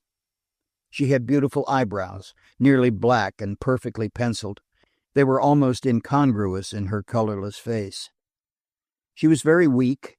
She used a cane when she walked, and after dinner in the library she was content to sit impassive, detached, propped with pillows, while Margery read to the boys in their night nursery and Edith embroidered. Fred had been fussing over a play for some time, and he had gone to read it to some manager or other. Edith was already spending the royalties. "We could go a little ways out of town," she was saying, "and we could have an automobile. Margery says theirs will be sold, and it will certainly be a bargain." "Jack, are you laughing at me?" "Certainly not," I replied gravely. "Dream on, Edith. Shall we train the boys as chauffeurs, or shall we buy in the Fleming man also cheap?" "I am sure," Edith said, aggrieved, "that it costs more for horse feed this minute for your Gray, Jack, than it would for gasoline." "But Lady Gray won't eat gasoline," I protested. "She doesn't like it." Edith turned her back on me and sewed. Near me, Mrs. Butler had languidly taken up the paper. Suddenly she dropped it, and when I stooped to pick it up, I noticed she was trembling. "Is it true?" she demanded. "Is Robert Clarkson dead?" "Yes," I assented. "He's been dead since Sunday morning. A suicide." Edith had risen and come over to her, but Mrs. Butler was not fainting. "I'm glad, she said. Then she grew weak and semi-hysterical, laughing and crying in the same breath. When she had been helped upstairs, for in her weakened state it had been more of a shock than we realized, Margery came down and we tried to forget the scene we had just gone through. "I am glad Fred was not here," Edith confided to me. "Ellen is a lovely woman, and as kind as she is mild, but in one of her attacks she is a little bit trying." It was strange to contrast the way in which the two women took their similar bereavements. Margery represented the best type of normal American womanhood. Ellen Butler, the neurasthenic. She demanded everything by her very helplessness and timidity. She was a constant drain on Edith's ready sympathy. That night, while I closed the house, Fred had not come in, I advised her to let Mrs. Butler go back to her sanatorium. At 12:30 I was still downstairs. Fred was out, and I waited for him, being curious to know the verdict on the play. The bell rang a few minutes before 1, and I went to the door. Someone in the vestibule was tapping the floor impatiently with his foot. When I opened the door, I was surprised to find that the late visitor was Wardrop. He came in quietly, and I had a chance to see him well under the hall light. The change 3 days had made was shocking. His eyes were sunk deep in his head. His reddened lids and twitching mouth told of little sleep, of nerves ready to snap. He was untidy, too, and a 3 days' beard hardly improved him. "I'm glad it's you," he said by way of greeting. "I was afraid you'd have gone to bed." "It's the top of the evening yet," I replied perfunctorily. I led the way into the library. Once inside, Wardrop closed the door and looked around him like an animal at bay. "I came here," he said nervously, looking at the windows, "because I had an idea you'd keep your head. Mine's gone. I'm either crazy or on my way there." "Sit down, man." I pushed a chair to him. "You don't look as if you've been in bed for a couple of nights." He went to each of the windows and examined the closed shutters before he answered me. "I haven't. You wouldn't go to bed either if you thought you'd never wake up." "Nonsense." "Well, it's true enough. Knox, there are people following me wherever I go. They eat where I eat. If I doze in my chair, they come into my dreams." He stopped there. Then he laughed a little wildly. "Yeah, that last isn't insane, but it's true. There's a man across the street now eating an apple under a lamppost." "Suppose you are under surveillance," I said. "It's annoying to have a detective following you around, but it's hardly serious. The police say that Mr. Fleming killed himself. That was your own contention." He leaned forward in his chair and, resting his hands on his knees, gazed at me somberly. "Suppose I say he didn't kill himself," slowly. "Suppose I say he was murdered. Suppose, good God, suppose I killed him myself." I drew back in stupefaction, but he hurried on. "For the last 2 days I've been wondering if I did it. He hadn't any weapon. I had one, his. I hated him that day. I had tried to save him and couldn't. Oh, my God, Knox. I might have gone off my head and done it, and not remember it. There have been cases like that." His condition was pitiable. I looked around for some whiskey, but the best I could do was a little port on the sideboard. When I came back, he was sitting with bent head, his forehead on his palms. "I thought it all out," he said painfully. "My mother had spells of emotional insanity. Perhaps I went for her without knowing it and killed him. I can see him in the night when I daren't sleep, toppling over onto that table with a bullet wound in his head, and I'm in the room and I have his revolver in my pocket." "You give me your word you have no conscious recollection of hearing a shot fired?"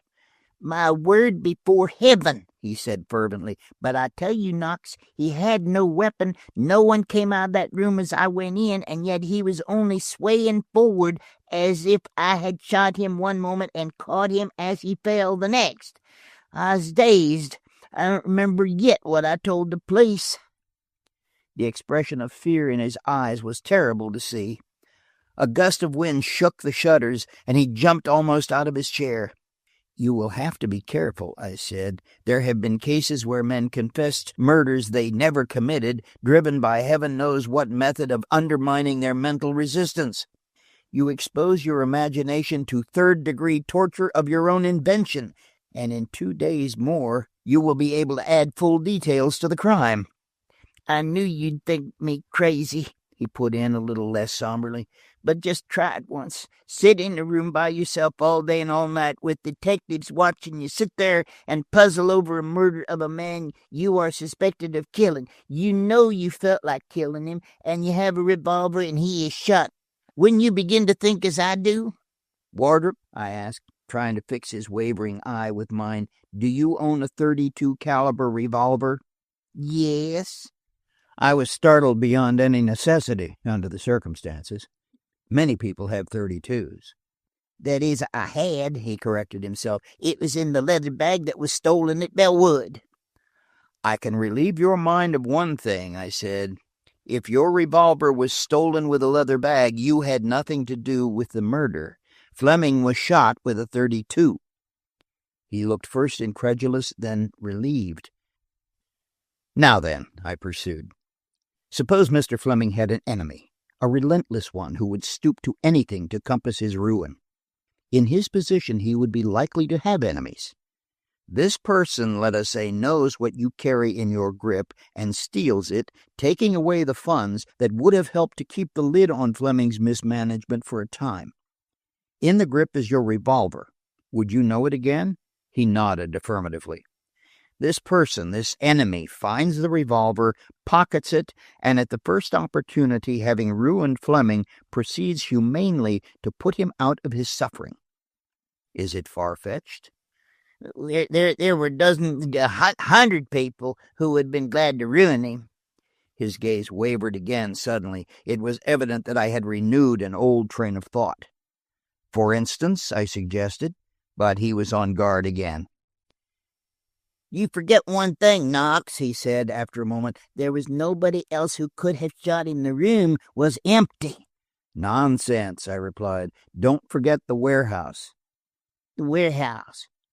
"There's no doubt in my mind that he was shot from there. He was facing the open window, sitting directly under the light, writing. A shot fired through a broken pane of one of the warehouse windows would meet every requirement of the case. The empty room, the absence of powder marks, even the fact that no shot was heard. There was a report, of course, but the noise in the clubhouse and the thunderstorm outside covered it." "By George," he exclaimed. "The warehouse, of course. I never thought of it." He was relieved for some reason. It's a question now of how many people knew he was at the club and which of them hated him enough to kill him. Clarkson knew it, Wardrop said, but he didn't do it. Why? 'Cause it was he who came to the door of the room while the detectives and you and I were inside and called Fleming. I pulled out my pocketbook and took out the scrap of paper which Margery had found pinned to the pillow in her father's bedroom. "Do you know what that means?" I asked, watching Wardrop's face. "That was found in Mr. Fleming's room 2 days after he left home. A similar scrap was found in Miss Jane Maitland's room when she disappeared. When Fleming was murdered, he was writing a letter. He said, 'The figures have followed me here.' When we know what those figures mean, Wardrop, we know why he was killed and who did it." He shook his head hopelessly. "I do not know," he said, and I believed him. He had got up and taken his hat, but I stopped him inside the door. "You can help this thing in 2 ways," I told him. "I'm going to give you something to do. You will have less time to be morbid. Find out, if you can, all about Fleming's private life in the last dozen years, especially the last 3. See if there are any women mixed up in it, and try to find out something about this 1122. 1122, he repeated. But I had not missed his change of expression when I said women. "Also," I went on, "I want you to tell me who was with you the night you tried to break into the house at Bellwood." He was taken completely by surprise. When he had gathered himself together, his perplexity was overdone. With me?" he repeated. I was alone, of course." "I mean the woman at the gate." He lost his composure altogether then. I put my back against the door and waited for him to get himself in hand. "There was a woman," I persisted. "And what is more, Wardrop, at this minute you believe she took your Russia leather bag and left a substitute." He fell into the trap. "But she couldn't," he quavered. "I thought till my brain's going, I don't see how she could have done it." He became sullen when he saw what he had done, refused any more information, and left almost immediately. Fred came soon after, and in the meantime I had made some notes like this.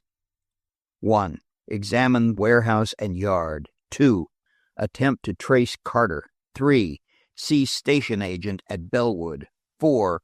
Inquire Wardrop's immediate past. 5. Take Wardrop to Dr. Anderson, the specialist. 6. Send Margery violets. Chapter 16. 1122 again. Burton's idea of exploiting Miss Jane's disappearance began to bear fruit the next morning. I went to the office early, anxious to get my more pressing business out of the way, to have the afternoon with Burton to inspect the warehouse. At 9 o'clock came a call from the morgue. "Small woman, well-dressed, gray hair," I repeated. "I think I'll go up and see. Where was the body found?" "In the river at Monica Station," was the reply. "There's a scar diagonally across the cheek at the corner of the mouth." "A fresh injury?" "No, it's an old scar." With a breath of relief, I said it was not the person we were seeking and tried to get back down to work again. But Burton's prophecy had been right. Miss Jane had been seen in 100 different places. One, perhaps, was right. Which one? A reporter from the Eagle had been working on the case all night. He came in for a more detailed description of the missing woman, and he had a theory, to fit which he was quite ready to cut and trim the facts. "It's Rowe," he said confidently. "You can see his hand in it right through. I was put on the Benson kidnapping case, you remember, the boy who was kept for 3 months in a deserted lumber camp in the mountains. Oh, sir, every person in the Benson house swore that youngster was in bed at midnight when the house was closed for the night. Every door and window bolted in the morning and the boy gone. When we found Rowe, after the mother had put on mourning, and found the kid 10 pounds heavier than he had been before he was abducted, and strutting around like a turkey cock, Rowe told us that he and the boy took in the theater that night and were there for the first act. Now, how did he do it? He offered to take the boy to the show if he would pretend to go to bed and then slide down a porch pillar and meet him. The boy didn't want to go home when we found him." "There can't be any mistake about the time in this case," I commented. "I saw her myself after 11 and said good night." The Eagle man consulted his notebook. "Oh, yes," he asked. "Did she have a diagonal cut across her cheek?" "No," I said for the second time. My next visitor was a cabman. On the night in question, he had taken a small and very nervous old woman to the Omega ferry. She appeared excited and almost forgot to pay him. She carried a small satchel and wore a black veil. What did she look like? Well, she had gray hair, and she seemed to have a scar on her face that drew the corner of her mouth. At 10 o'clock, I telephoned Burton. "For heaven's sake," I said, "if anyone has lost a little old lady in a black dress, wearing a black veil, carrying a satchel, and with a scar diagonally across her cheek from her eye to her mouth, I can tell them all about her and where she is now." "That's funny," he said. "We're stirring up the pool and bringing up things we didn't expect. The police have been looking for that woman quietly for a week. She's the widow of a coal baron, and her son-in-law's under suspicion of making away with her." "Well, he didn't," I affirmed. "She committed suicide from an Omega ferry boat, and she's at the morgue this morning." "Bully," he returned. "Keep on. You'll get lots of clues, and remember, one will be right." It was not until noon, however, that anything concrete developed. In the 2 hours between, I had interviewed 7 more people. I had followed the depressing last hours of the coal baron's widow and jumped with her mentally into the Black River that night. I had learned of a small fairish-haired girl who had tried to buy cyanide of potassium at 3 drugstores on the same street, and of a tall, light woman who had taken a room for 3 days at a hotel and was apparently demented. At 12, however, my reward came. 2 men walked in almost at the same time. One was a motorman in his official clothes with brass buttons and patches around the pockets. The other was a taxi driver. Both had the uncertain gait of men who by occupation are unused to anything stationary under them, and each eyed the other suspiciously. The motorman claimed priority by a nose, so I took him first into my private office. His story, shorn of his own opinions at the time and later, was as follows. On the night in question, Thursday of the week before, he took his car out of the barn for the 11 o'clock run. Barney was his conductor. They went from the barn to Hay Street, downtown, and then started out for Winton. The controller blew out, and 2 or 3 things went wrong. All told, they lost 40 minutes. They got to Winton at 5 minutes after 2. Their time there was 1:25. The car went to the bad again at Winton, and he and Barney tinkered with it until 2:40. They got it in shape to go back to the barn, but that was all. Just as they were ready to start, a passenger got on, a woman, alone. Small woman with a brown veil. She wore a black dress or a suit. He was vague about everything but the color. And he noticed her especially because she was fidgety and excited. Half a block further, a man boarded the car and sat across from the woman. Barney said afterwards that the man tried twice to speak to the woman, but she looked away each time. No, he hadn't heard what he said. The man got out when the car went into the barn, but the woman stayed on. He and Barney got another car and took it out, and the woman went with them. She made a complete round trip this time, going out to Winton and back to the end of the line downtown. It was just daylight when she got off at last at First and Day Streets. Asked if he had thought at the time that the veiled woman was young or old, he said he had thought she was probably middle-aged. Very young or very old women would not put in a night riding in a streetcar. Yes, he had had men who rode around a couple of times at night, mostly to sober up before they went home, but he never saw a woman do it before. I took his name and address and thanked him.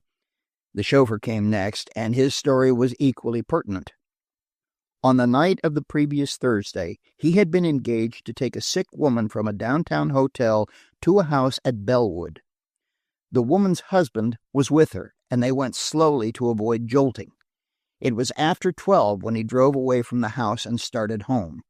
At a corner, he did not know the names of the streets, a woman hailed the cab and asked him if he belonged in Bellwood or was going to the city. She had missed the last train. When he told her he was going into town, she promptly engaged him and showed him where to wait for her, a narrow road off the main street. "I waited for an hour," he finished, "before she came. I dropped asleep, or I would have gone without her. About 1:30 she came along, and a gentleman with her. He put her in the cab, and I took her to the city. When I saw in the paper that a lady had disappeared from Bellwood that night, I knew right off that it was my party. Would you know the man again? I would know his voice, I expect, sir. I could not see much. He wore a slouch hat and had a traveling bag some kind. What did he say to the woman? I asked. He didn't say much. Before he closed the door, he said, "You have put me in a terrible position," or something like that. From the traveling bag and all, I thought perhaps it was an elopement, and the lady had decided to throw him down.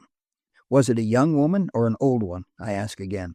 This time the cabbie's tone was assured. Young, he asserted, slim and quick, dressed in black with a black veil, soft voice. She got out at Market Street, and I have an idea she took a cross-town car from there. I hardly think it was Miss Maitland, I said. She was past 60, and besides, I don't think she went that way. Still, it is worth following up. Is that all? He fumbled in his pocket, and after a minute brought out a small black pocketbook and held it out to me. It was the small coin purse out of a leather handbag. She dropped this in the cab, sir, he said. I took it home to the missus, not knowing what else to do with it. It had no money in it, only that bit of paper. I opened the purse and took out a small white card without engraving. On it was written in a pencil the figures C 1122. Chapter 17. His Second Wife. When the cabman had gone, I sat down and tried to think things out. As I have said many times in the course of this narrative, I lack imagination. Moreover, a long experience of witnesses in court had taught me the unreliability of average observation. The very fact that two men swore to having taken solitary women away from Bellwood that night made me doubt if either one had really seen the missing woman. Of the two stories, the taxicab driver's was the more probable as far as Miss Jane was concerned. Knowing her childlike nature, her timidity, her shrinking and shamefaced fear of the dark, it was almost incredible that she should walk the 3 miles to Winton voluntarily, and from there lose herself in the city. Besides, such an explanation would not fit the bloodstains or the fact that she had gone, as far as we could find out, in her night clothes. Still, she had left the village that night, either by cab or on foot.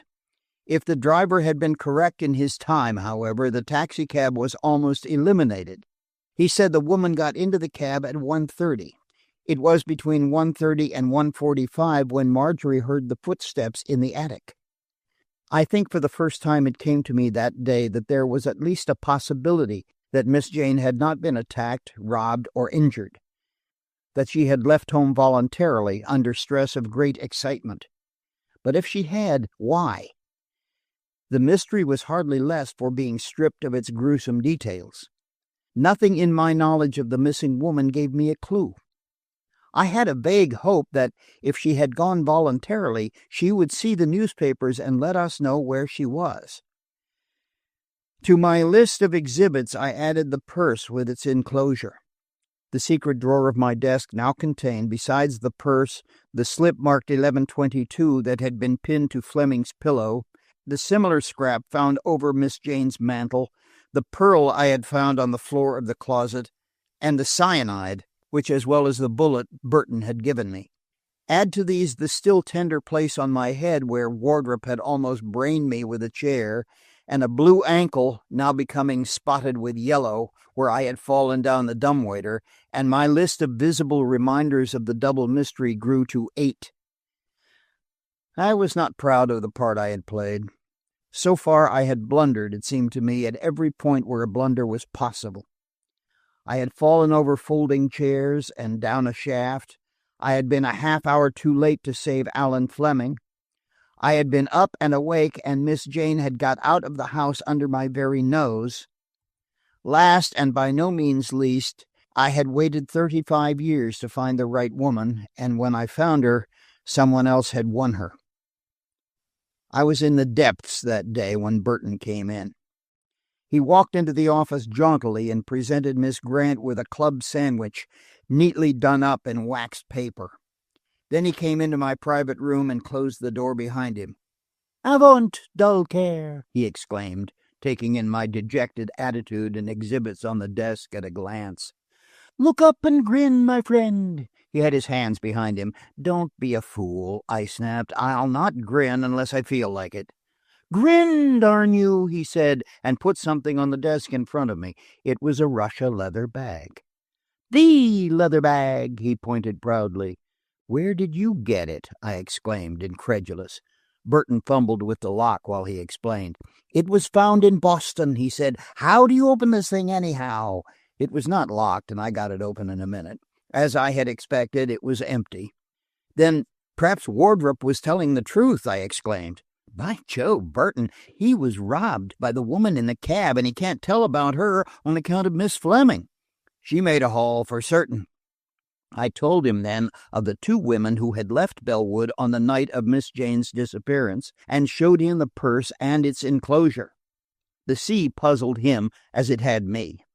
"It might be anything," he said as he gave it back, "from a book, chapter and verse in the Bible to a prescription for rheumatism at a drugstore.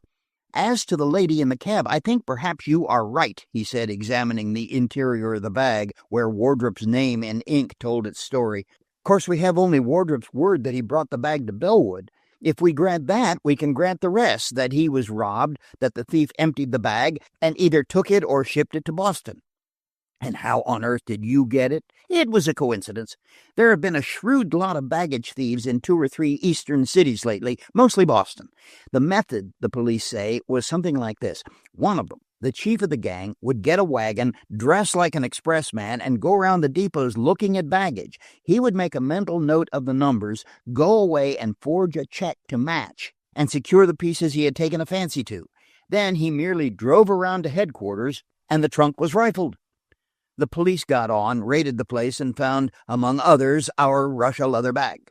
It was shipped back, empty, to the address inside, at Bellwood." "At Bellwood? Then how—" "It came while I was lunching with Miss Letitia," he said easily. "We're very chummy, thick as thieves. What I want to know is," disregarding my astonishment, "where is the 100,000? "Find the woman." "Did you ever hear of Anderson, the nerve specialist?" he asked without apparent relevancy. "I've been thinking of him," I answered. "If we could get Wardrop there on some plausible excuse, it would take Anderson about 10 minutes with his instruments and experimental psychology to know everything Wardrop ever forgot." "I'll go on one condition," Burton said, preparing to leave. "I'll promise to get Wardrop and have him on the spot at 2 o'clock tomorrow if you'll promise me one thing. If Anderson fixes me with his eye and I begin to look dotty and tell about my past life, I want you to take me by the flap of my ear and lead me gently home." "I promise," I said, and Burton left. The recovery of the bag was only one of the many astonishing things that happened that day and the following night. Hawes, who knew little of what it all meant and disapproved a great deal, ended that afternoon by locking himself blinking furiously in his private office. To Hawes, any practice that was not lucrative was bad practice. About 4 o'clock, when I had shut myself away from the crowd in the outer office and was letting Miss Grant take their depositions as to when and where they had seen a little old lady, probably demented, wandering around the streets, a woman came who refused to be turned away. "Young woman," I heard her say, speaking to Miss Grant, "he may have important business, but I guess mine's just a little more so." I interfered then and let her come in. She was a woman of medium height, quietly dressed, and fairly handsome. My first impression was favorable. She moved with a certain dignity, and she was not laced, crimped, or made up. I am more sophisticated now. The lady who tells me things says that the respectable women nowadays out-rouge, out-crimp, and outlace the unrespectable. However, the illusion was gone the moment she began to speak. Her voice was heavy, throaty, expressionless. She threw it like a weapon. I'm perfectly honest in saying that for a moment the surprise of her voice outweighed the remarkable thing she was saying. "I am Mrs. Allan Fleming," she said with a certain husky defiance. "I beg your pardon," I said after a minute. "You mean the Allan Fleming who has just died?" She nodded. I could see she was unable just then to speak.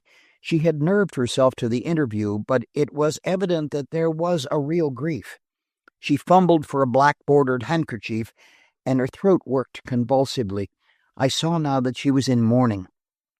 "Do you mean," I asked incredulously, "that Mr. Fleming married a second time?" "He married me 3 years ago in Plattsburgh. I came from there last night. I couldn't leave before." "Does Miss Fleming know about this second marriage?" "No, nobody knew about it. I've had to put up with a great deal, Mr. Knox. It's a hard thing for a woman to know that people are talking about her, and all the time she's married as tight as ring and book can do it." "I suppose," I hazarded, "if that is the case, you have come about the estate?" "Estate?" Her tone was scornful. "I guess I'll take what's coming to me as far as that goes, and it won't be much. No, I've come to ask what they mean by saying Alan Fleming killed himself." "Don't you think he did?" "I know he did not," she said tensely. "Not only that, I know who did it. It was Schwartz, Henry Schwartz." "Schwartz? But what on earth—" "You don't know Schwartz," she said grimly. "I was married to him for 15 years. I took him when he had a saloon in the 5th Ward at Plattsburgh. The next year he was alderman. I didn't expect in those days to see him riding around in an automobile. Not but what he was making money. Henry Schwartz is a moneymaker. That's why he's boss of the state now." "And you divorced him?" "He was a brute," she said vindictively. "He wanted me to go back to him, and I told him I would rather die. I took a big house and kept bachelor suites for gentlemen. Mr. Fleming lived there, and he married me 3 years ago. He and Schwartz had to stand together, but they hated each other." "Schwartz?" I meditated. "Do you happen to know if Senator Schwartz was in Plattsburgh at the time of Mr. Fleming's death?" "He was here in Manchester." "He had threatened Mr. Fleming's life?"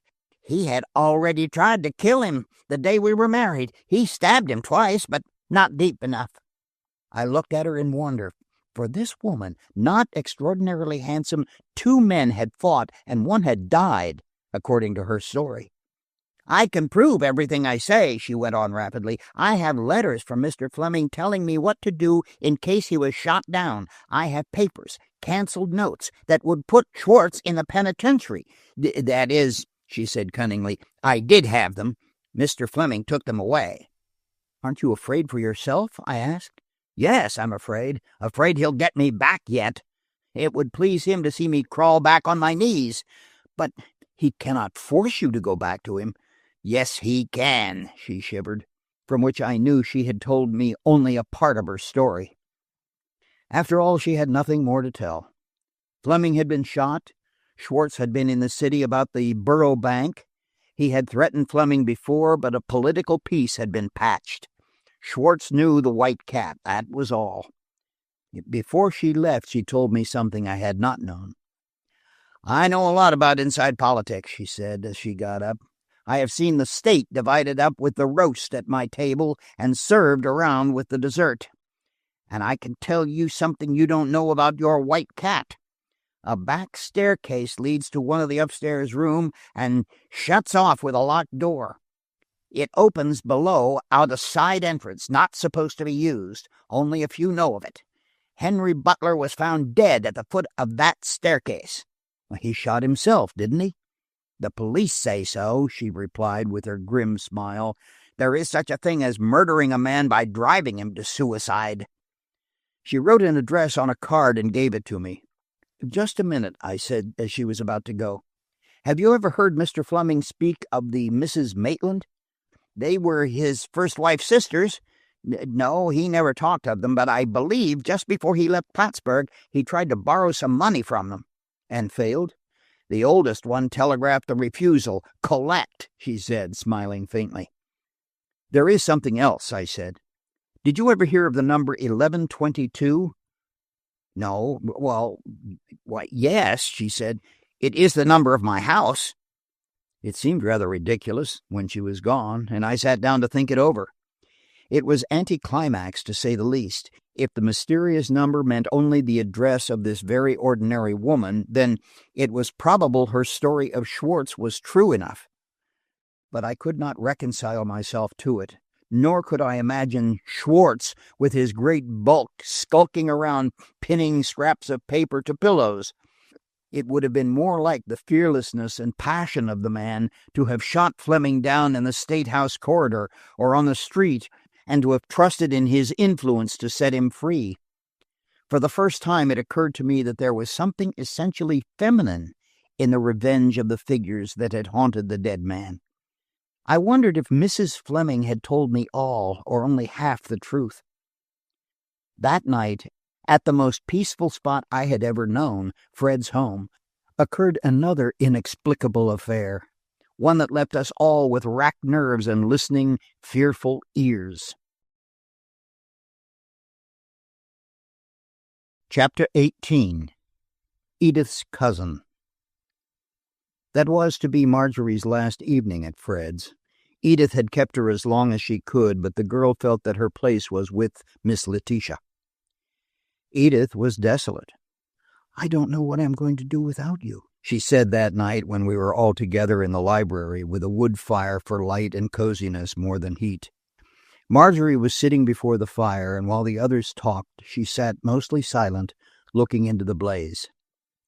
The May night was cold and rainy, and Fred had been reading us a poem he had just finished, receiving with indifference my comment on it and basking in Edith's rapture.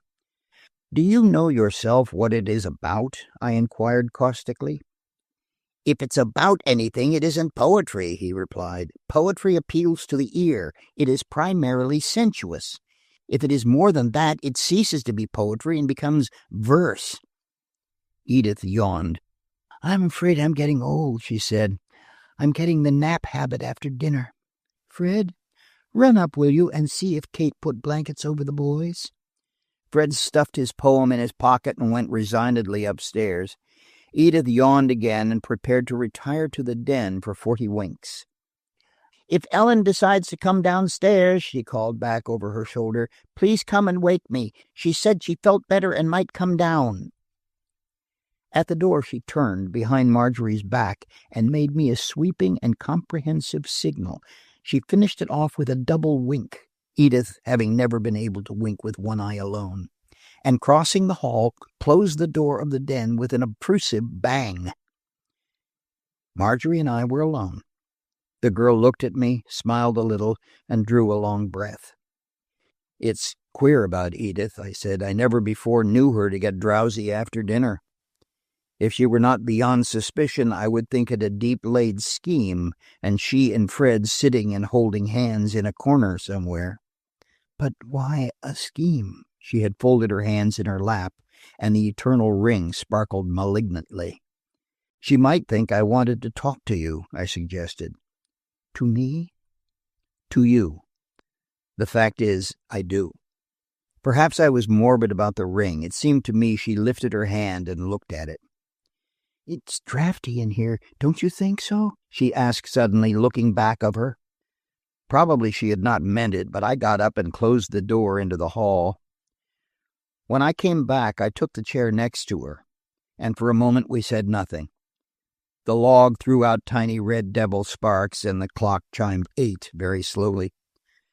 "Harry Wardrop was here last night," I said, poking down the log with my heel. "Here?" "Yes. I suppose I was wrong, but I did not say you were here." She turned and looked at me closely, out of the most beautiful eyes I ever saw. "I'm not afraid to see him," she said proudly, "and he should not be afraid to see me." "I want to tell you something before you see him. Last night, before he came, I thought that, well, that at least he knew something of the things we want to know." "Yes?" "In justice to him, and because I want to fight fair, I tell you tonight that I don't believe he knows anything about your father's death, and that I believe he was robbed that night at Bellwood." "What about the pearls he sold at Plattsburgh?" she asked suddenly. "I think when the proper time comes he will tell about that too, Margery." I did not notice my use of her name until too late. If she heard, she failed to resent it. After all, if you love him, hardly anything else matters, does it? How do we know but that he was in trouble, and that Aunt Jane herself gave them to him? She looked at me with a little perplexity. "You plead his case very well," she said. "Did he ask you to speak to me?" I won't run a race with a man who is lame, I said quietly. Ethically, I ought to go away and leave you to your dreams, but I'm not going to do it. If you love Wardrop as a woman ought to love the man she marries, then marry him, and I hope you will be happy. If you don't, no, let me finish. I have made up my mind to clear him if I can, to bring him to you with a clear slate. Then, I know it is audacious, but I'm going to come too, and I'm going to plead for myself then, unless you send me away. She sat with her head bent, her color coming and going nervously. Now she looked up at me with what was the ghost of a smile.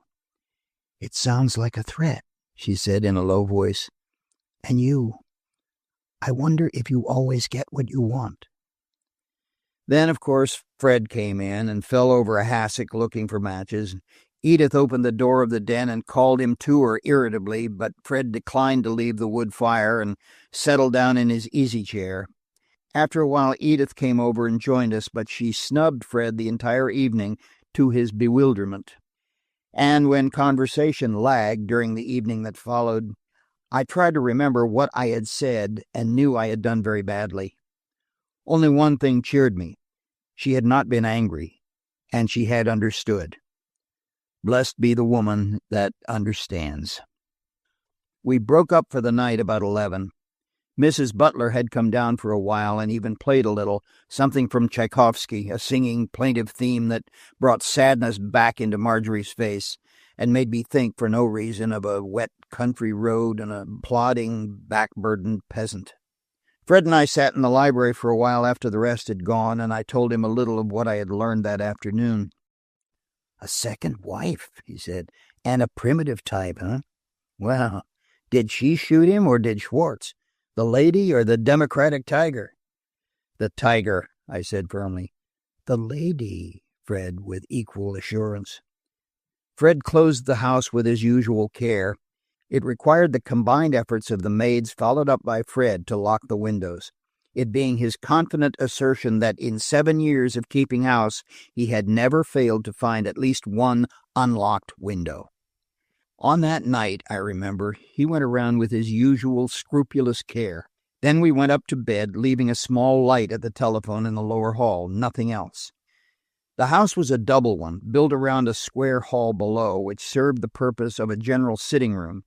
From the front door, a short, narrow hall led back to this, with a room on either side, and from it doors led into the rest of the lower floor.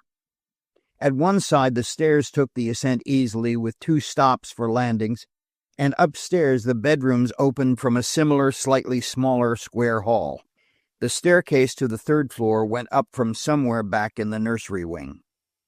My bedroom was over the library, and Mrs. Butler and Margery Fleming had connecting rooms across the hall. Fred and Edith slept in the nursery wing, so they would be near the children.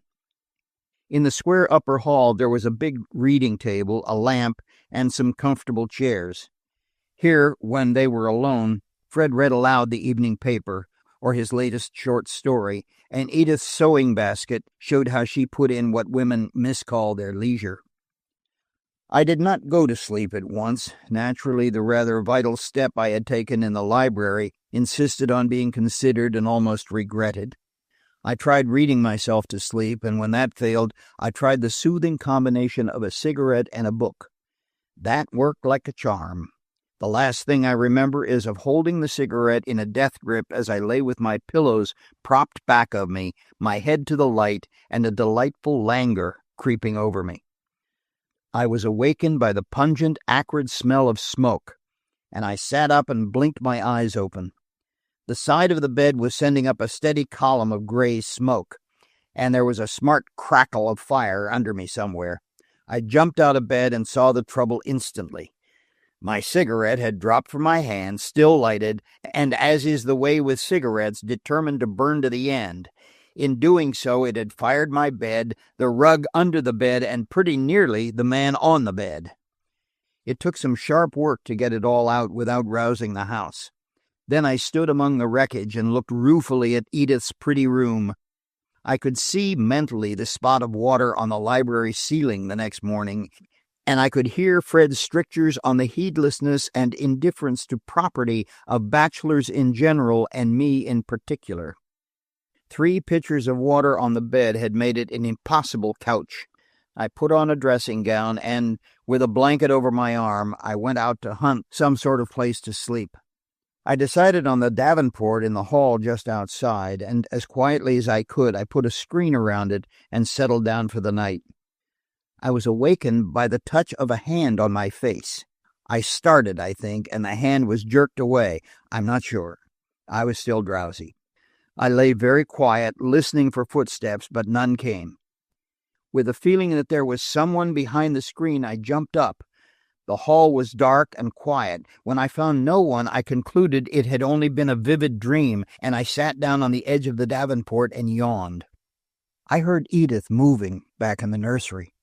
She has an uncomfortable habit of wandering around in the night, covering the children, closing windows, and sniffing for fire. I was afraid some of the smoke from my conflagration had reached her suspicious nose, but she did not come into the front hall. I was wide awake by that time, and it was then, I think, that I noticed a heavy, sweetish odor in the air. At first I thought one of the children might be ill, and that Edith was dosing him with one of the choice concoctions that she kept in the bathroom medicine closet. When she closed her door, however, and went back to bed, I knew I had been mistaken. The sweetish smell was almost nauseating. For some reason or other, association of certain odors with certain events, I found myself recalling a time when I had a wisdom tooth taken out, and that when I came around I was being sat on by a dentist and his assistant, and the latter had a black eye. Then suddenly I knew. The sickly odor was chloroform.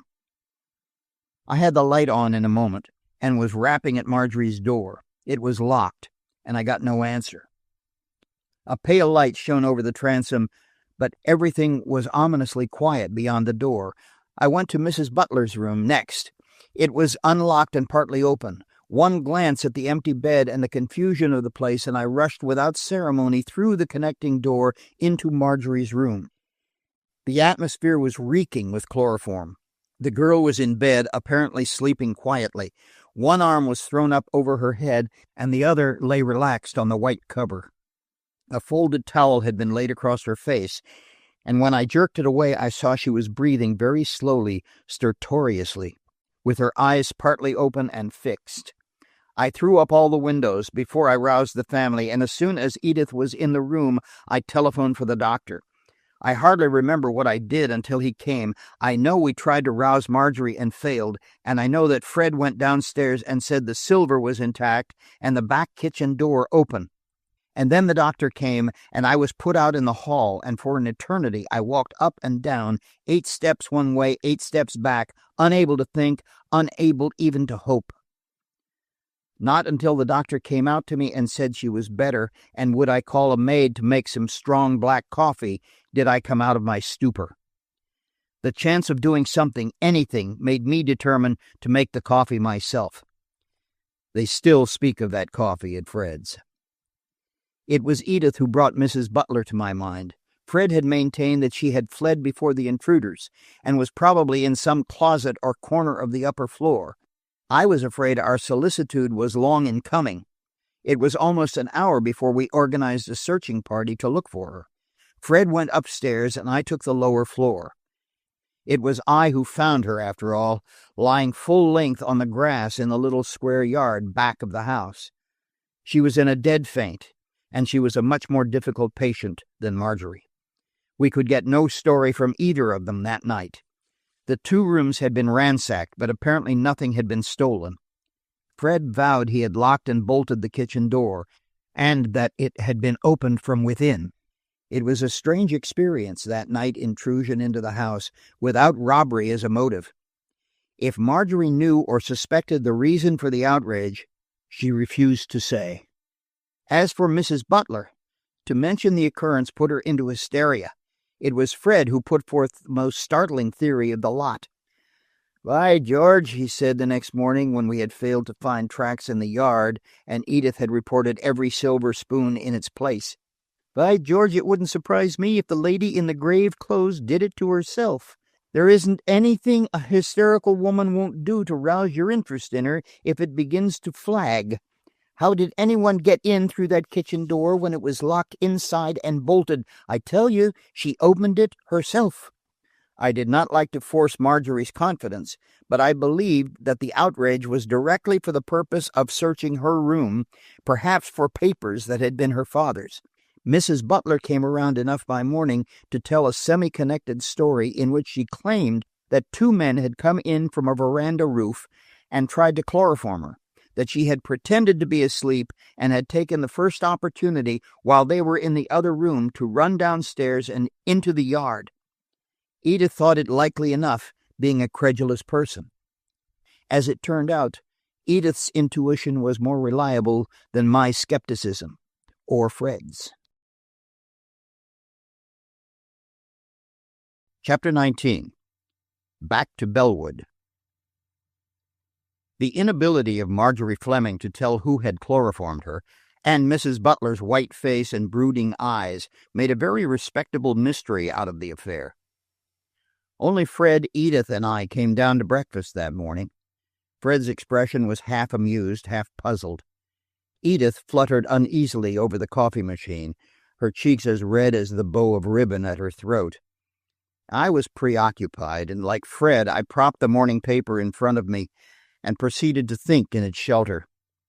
"Did you find anything, Fred?" Edith asked.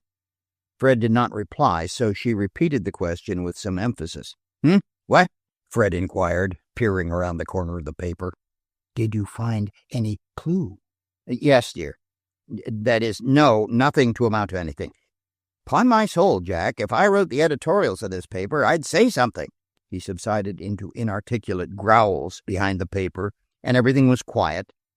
Then I heard a sniffle distinctly. I looked up.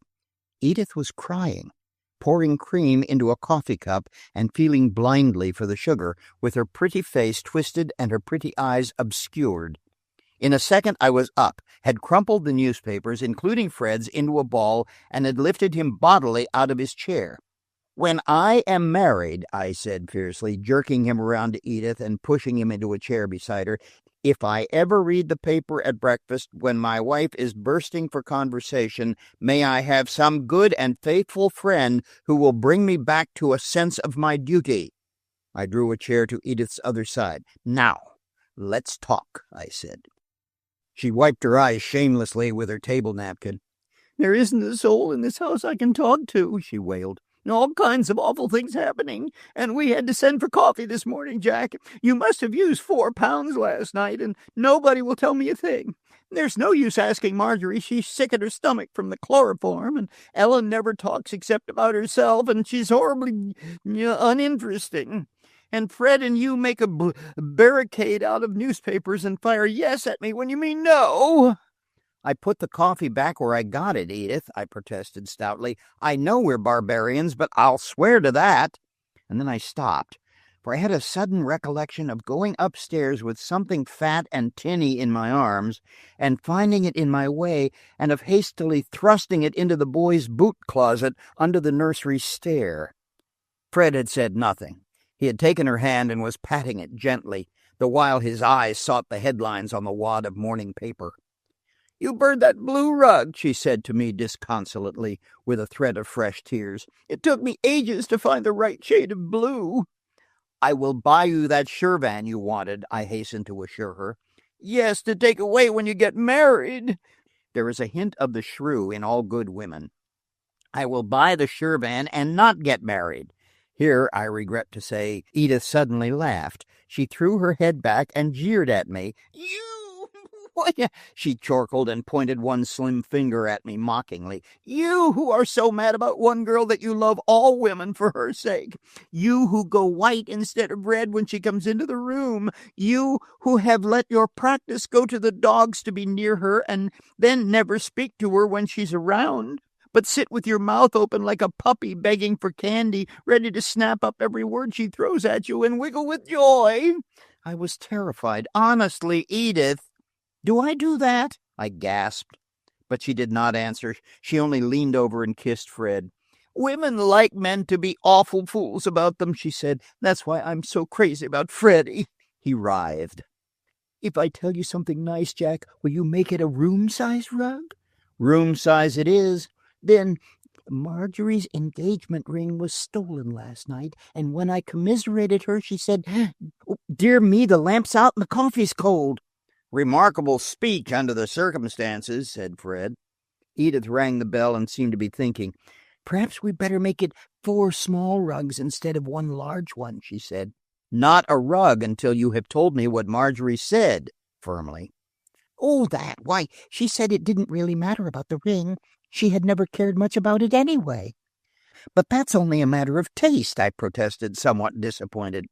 But Edith got up and patted me on the top of my head. "Silly," she said. "If the right man came along and gave her a rubber teething ring, she'd be crazy about it for his sake." "Edith," Fred said, shocked, but Edith was gone. She took me upstairs before I left for the office to measure for the Shirvan, Edith being a person who believes in obtaining a thing while the desire for it is in its first bloom. Across the hall, Fred was talking to Margery through the transom. "Mustard leaves are mighty helpful," he was saying. "I always take 'em on shipboard. And cheer up, land's in sight." I would have given much for Fred's ease of manner when, a few minutes later, Edith having decided on 4 Shirvans and a hall runner, she took me to the door of Margery's room. She was lying very still and pale in the center of the white bed, and she tried bravely to smile at us. "I hope you are better," I said. "Don't let Edith convince you that my coffee has poisoned you." She said she was a little better and that she didn't know she had had any coffee. That was the extent of the conversation. I, who have a local reputation of a sort before a jury, I could not think of another word to say. I stood there for a minute uneasily, with Edith poking me with her finger to go inside the door and speak and act like an intelligent human being. But I only muttered something about a busy day before me and fled. It was a singular thing, but as I stood in the doorway, I had a vivid mental picture of Edith's description of me, sitting up puppy-like to beg for a kind word and wiggling with delight when I got it. If I slunk into my office that morning like a dog scoured to his kennel, Edith was responsible. At the office, I found a note from Miss Letitia, and after a glance at it, I looked for the first train in my railroad schedule. The note was brief, unlike the similar epistle I had received from Miss Jane the day she disappeared. This one was very formal. "Mr. John Knox, Dear Sir, kindly oblige me by coming to see me as soon as you get this. Some things have happened, not that I think they are worth a row of pins, but Hepzibah is an old fool and she says she did not put the note in the milk bottle. Yours very respectfully, Letitia Ann Maitland." I had an appointment with Burton for the afternoon to take Wardrop, if we could get him on some pretext, to Dr. Anderson. That day also I had 2 cases on the trial list. I got Humphreys across the hall to take them over, and evading Hawes' resentful blink, I went on my way to Bellwood. It was 9 days since Miss Jane had disappeared. On my way out in the train, I jotted down the things that had happened in that time. Alan Fleming had died and been buried. The Borough Bank had failed. Someone had got into the Fleming house and gone through the papers there. Clarkson had killed himself. We had found that Wardrop had sold the pearls. The leather bag had been returned. Fleming's second wife had appeared, and someone had broken into my own house and, intentionally or not, had almost sent Margery Fleming over the borderland. It seemed to me that everything pointed in one direction, to a malignity against Fleming that extended itself to the daughter. I thought of what the woman who claimed to be the dead man's second wife had said the day before. If the staircase she had spoken of opened into the room where Fleming was shot, and if Schwartz was in town at the time, then, in view of her story that he had already tried once to kill him, the likelihood was that Schwartz was at least implicated. If Wardrop knew that, why had he not denounced him? Was I to believe that after all the mystery, the number 1122 was to resolve itself into the number of a house? Would it be typical of the Schwartz I knew to pin bits of paper to a man's pillow? On the other hand, if he had reason to think that Fleming had papers that would incriminate him, it would be like Schwartz to hire someone to search for them, and he would be equal to having Wardrop robbed of the money he was taking to Fleming. Granting that Schwartz had killed Fleming, then who was the woman with Wardrop the night he was robbed? Why did he take the pearls and sell them? How did the number 1122 come into Aunt Jane's possession? How did the leather bag get to Boston? Who had chloroformed Margery? Who had been using the Fleming house while it was closed? Most important of all, now, where was Aunt Jane? The house at Bellwood looked almost cheerful in the May sunshine as I went up the walk. Nothing ever changed the straight folds of the old-fashioned lace curtains.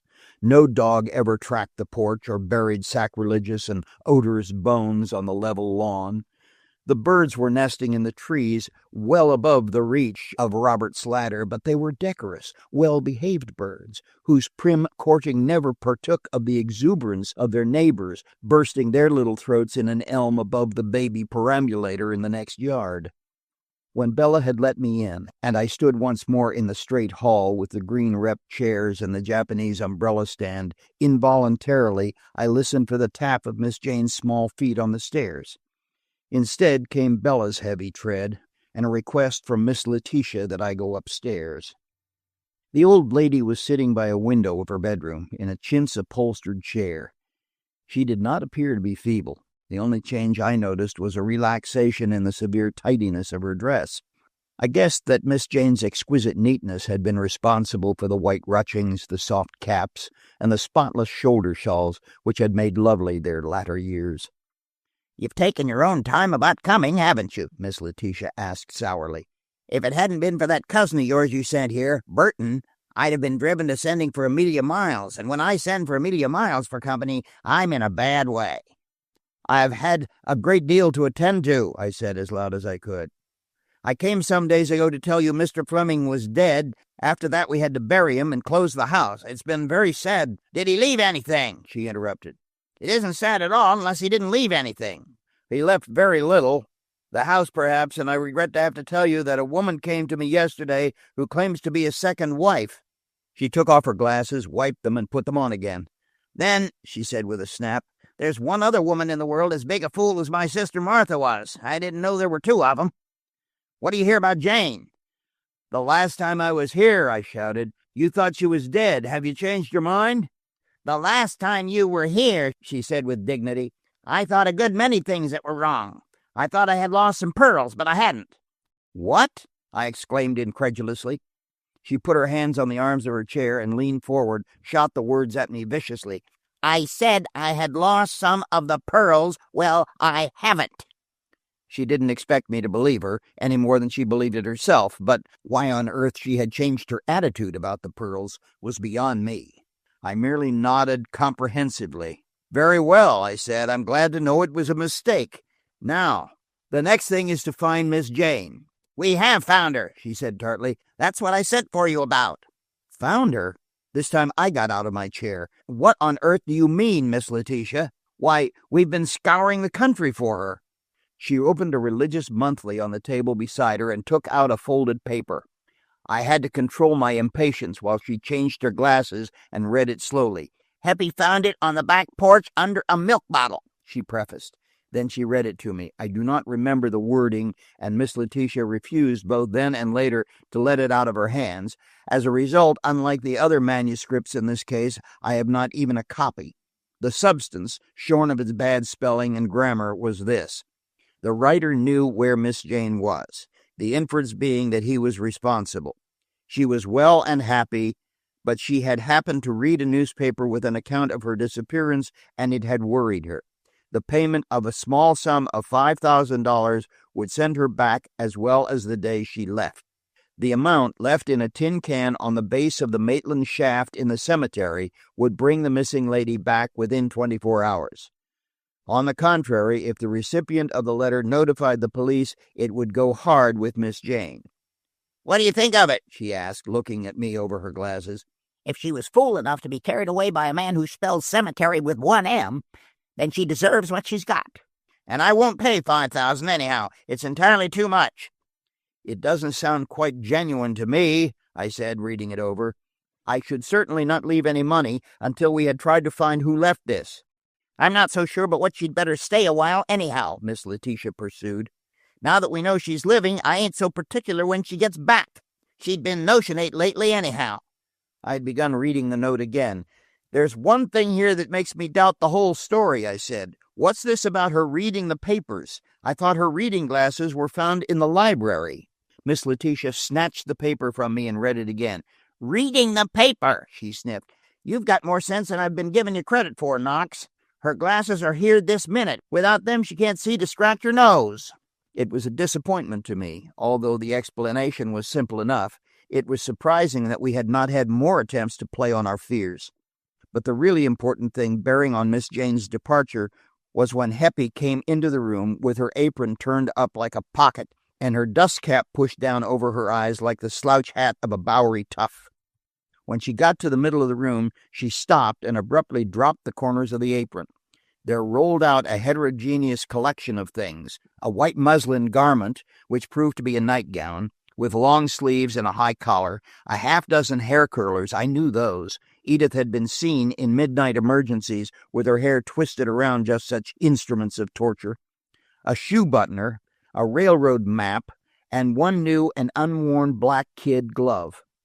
Miss Letitia changed her glasses deliberately and took a comprehensive survey of the things on the floor. "Where'd you get 'em?" she said, fixing Heppy with an awful eye. "I found 'em stuffed under the blankets in the chest of drawers in the attic," Heppy shouted at her. "If we'd washed the blankets last week as I wanted to—" "Shut up," Miss Letitia said shortly, and Heppy's thin lips closed with a snap. "Now then, Knox, what do you make of that?" "If that's the nightgown she was wearing the night she disappeared, I think it shows one thing very clearly, Miss Maitland. She was not abducted, and she knew perfectly well what she was about. None of her clothes is missing, and that threw us off the track, but look at this new glove. She may have had new things to put on and left the old. The map, well, she was going somewhere with a definite purpose. When we find out what took her away, we will find her." "Humph! She didn't go unexpectedly. That is, she was prepared for whatever it was." "I don't believe a word of it," the old lady burst out. "She didn't have a secret. She was the kind that couldn't keep a secret. She wasn't responsible, I tell you. She was extravagant. Look at that glove. And she had 3 pairs half worn in her bureau." "Miss Maitland," I asked suddenly, "did you ever hear of 1122? 1122 what?" "Just the number, 1122, I repeated. Does it mean anything to you? Has it any significance?" "I should say it has," she retorted. "In the last 10 years, the Colored Orphans' Home has cared for, fed, clothed, and pampered exactly 1,122 colored children, of every condition of shape and misshape, brains and no brains." "It has no other connection?" 1122? Twice 11's 22, if that's any help. No, I can't think of anything. I loaned Alan Fleming $1,000 once. I guess my mind was failing. It would be about 1122 by this time." Neither of which explanations sufficed for the little scrap found in Jane's room. What connection, if any, had it with her flight? Where was she now? What was 1122, and why did Miss Letitia deny that she had lost the pearls when I already knew that 9 of the 10 had been sold, who had bought them, and approximately how much he had paid? Chapter 20. Association of Ideas. I ate a light lunch at Bellwood alone, with Bella to look after me in the dining room. She was very solicitous, and when she brought my tea, I thought she wanted to say something. She stood awkwardly near the door and watched me. "You needn't wait, Bella," I said. "I beg your pardon, sir, but I wanted to ask you, is Miss Fleming well?" "Well, she was not very well this morning, but I don't think it is serious, Bella," I replied. She turned to go, but I fancied she hesitated. "Oh, Bella," I called as she was going out, "I want to ask you something. The night at the Fleming house, when you and I watched the house, did you hear some person running along the hall outside your door? About 2:00, I think." She looked at me stolidly. "No, sir, I slept all night." "That's strange. And you didn't hear me when I fell down the dumbwaiter shaft?" "Holy saints!" she ejaculated. "Was that where you fell?" She stopped herself abruptly. "You heard that?" I asked gently. "And yet you slept all night, Bella? There's a hitch somewhere. You didn't sleep that night at all." You told Miss Fleming I had been up all night. How did you know that? If I didn't know that you couldn't possibly get around as fast as the person in the house that night, I would say you had been in Mr. Fleming's desk looking for, well, let us say, postage stamps. May I have another cup of coffee? She turned a sickly yellow-white and gathered up my cup and saucer with trembling hands. When the coffee finally came back, it was brought grumblingly by old Heppy. She says she turned her ankle, she sniffed. Turned it on a lathe, like a table leg, I should say, from the shape of it. Before I left the dining room, I put another line in my notebook. What does Bella know? I got back to the city somewhat late for my appointment with Burton. I found Wardrop waiting for me at the office, and if I had been astonished at the change in him 2 nights before, I was shocked now. He seemed to have shrunk in his clothes. His eyeballs were bloodshot from drinking, and his fair hair had dropped neglected over his forehead. He was sitting in his familiar attitude, his elbows on his knees, his chin on his palms. He looked at me with dull eyes when I went in. I did not see Burton at first. He was sitting on my desk, holding a flat can in his hand and digging out with a wooden toothpick one sardine after another and bolting them whole. "Your good health," he said, poising one in the air where it threatened oily tears over the carpet. "As an appetite quencher and a thirst producer, give me the festive sardine. How lovely it would be if we could eat 'em without smelling 'em." "Don't you do anything but eat?" Wardrop asked without enthusiasm. Burton eyed him reproachfully. "Is that what I get for doing without lunch in order to prove to you that you are not crazy?"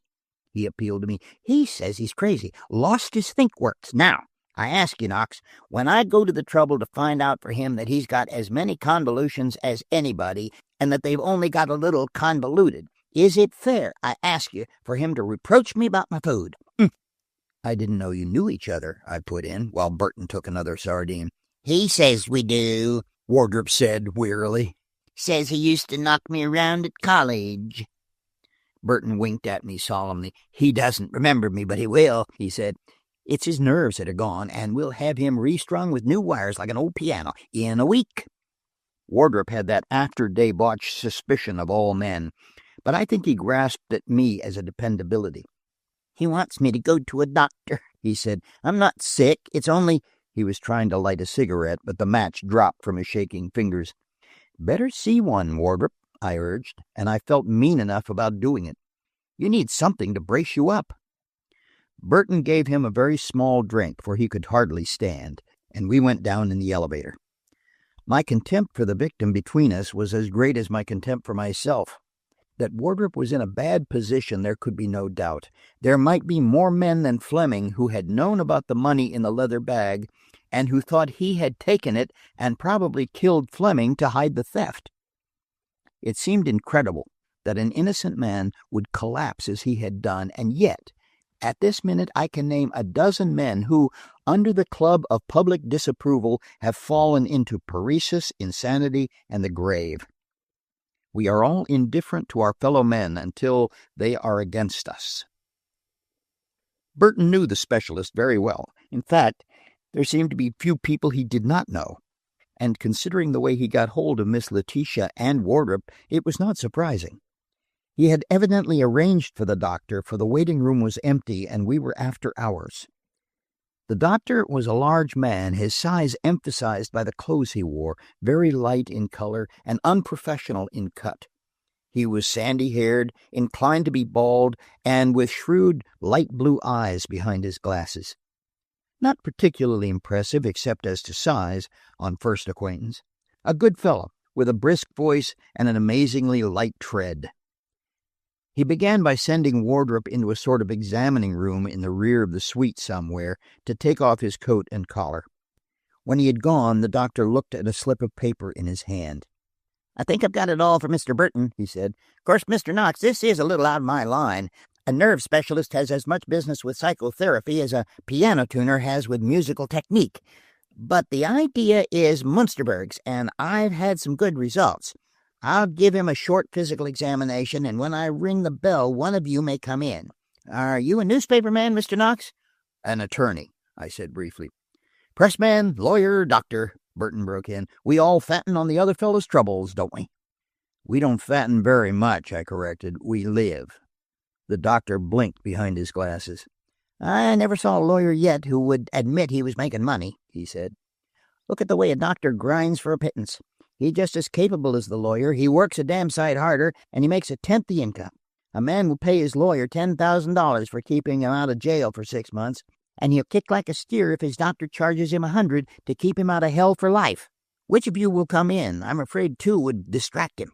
"I guess it is Knox butt in," Burton conceded. "But I get it later, Doctor. You promised." The physical examination was very brief. When I was called in, Wardrop was standing at the window looking down into the street below, and the doctor was writing at his desk. Behind Wardrop's back, he gave me the slip he had written. "Test is for association of ideas. Watch length of time between word I give and his reply. I often get hold of facts forgotten by the patient. A wait before the answering word is given shows an attempt at concealment." "Now, Mr. Wardrop," he said, "will you sit here, please?" He drew a chair to the center table for Wardrop and another just across for himself. I sat back and to one side of the patient where I could see Wardrop's haggard profile and every movement of the specialist. On the table was an electric instrument like a small clock, and the doctor's first action was to attach to it 2 wires with small black rubber mouthpieces. "Now, Mr. Wardrop," he said, "we will go on with the test.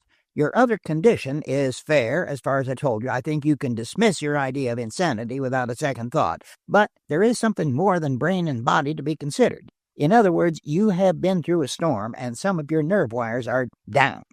Put the mouthpiece between your lips, please. See, I do the same with mine. And when I give you a word, speak as quickly as possible the association it brings to your mind. For instance, if I say noise, your first association might be street. Band, drum, almost anything associated with the word. As quickly as possible, please." The first few words went simply enough. Wardrop's replies came almost instantly. To light, he replied lamp. Touch brought the response hand. Eat brought Burton. And both the doctor and I smiled. Wardrop was intensely serious. Then taxicab, said the doctor, and after almost imperceptible pause, road, came the association. All at once I began to see the possibilities. Desk, pen, pipe, smoke, head. After a perceptible pause, the answer came uncertainly, hair.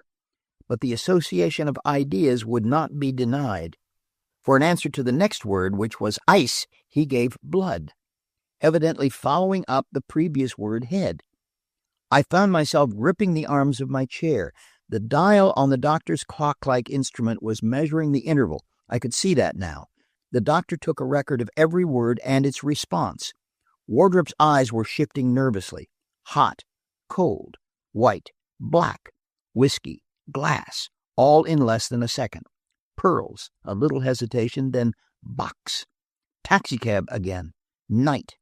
Silly. Wise. Shot. After a pause, revolver. Night. Dark. Blood. Head. Water. Drink. Traveling bag. He brought out the word train after an evident struggle, but in answer to the next word, lost, instead of the obvious found, he said woman. He had not had sufficient mental ability to get away from the association with bag. The woman belonged there. Murder brought dead, but shot following immediately after brought staircase. I think Wardrop was on his guard by this time, but the conscious effort to hide truths that might be damaging made the intervals longer from that time on. Already I felt sure that Alan Fleming's widow had been right. He had been shot from the locked-back staircase. But by whom? Blow brought chair. Gone, bag, came in a flash. In quick succession, without pause, came the words bank, note, door, bolt, money, letters, without any apparent connection. Wardrop was going to the bad. When to the next word, staircase again, he said scar. His demoralization was almost complete. As for me, the scene in Wardrop's mind was already in mine. Schwartz, with the scar across his ugly forehead and the bolted door to the staircase open. On again with the test. Flour, after perhaps 2 seconds from the preceding shock, brought bread. Trees, leaves, night, dark, gate. He stopped here so long I thought he was not going to answer at all. Presently, with an effort, he said, wood. But as before, the association idea came out in the next word. For electric light, he gave letters. Attic brought trunks at once. Closet. After perhaps a second and a half came dust, showing what closet was in his mind, and immediately after, to match, he gave pen. A long list of words followed, which told nothing to my mind, although the doctor's eyes were snapping with excitement. Then traveling bag again, and instead of his previous association, woman, this time he gave yellow. But to the next word, house, he gave guest. It came to me that in his mental process I was the guest. The substitute bag was in his mind as being in my possession. Quick as a flash, the doctor followed up. Guest, and Wardrop fell. Letters, he said. To a great many words, as I said before, I could attach no significance. Here and there I got a ray. Elderly brought black. Warehouse, yard, for no apparent reason. 1122, C was the answer, given without a second's hesitation. 1122, C. He gave no evidence of having noticed any peculiarity in what he said. I doubt if he realized his answer. To me, he gave the impression of repeating something he had apparently forgotten, as if a number and its association had been subconscious and brought to the surface by the psychologist. As if, for instance, someone prompted A, B, and the corollary C came without summoning. The psychologist took the small mouthpiece from his lips and motioned Wardrop to do the same. The test was over. "I don't call that bad condition, Mr. Wardrop," the doctor said. "You are nervous, and you need a little more care in your habits. You want to exercise regularly, and you will have to cut out everything in the way of stimulants for a while. Oh, yes, a couple of drinks a day at first, then one a day, and then none. And you're to stop worrying. When trouble comes around and stares at you, don't ask it to have a drink. Take it out in the air and kill it. Oxygen is as fatal to anxiety as it is to tuberculosis." "How would Bellwood do?" I asked, "or should it be the country?" "Bellwood, of course," Doctor responded heartily. 10 miles a day, 4 cigarettes and 3 meals, which is more than you have been taking, Mr. Wardrop, by 2. I put him on the train for Bellwood myself, and late that afternoon the three of us, the doctor, Burton, and myself, met in my office and went over the doctor's record. "When the answer comes in 4/5 of a second," he said before we began, "it is hardly worth comment. There is no time in such an interval for any mental reservation. Only those words that showed noticeable hesitation need be considered." We worked until almost 7. At the end of that time, the doctor leaned back in his chair and thrust his hands deep in his trouser pockets. "I got the story from Burton," he said, after a deep breath. "I had no conclusion formed, and of course I am not a detective. Things looked black for Mr. Wardrop in view of the money lost, the quarrel with Fleming that morning at the White Cat, and the circumstances of his leaving the club and hunting for a doctor outside instead of raising the alarm. Still, no two men ever act alike in an emergency. Psychology is as exact a science as mathematics. It gets information from the source, and a man cannot lie in 4/5 of a second. Head, you notice, brought hair in a second and 3/4, and the next word, ice, brought the blood that he had held back before. That doesn't show anything. He tried to avoid what was horrible to him.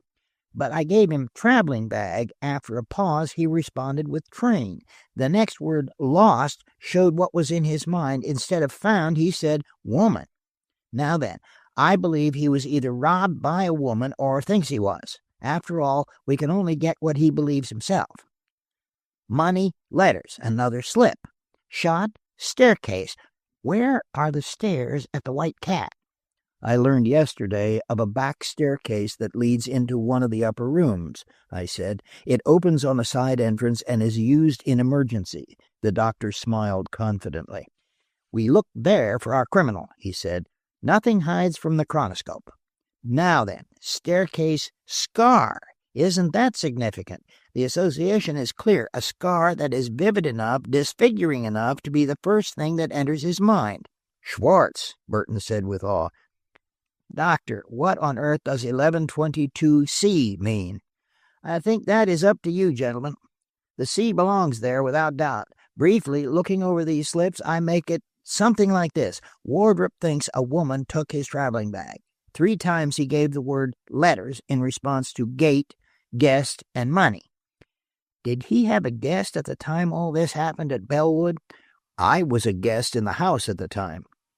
Did you offer him money for letters? No. Did he give you any letters to keep for him? He gave me the bag that was substituted for his. Locked? Yes. By Jove, I wonder if there's anything in it. I have reason to know that he came into my room that night at least once after I went asleep. I think it is very likely, he said dryly. One thing we have not touched on, and I believe Mr. Wardrop knows nothing of it. That is the disappearance of the old lady. There's a psychological study for you. My conclusion? Well, I should say that Mr. Wardrop is not guilty of the murder. He knows, or thinks he knows, who is. He has a theory of his own about someone with a scar. It may only be a theory. He does not necessarily know, but he hopes. He is in a state of abject fear. Also, he is hiding something concerning money. And from the word money in that connection, I believe he either sold or bought some damaging papers. He is not a criminal, but he is what is almost worse. The doctor rose and picked up his hat. He is a weakling, he said from the doorway. Burton looked at his watch. By George, he said, 7:20, and I've had nothing since lunch but a box of sardines. I'm off to chase the festive mutton chop. Oh, by the way, Knox, where is that locked bag? In my office safe. I'll drop around in the morning and assist you to compound a felony, he said easily. But as it happened, he did not. Chapter 21. A Proscenium Box. I was very late for dinner. Fred and Edith were getting ready for a concert, and the 2 semi-invalids were playing pinochle in Fred's den. Neither one looked much the worse for her previous night's experience. Mrs. Butler was always pale, and Margery had been so since her father's death. The game was over when I went into the den. As usual, Mrs. Butler left the room almost immediately and went to the piano across the hall. I had grown to accept her avoidance of me without question. Fred said it was because my overwhelming vitality oppressed her. Personally, I think it was because the neurasthenic type of woman is repulsive to me. No doubt Mrs. Butler deserved sympathy, but her open demand for it found me cold and unresponsive. I told Margery briefly of my visit to Bellwood that morning, and she was as puzzled as I about the things Heppy had found in the chest. She was relieved, too. I am just as sure now that she is living as I was a week ago that she was dead, she said, leaning back in her big chair. But what terrible thing took her away? Unless what? She has loaned my father a great deal of money, Margery said with heightened color. She had not dared to tell Aunt Letitia, and the money was to be returned before she found it out. Then things went wrong with the Borough Bank, and the money did not come back. If you know Aunt Jane and how afraid she is of Aunt Letitia, you will understand how terrible it was for her. I have wondered if she would go to Plattsburgh and try to find my father there. The Eagle Man is working on that theory now, I replied. Margery, if there was a letter C added to 1122, would you know what it meant? She shook her head in the negative. Will you answer 2 more questions? I asked. Yes, if I can. Do you know why you were chloroformed last night and who did it? I think I know who did it, but I don't understand. I have been trying all day to think it out. I'm afraid to go to sleep tonight. You need not be, I assured her. If necessary, we will have the city police in a ring around the house. If you know and don't tell, Margery, you are running a risk, and more than that, you're protecting a person who ought to be in jail. I'm not sure, she persisted. Don't ask me about it, please. What does Mrs. Butler say? Just what she said this morning, and she says valuable papers were taken from under her pillow. She was very ill, hysterical all afternoon. The gloom and smoldering fire of the Sonata Appassionata came to us from across the hall. I leaned over and took Margery's small hand between my 2 big ones. Why don't you tell me, I urged. Or you needn't tell me. I know what you think. But there isn't any motive that I can see, and why would she chloroform you?" "I don't know," Margery shuddered. "Sometimes I wonder, do you think she is altogether sane?" The music ended with a crash of a minor chord. Fred and Edith came down the stairs, and the next moment we were all together, and the chance for a quiet conversation was gone. At the door, Fred turned and came back. "Watch the house," he said. "And by the way, I guess," he lowered his voice, "the lady's story was probably straight. I looked around again this afternoon, and there are fresh scratches on the porch roof under her window. It looks queer, doesn't it?" It was a relief to know that, after all, Mrs. Butler was an enemy and a dangerous person to nobody but herself. She retired to her room almost as soon as Fred and Edith had gone. I was wondering whether or not to tell Margery about the experiment that afternoon, debating how to ask her what letter she had got from the postmaster at Bellwood addressed to Miss Jane, and what she knew of Bella. At the same time, bear with me, O masculine reader, the gentle reader will, for she cares a great deal more for the love story than for all the crime and mystery put together. Bear with me, I say, if I hold back the account of the terrible events that came that night, to tell how beautiful Margery looked as the lamplight fell on her brown hair and pure profile, and how the impulse came over me to kiss her as she sat there, and how I didn't, after all. Poor gentle reader, and only stooped over and kissed the pink palm of her hand. She didn't mind it. Speaking as nearly as possible from an impersonal standpoint, I doubt if she was even surprised. You see, the ring was gone, and it had only been an engagement ring anyhow, and everybody knows how binding they are. And then an angel with a burning sword came and scoured me out of my Eden, and the angel was Burton, and the sword was a dripping umbrella. "I hate to take you out," he said. "The bottom's dropped out of the sky, but I want you to make a little experiment with me." He caught sight of Margery through the portieres, and the imp of mischief in him prompted his next speech. "She said she must see you," he said very distinctly, and leered at me. "Don't be an ass," I said angrily. "I don't know that I care to go out tonight." He changed his manner then. "Let's go and take a look at the staircase you fellows have been talking about," he said. "I don't believe there is a staircase there, except the main one. I have hounded every politician in the city into and out of that joint, and I have never heard of it." I felt some hesitation about leaving the house and Margery after the events of the previous night, but Margery had caught enough of the conversation to be anxious to have me to go, and when I went in to consult her, she laughed at my fears. "Lightning never strikes twice in the same place," she said bravely. "I will ask Katie to come down with me if I am nervous, and I shall wait up for the family." I went without enthusiasm. Margery's departure had been delayed for a day only, and I had counted on the evening with her. In fact, I had sent the concert tickets to Edith with an eye single to that idea. But Burton's plan was right. It was, in view of what we knew, to go over the ground at the White Cat again, and Saturday night, with the place full of men, would be a good time to look around, unnoticed. "I don't hang much to this staircase idea," Burton said, "and I have a good reason for it. I think we will find it is the warehouse yet." "You can depend on it, Burton," I maintained, "that the staircase is the place to look.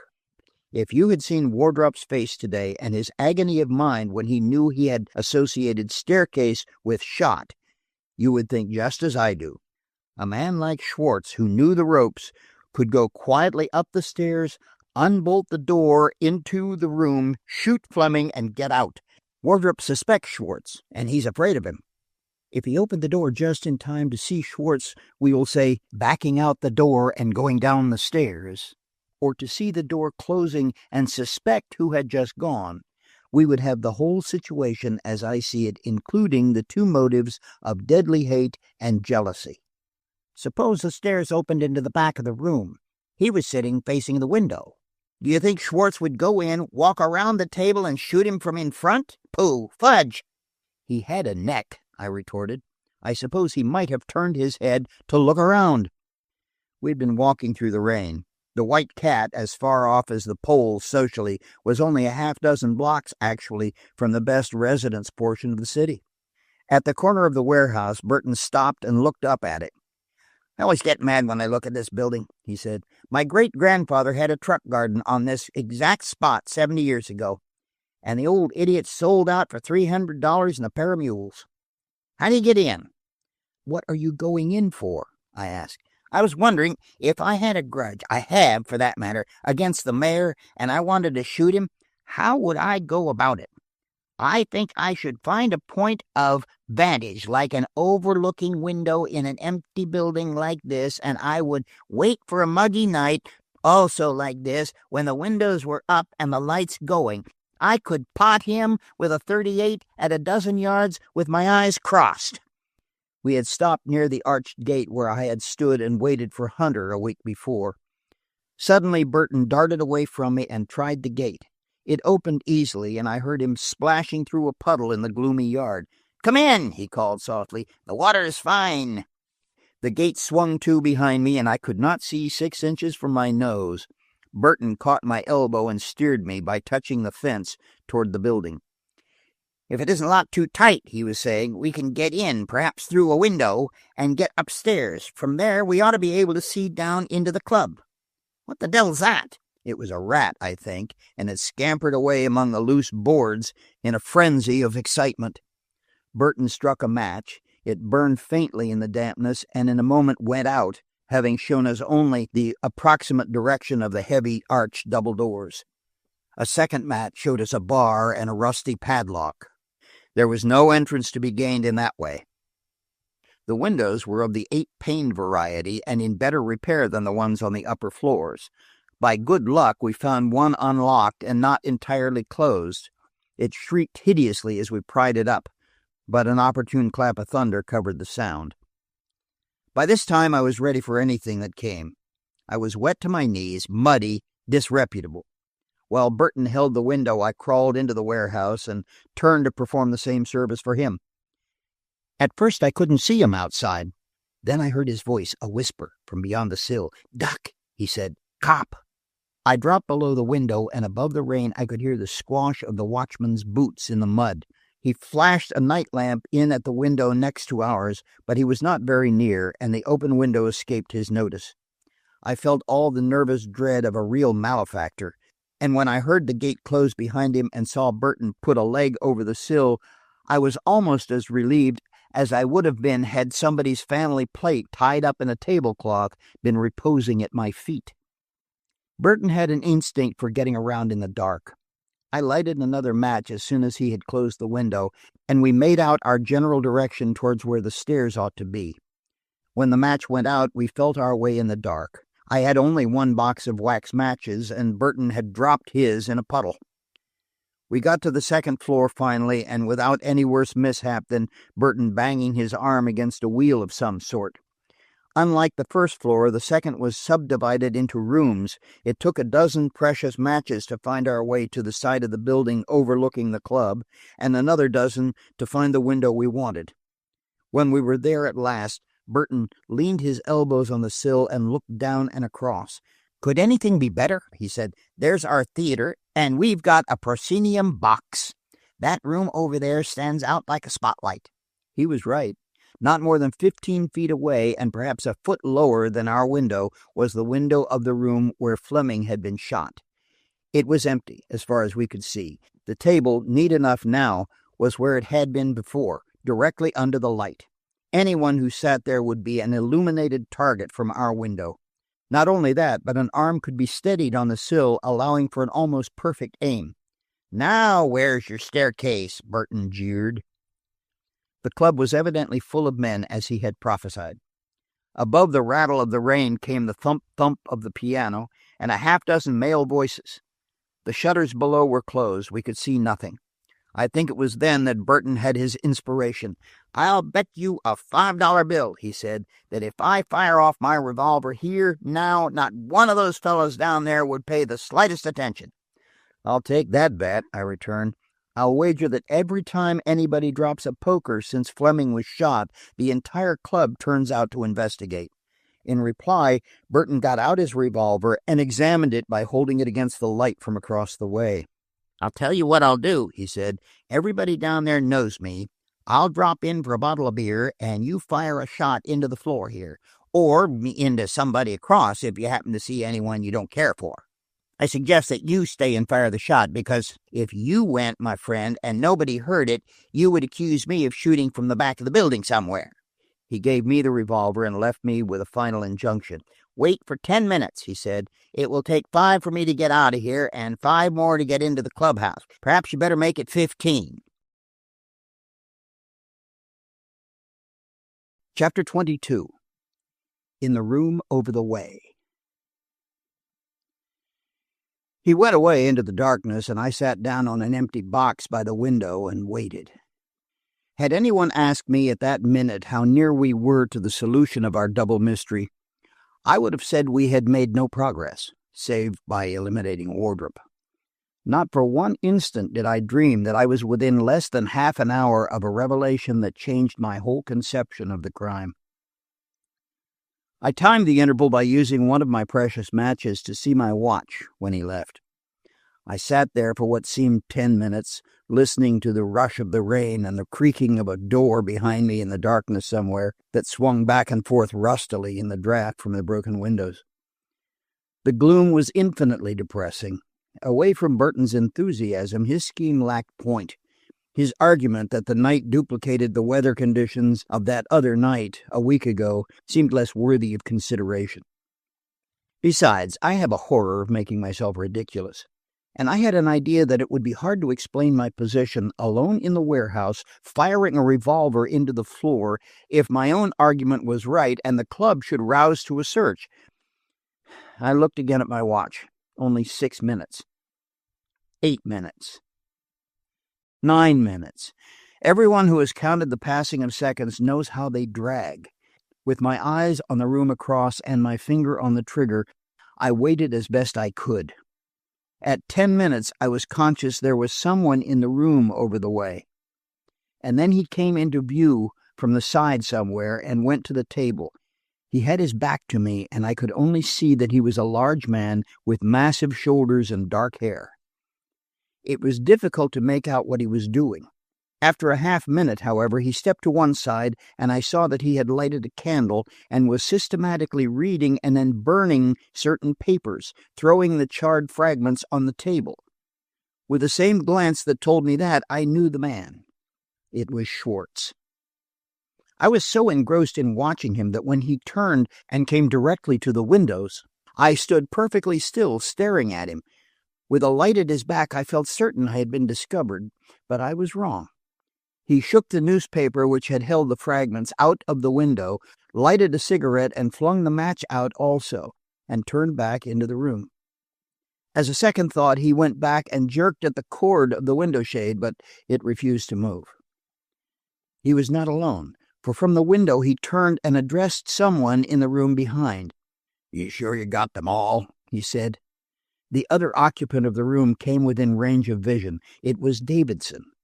"All there were, Mr. Schwartz," he replied. "We were nearly finished before the woman made a bolt." He was fumbling in his pockets. I think I expected him to produce an apple and a penknife, but he held out a small object on the palm of his hand. "I would rather have done it alone, Mr. Schwartz," he said. "I found this ring in Briggs' pocket this morning. It belongs to the girl." Schwartz swore and picked up the ring. He held it to the light. Then he made an angry motion to throw it out of the window. But his German cupidity got the better of him. He slid it into his vest pocket instead. "You're damn poor stuff, Davidson," he said with a snarl. "If she hasn't got them, then Wardrop has. You'll bungle this job and there'll be hell to pay. Tell McFeely I want to see him." Davidson left, for I heard the door close.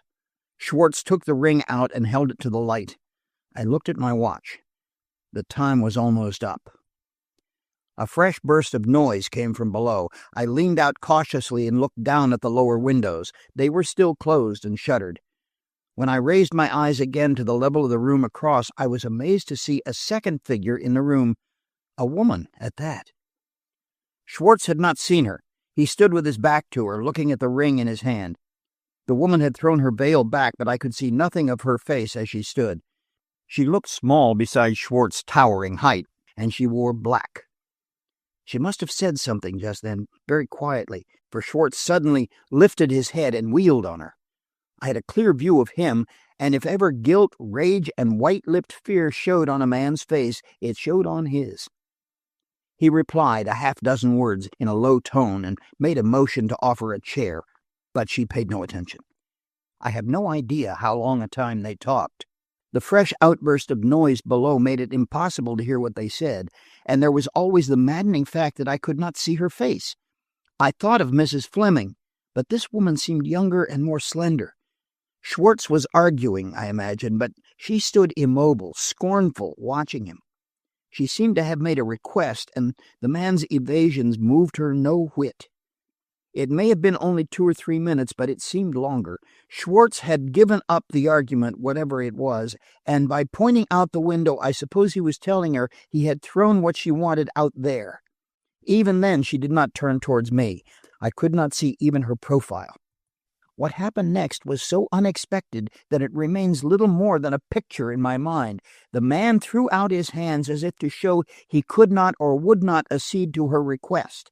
He was flushed with rage, and even at that distance the ugly scar on his forehead stood out like a welt. The next moment I saw the woman raise her right hand with something in it. I yelled to Schwartz to warn him, but he had already seen the revolver.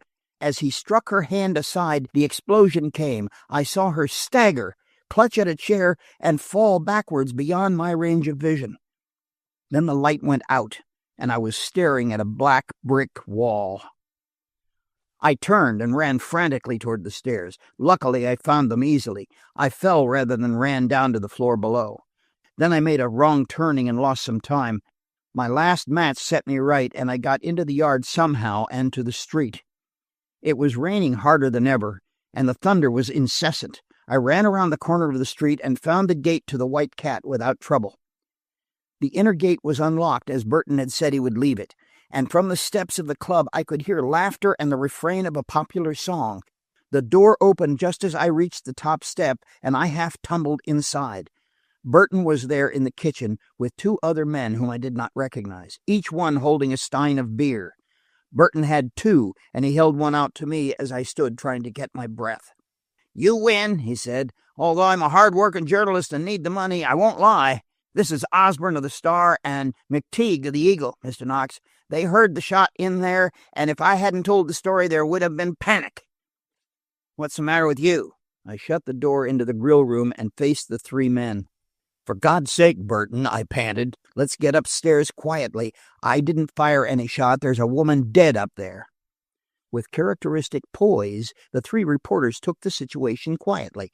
We filed through the grill room as casually as we could. With the door closed, however, we threw caution aside. I led the way up the stairs to the room where I had found Fleming's body and where I expected to find another. On the landing at the top of the stairs, I came face to face with Davidson, the detective, and behind him, Judge McFeely. Davidson was trying to open the door of the room where Fleming had been shot with a skeleton key, but it was bolted inside. There was only one thing to do. I climbed on the shoulders of one of the men, a tall fellow whose face to this day I don't remember, and by careful maneuvering and the assistance of Davidson's long arms, I got through the transom and dropped into the room. I hardly know what I expected. I was in total darkness. I know that when I got the door open at last, when the cheerful light from the hall streamed in, and I had not felt Schwartz's heavy hand at my throat, I drew a long breath of relief. Burton found the electric light switch and turned it on, and then I could hardly believe my senses. The room was empty. One of the men laughed a little. "Stung," he said lightly. "What sort of story have you and your friend framed up, Burton?" But I stopped at that minute and picked up a small nickel-plated revolver from the floor. I held it out on my palm, and the others eyed it respectfully. Burton, after all, was the quickest-witted of the lot. He threw open one of the 2 doors in the room, revealing a shallow closet with papered walls and a row of hooks. The other door stuck tight. One of the men pointed to the floor. A bit of black cloth had wedged it from the other side. Our combined efforts got it open at last, and we crowded in the doorway, looking down a flight of stairs. Huddled just below us, her head at our feet, was the body of the missing woman. "My God," said Burton hoarsely. "Who is it?" Chapter 23. A Box of Crown Derby. We got her into the room and on the couch before I knew her. Her fair hair had fallen loose over her face, and one long, thin hand clutched still at the bosom of her gown. It was Ellen Butler. She was living, but not much more. We gathered around and stood looking down at her in helpless pity. A current of cold night air came up the staircase from an open door below and set the hanging light to swaying, throwing our shadows in a sort of ghastly dance over her quiet face. I was too much shocked to be surprised. Burton had picked up her hat and put it beside her. "She's got about an hour, I should say," said one of the newspaper men. "See if Gray is around, will you, Jim? He's mostly here Saturday night." "Is it Miss Maitland?" Burton asked in a strangely subdued voice. "No, it is Henry Butler's widow," I returned, and the three men were reporters again at once. Gray was there and came immediately. Whatever surprise he may have felt at seeing a woman there and dying, he made no comment. He said she might live 6 hours, but the end was certain. We got a hospital ambulance, and with the clang of its bell as it turned the corner and hurried away, the white cat drops out of this story so far as action is concerned. 3 detectives and as many reporters hunted Schwartz all of that night and the next day to get his story, but he remained in hiding. He had a start of over an hour from the time he switched off the light and escaped down the built-in staircase. Even in her agony, Ellen Butler's hate had carried her through the doorway after him to collapse on the stairs. I got home just as the cab with Fred and Edith stopped at the door. I did not let them get out, and a half-dozen words without comment or explanation, and they were driving madly to the hospital. Katie let me in, and I gave her some money to stay up and watch the place while we were away. Then, not finding a cab, I took a car and rode to the hospital. The building was appallingly quiet. The elevator cage, without a light, crept spectrally up and down. My footsteps on the tiled floor echoed and re-echoed above my head. A night watchman in felt shoes admitted me and took me upstairs. There was another long wait while the surgeon finished his examination, and a nurse with a basin of water and some towels came out of the room, and another one with dressings went in. And then the surgeon came out in a white coat with the sleeves rolled above his elbows and said I might go in. The cover was drawn up to the injured woman's chin, where it was folded neatly back. Her face was bloodless, and her fair hair had been gathered up in a shaggy knot. She was breathing slowly but regularly, and her expression was relaxed, more restful than I had ever seen it. As I stood at the foot of the bed and looked down at her, I knew that as surely as death was coming, it would be welcome. Edith had been calm before, but when she saw me, she lost her self-control. She put her head on my shoulder and sobbed out the shock and the horror of the thing. As for Fred, his imaginative temperament made him particularly sensitive to suffering in others. As he sat there beside the bed, I knew by his face that he was repeating and repenting every unkind word he'd said about Ellen Butler. She was conscious, we realized that after a time. Once she asked for water without opening her eyes, and Fred slipped a bit of ice between her white lips. Later in the night she looked up for an instant at me. "He struck my hand," she said with difficulty, and closed her eyes again. During the long night hours I told the story as I knew it, in an undertone, and there was a new kindliness in Fred's face as he looked at her.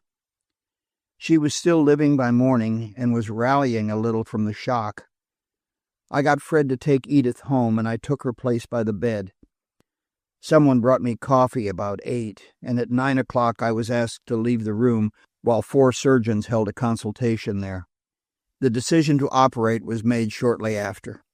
"There's only a chance," a gray-haired surgeon told me in brisk, short-clipped words. "The bullet went down and has penetrated the abdomen. Sometimes, taken early enough, we can repair the damage to a certain extent, and nature does the rest. The family is willing, I suppose?" I knew of no family but Edith, and over the telephone she said with something of her natural tone to do what the surgeons considered best. I hoped to get some sort of statement before the injured woman was taken to the operating room, but she lay in a stupor, and I had to give up the idea. It was 2 days before I got her deposition, and in that time I had learned many things. On Monday I took Margery to Bellwood. She had received the news about Mrs. Butler more calmly than I had expected. "I do not think she is quite sane, poor woman," she said with a shudder. "She had had a great deal of trouble. But how strange. A murder and an attempt at murder in that little club in a week." She did not connect the two, and I let the thing rest at that. Once on the train, she turned to me suddenly, after she had been plunged in thought for several minutes. "Don't you think," she asked, "that she had a sort of homicidal mania, and that she tried to kill me with chloroform?" "I hardly think so," I returned evasively. "I am inclined to think someone actually got in over the porch roof." "I am afraid," she said, pressing her gloved hands tight together, "wherever I go, something happens that I cannot understand. I never willfully hurt anyone, and yet these terrible things follow me.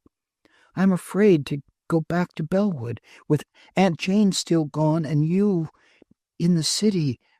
"A lot of help I have been to you," I retorted bitterly. "Can you think of a single instance where I have been able to save you trouble or anxiety? Why, I allowed you to be chloroformed within an inch of eternity before I found you." "But you did find me," she cheered me, "and just to know that you were doing all you can." "My poor best," I supplemented. "It is very comforting to have a friend one can rely on," she finished. And the little bit of kindness went to my head. If she had not got a cinder in her eye at that psychological moment, I'm afraid I would figuratively have trampled Wardrop underfoot right there. As it was, I got the cinder after a great deal of looking into one beautiful eye, which is not as satisfactory by half as looking into two. And then we were at Bellwood. We found Miss Letitia in the lower hall and Heppy on her knees with a hatchet. Between them sat a packing box, and they were having a spirited discussion as to how it should be opened. "Here, give it to me," Miss Letitia demanded, as we stopped in the doorway. "You got stove links there for 2 days if you don't chop them into splinters." With the hatchet poised in mid-air, she saw us, but she let it descend with considerable accuracy nevertheless, and our greeting was made between thumps. "Come in," thump. "Like as not it's a mistake," bang. "But the expressage was prepaid. If it's mineral water," crash. Something broke inside. "If it's mineral water," I said, "you better let me open it. Mineral water is meant for internal use and not for hall closets." I got the hatchet from her gradually. "I knew a case once where a bottle of hair tonic was spilled on a rag carpet, and in a year they had it dyed with spots over it and called it a tiger skin." She watched me suspiciously while I straightened the nails she had bent and lifted the boards. In the matter of curiosity, Miss Letitia was truly feminine. Great handfuls of excelsior she dragged out herself and heaped on Heppy's blue apron, stretched out on the floor. The article that had smashed under the vigor of Miss Letitia's 70 years lay on the top. It had been a teapot of some very beautiful ware. I have called just now from my study to ask what sort of ware it was, and the lady who sets me right says it was Crown Derby. Then there were rows of cups and saucers and heterogeneous articles in the same material that the women folk seemed to understand. At the last, when the excitement seemed over, we found a toast rack in the lower corner of the box, and the oohs and ahs had to be done all over again. Not until Miss Letitia had arranged it all on the dining room table and Margery had taken off her wraps and admired from all four corners did Miss Letitia begin to ask where they had come from. And by that time Heppy had the crate in the wood box, and the excelsior was a black and smoking mass at the kitchen end of the grounds. There was not the slightest clue to the sender, but while Miss Letitia rated Heppy loudly in the kitchen and Bella swept the hall, Margery voiced the same idea that had occurred to me. If Aunt Jane were all right," she said tremulously, "it would be just the sort of thing she loves to do."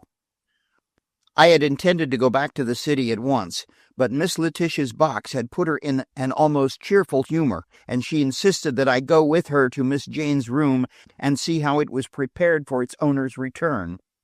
"I'm not pretending to know what took Jane Maitland away from this house in the middle of the night," she said.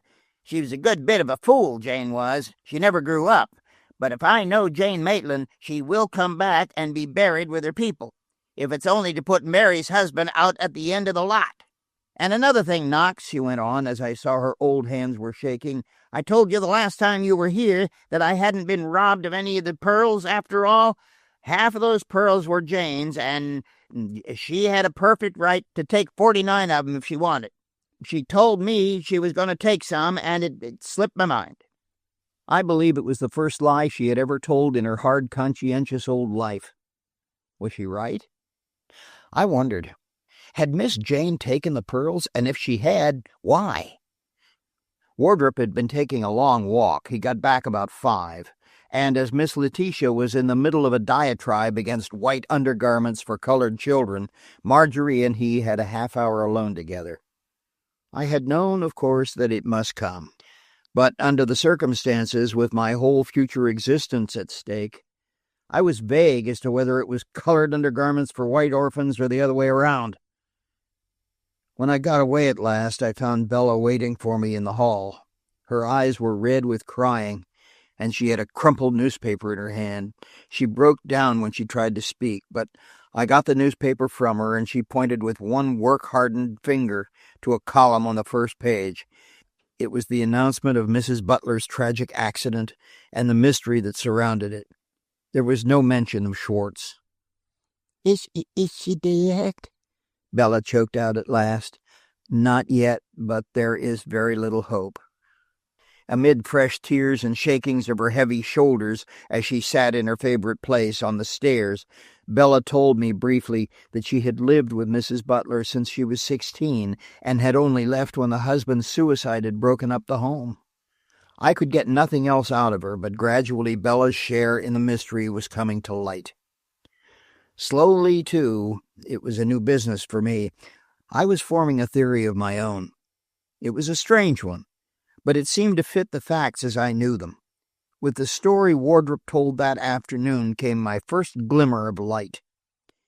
He was looking better than he had when I saw him before, but the news of Mrs. Butler's approaching death and the manner of her injury affected him strangely. He had seen the paper, like Bella, and he turned on me almost fiercely when I entered the library. Margery was in her old position at the window, looking out, and I knew the despondent droop of her shoulders. "Is she conscious?" Wardrop asked eagerly, indicating the article in the paper. "No, not now. At least, it is not likely." He looked relieved at that, but only for a moment. Then he began to pace the room nervously, evidently debating some move. His next action showed the development of a resolution, for he pushed forward 2 chairs for Margery and myself. "Sit down, both of you," he directed. "I got a lot to say, and I want you both to listen. When Margery's heard the whole story, she'll probably despise me for the rest of her life. I can't help it. I got to tell all I know, and it isn't so much after all. You didn't fool me yesterday, Knox. I knew what that doctor is after, but he couldn't make me tell who killed Mr. Fleming because, before God, I didn't know." Chapter 24. Wardrop's Story. "I have to go back to the night Miss Jane disappeared, and that's another thing that has driven me desperate. Will you tell me why I should be suspected of having a hand in that when she had been a mother to me? If she is dead, she can't exonerate me. If she is living and we find her, she will tell you what I tell you, that I know nothing of the whole terrible business." "I'm quite certain of that, Wardrop," I interposed. "Besides, I think I have got to the bottom of that mystery." Margery looked at me quickly, but I shook my head. It was too early to tell my suspicions.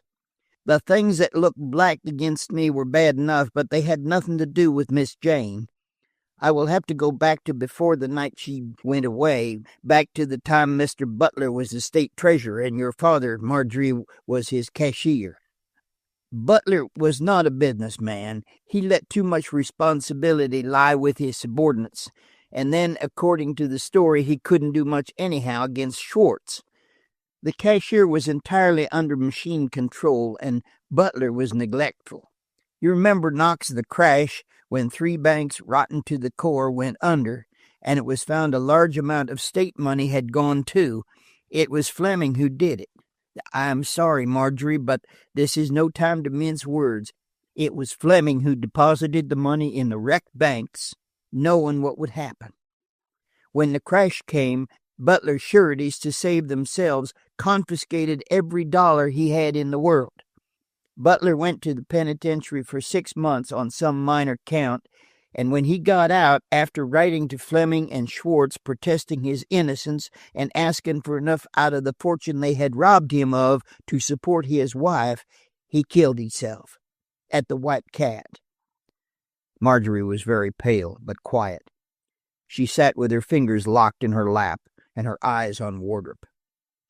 It was a bad business, Wardrop went on wearily. Fleming moved into Butler's place as treasurer and took Lightfoot as his cashier. That kept the lid on. Once or twice, when there was an unexpected call for funds, the treasury was almost empty and Schwartz carried things over himself. I went to Plattsburgh as Mr. Fleming's private secretary when he became treasurer, and from the first I knew things were even worse than in the average state government. Schwartz and Fleming had to hold together. They hated each other, and the feeling was trebled when Fleming married Schwartz's divorced wife. Margery looked at me with startled, incredulous eyes. What she must have seen confirmed Wardrop's words, and she leaned back in her chair, limp and unnerved, but she heard and comprehended every word Wardrop was saying. The woman was a very ordinary person, but it seems Schwartz cared for her, and he tried to stab Mr. Fleming shortly after her marriage. About a year ago, Mr. Fleming said another attempt had been made on his life with poison. He was very much alarmed, and I noticed a change in him from that time on. Things were not going well at the treasury. Schwartz and his crowd were making demands that were hard to supply, and behind all that, Fleming was afraid to go out alone at night. He employed a man to protect him, a man named Carter, who had been a bartender in Plattsburgh. When things began to happen here in Manchester, he took Carter to the home as a butler. Then the Borough Bank got shaky. If it went down, there would be an ugly scandal, and Fleming would go too. His notes for $500,000 were there without security, and he dared not show the canceled notes he had with Schwartz's endorsement. I'm not very proud of the rest of the story, Margery. He stopped his nervous pacing and stood looking down at her. I was engaged to marry a girl who was everything on earth to me, and I was private secretary to the state treasurer with the princely salary of such a position. Mr. Fleming came back here when the Borough Bank threatened failure and tried to get money enough to tide over the trouble. $500,000 would have done it, but he couldn't get it. He was in Butler's position exactly, only he was guilty and Butler was innocent. He raised a little money here, and I went to Plattsburgh with securities and letters. It isn't necessary to go over the things I suffered there. I brought back $110,000 in a package in my Russia leather bag, and I had something else. He wavered for the first time in his recital. He went on more rapidly and without looking at either of us. I carried, not in the valise, a bundle of letters, 5 in all, which had been written by Henry Butler to Mr. Fleming, letters that showed what a dupe Butler had been, that he had been negligent but not criminal, accusing Fleming of having ruined him and demanding certain notes that would have proved it. If Butler could have produced the letters at the time of his trial, things would have been different.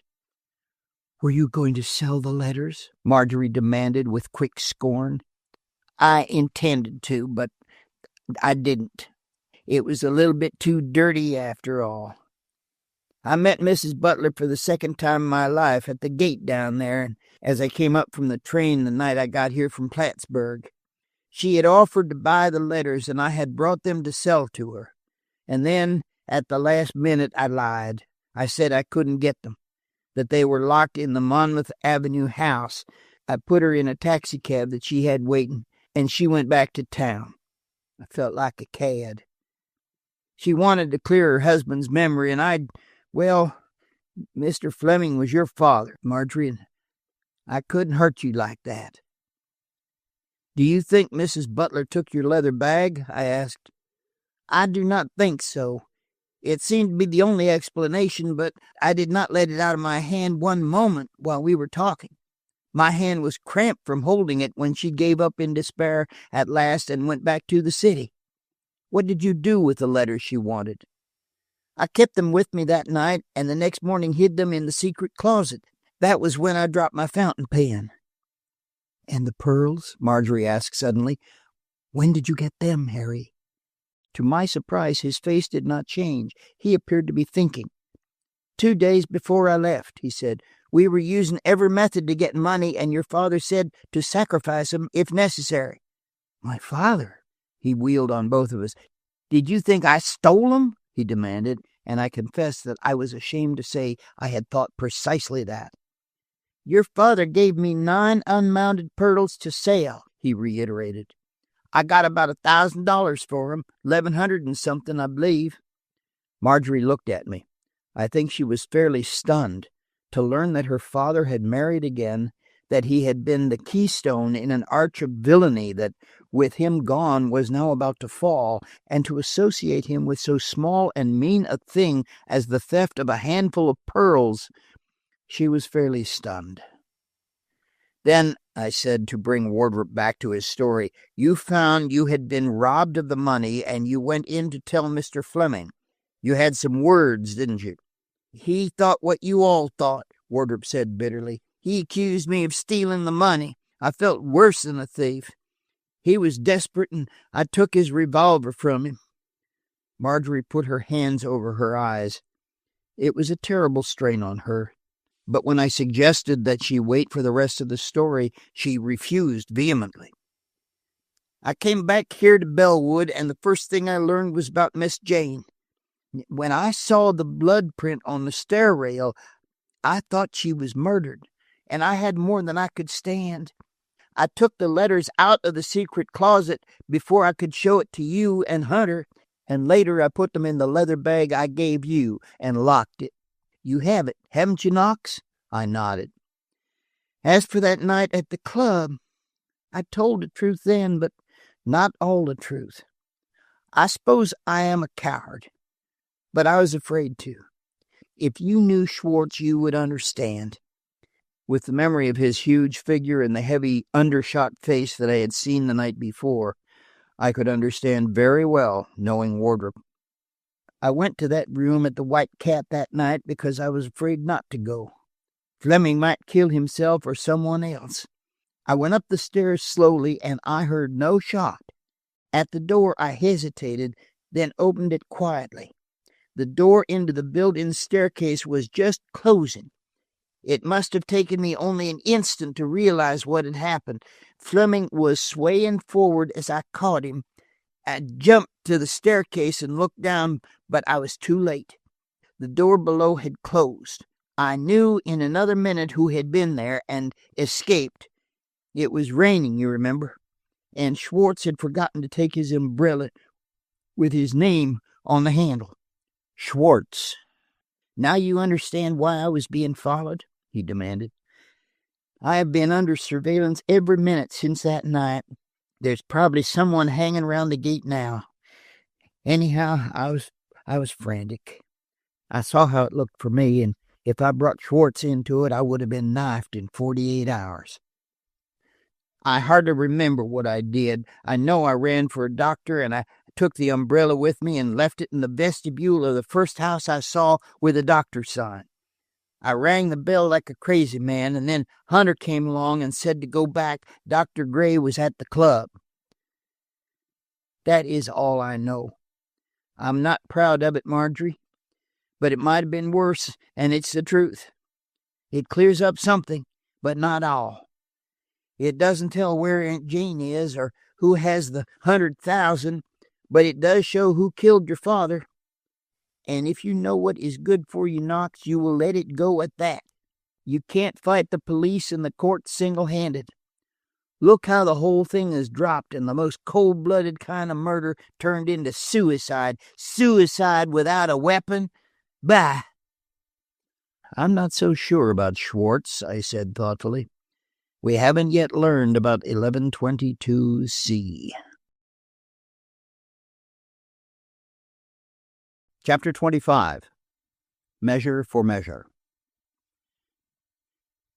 Miss Jane Maitland had been missing for 10 days. In that time, not one word had come from her. The reporter from the Eagle had located her in a dozen places and was growing thin and haggard, following little old ladies along the street and being sent about his business tartly when he tried to make inquiries. Some things puzzled me more than ever in the light of Wardrop's story. For the third time, I asked myself why Miss Letitia denied the loss of the pearls. There was nothing in what we had learned either to tell why Miss Jane had gone away, to ascribe a motive. How she had gone, in view of Wardrop's story of the cab, was clear. She had gone by streetcar, walking the 3 miles to Winton alone at 2 o'clock in the morning, although she had never stirred around the house at night without a candle and was privately known to sleep with a light when Miss Letitia went to bed first and could not see it through the transom. The theory I had formed seemed absurd at first, but as I thought it over, its probabilities grew on me. I took dinner at Bellwood and started for town almost immediately after. Margery had gone to Miss Letitia's room, and Wardrop was pacing up and down the veranda, smoking. He looked dejected and anxious, and he welcomed my suggestion that he walk down to the station with me. As we went, a man emerged from the trees across and came slowly after us. "Say, I'm only nominally a free agent," he said morosely. "They'll poison me yet. I know too much." We said little on the way to the train. Just before it came thundering along, however, he spoke again. "I'm going away, Knox. There isn't anything in this political game for me, and the law is too long. I have a chum in Mexico, and he wants me to go down there." "Permanently?" "Yes. There's nothing to hold me here now." I turned and faced him in the glare of the station lights. "What do you mean?" I demanded. "I mean that there isn't any longer a reason why one part of the earth is better than another. Mexico or Alaska, it's all the same to me." He turned on his heel and left me. I watched him swing up the path with his head down. I saw the shadowy figure of the other man fall into line behind him. Then I caught the platform of the last car as it passed. And that short ride into town was a triumphal procession with the wheels beating time and singing, "It's all the same to me, to me." I called Burton by telephone and was lucky enough to find him at the office. He said he had just got in and, as usual, he wanted something to eat. We arranged to meet at a little Chinese restaurant where at that hour, 9 o'clock, we would be almost alone. Later on, after the theater, I knew the place would be full of people and conversation impossible. Burton knew the place well, as he did every restaurant in the city. "Hello, Mike," he said to the unctuous Chinaman who admitted us, and Mike smiled a slant-eyed welcome. The room was empty. It was an unpretentious affair with lace curtains at the windows and small, very clean tables. At one corner, a cable and slide communicated through a hole in the ceiling with the floor above, and through the aperture, Burton's order for chicken and rice and the inevitable tea was barked. Burton listened attentively to Wardrop's story as I repeated it. "So Schwartz did it after all," he said regretfully when I finished. "It's a tame ending. It had all the elements of the unusual, and it resolves itself into an ordinary, everyday man-to-man feud. I'm disappointed. We can't touch Schwartz. I thought the Times-Post was hot after him." "Schwartz bought the Times-Post 3 o'clock this afternoon," Burton said with repressed rage. "I'm called off. Tomorrow we run a photograph of Schwartzwald, his place at Plattsburgh, and the next day we eulogize the administration. And I'm going down the river on an excursion boat to write up the pig-killing contest at the Union Butchers' Picnic." "How is Mrs. Butler?" I asked, as his rage subsided to mere rumbling in his throat. "Delirious," shortly. "She's going to croak. Wardrop's going to Mexico. Schwartz will be next governor, and Miss Maitland's body will be found in a cistern. Whole thing is petered out. What's the use of finding the murderer if he's coated with asbestos and lined with money? Mike, I want some more tea to drown my troubles." We called up the hospital about 10:30 and learned that Mrs. Butler was sinking. Fred was there, and without much hope of getting anything, we went over. I took Burton in as a nephew of the dying woman, and I was glad I had done it. She was quite conscious, but very weak. She told the story to Fred and myself, and in a corner Burton took it down shorthand. We got her to sign it about daylight sometime, and she died very quietly shortly after Edith arrived at 8. To give her story as she gave it would be impossible. The ramblings of a sick mind, the terrible pathos of it all, it's impossible to repeat. She lay there, her long, thin body practically dead, fighting the death rattle in her throat. There were pauses when for 5 minutes she would lie in a stupor, only to rouse and go forward from the very word where she had stopped. She began with her married life, and to understand the beauty of it is to understand the things that came after. She was perfectly, ideally, illogically happy. Then one day, Henry Butler accepted the nomination for state treasurer, and with that, things changed. During his term in office, he altered greatly. His wife could only guess that things were wrong, for he refused to talk. The crash came, after all, with terrible suddenness. There had been an all-night conference at the Butler home, and Mr. Butler, in a frenzy at finding himself a dupe, had called the butler from bed and forcibly ejected Fleming and Schwartz from the house. Ellen Butler had been horrified, sickened by what she regarded as the vulgarity of the occurrence. But her loyalty to her husband never wavered. Butler was one honest man against a complete organization of unscrupulous ones. His disgrace, imprisonment, and suicide at the White Cat had followed in rapid succession. With his death, all that was worthwhile in his wife died. Her health was destroyed.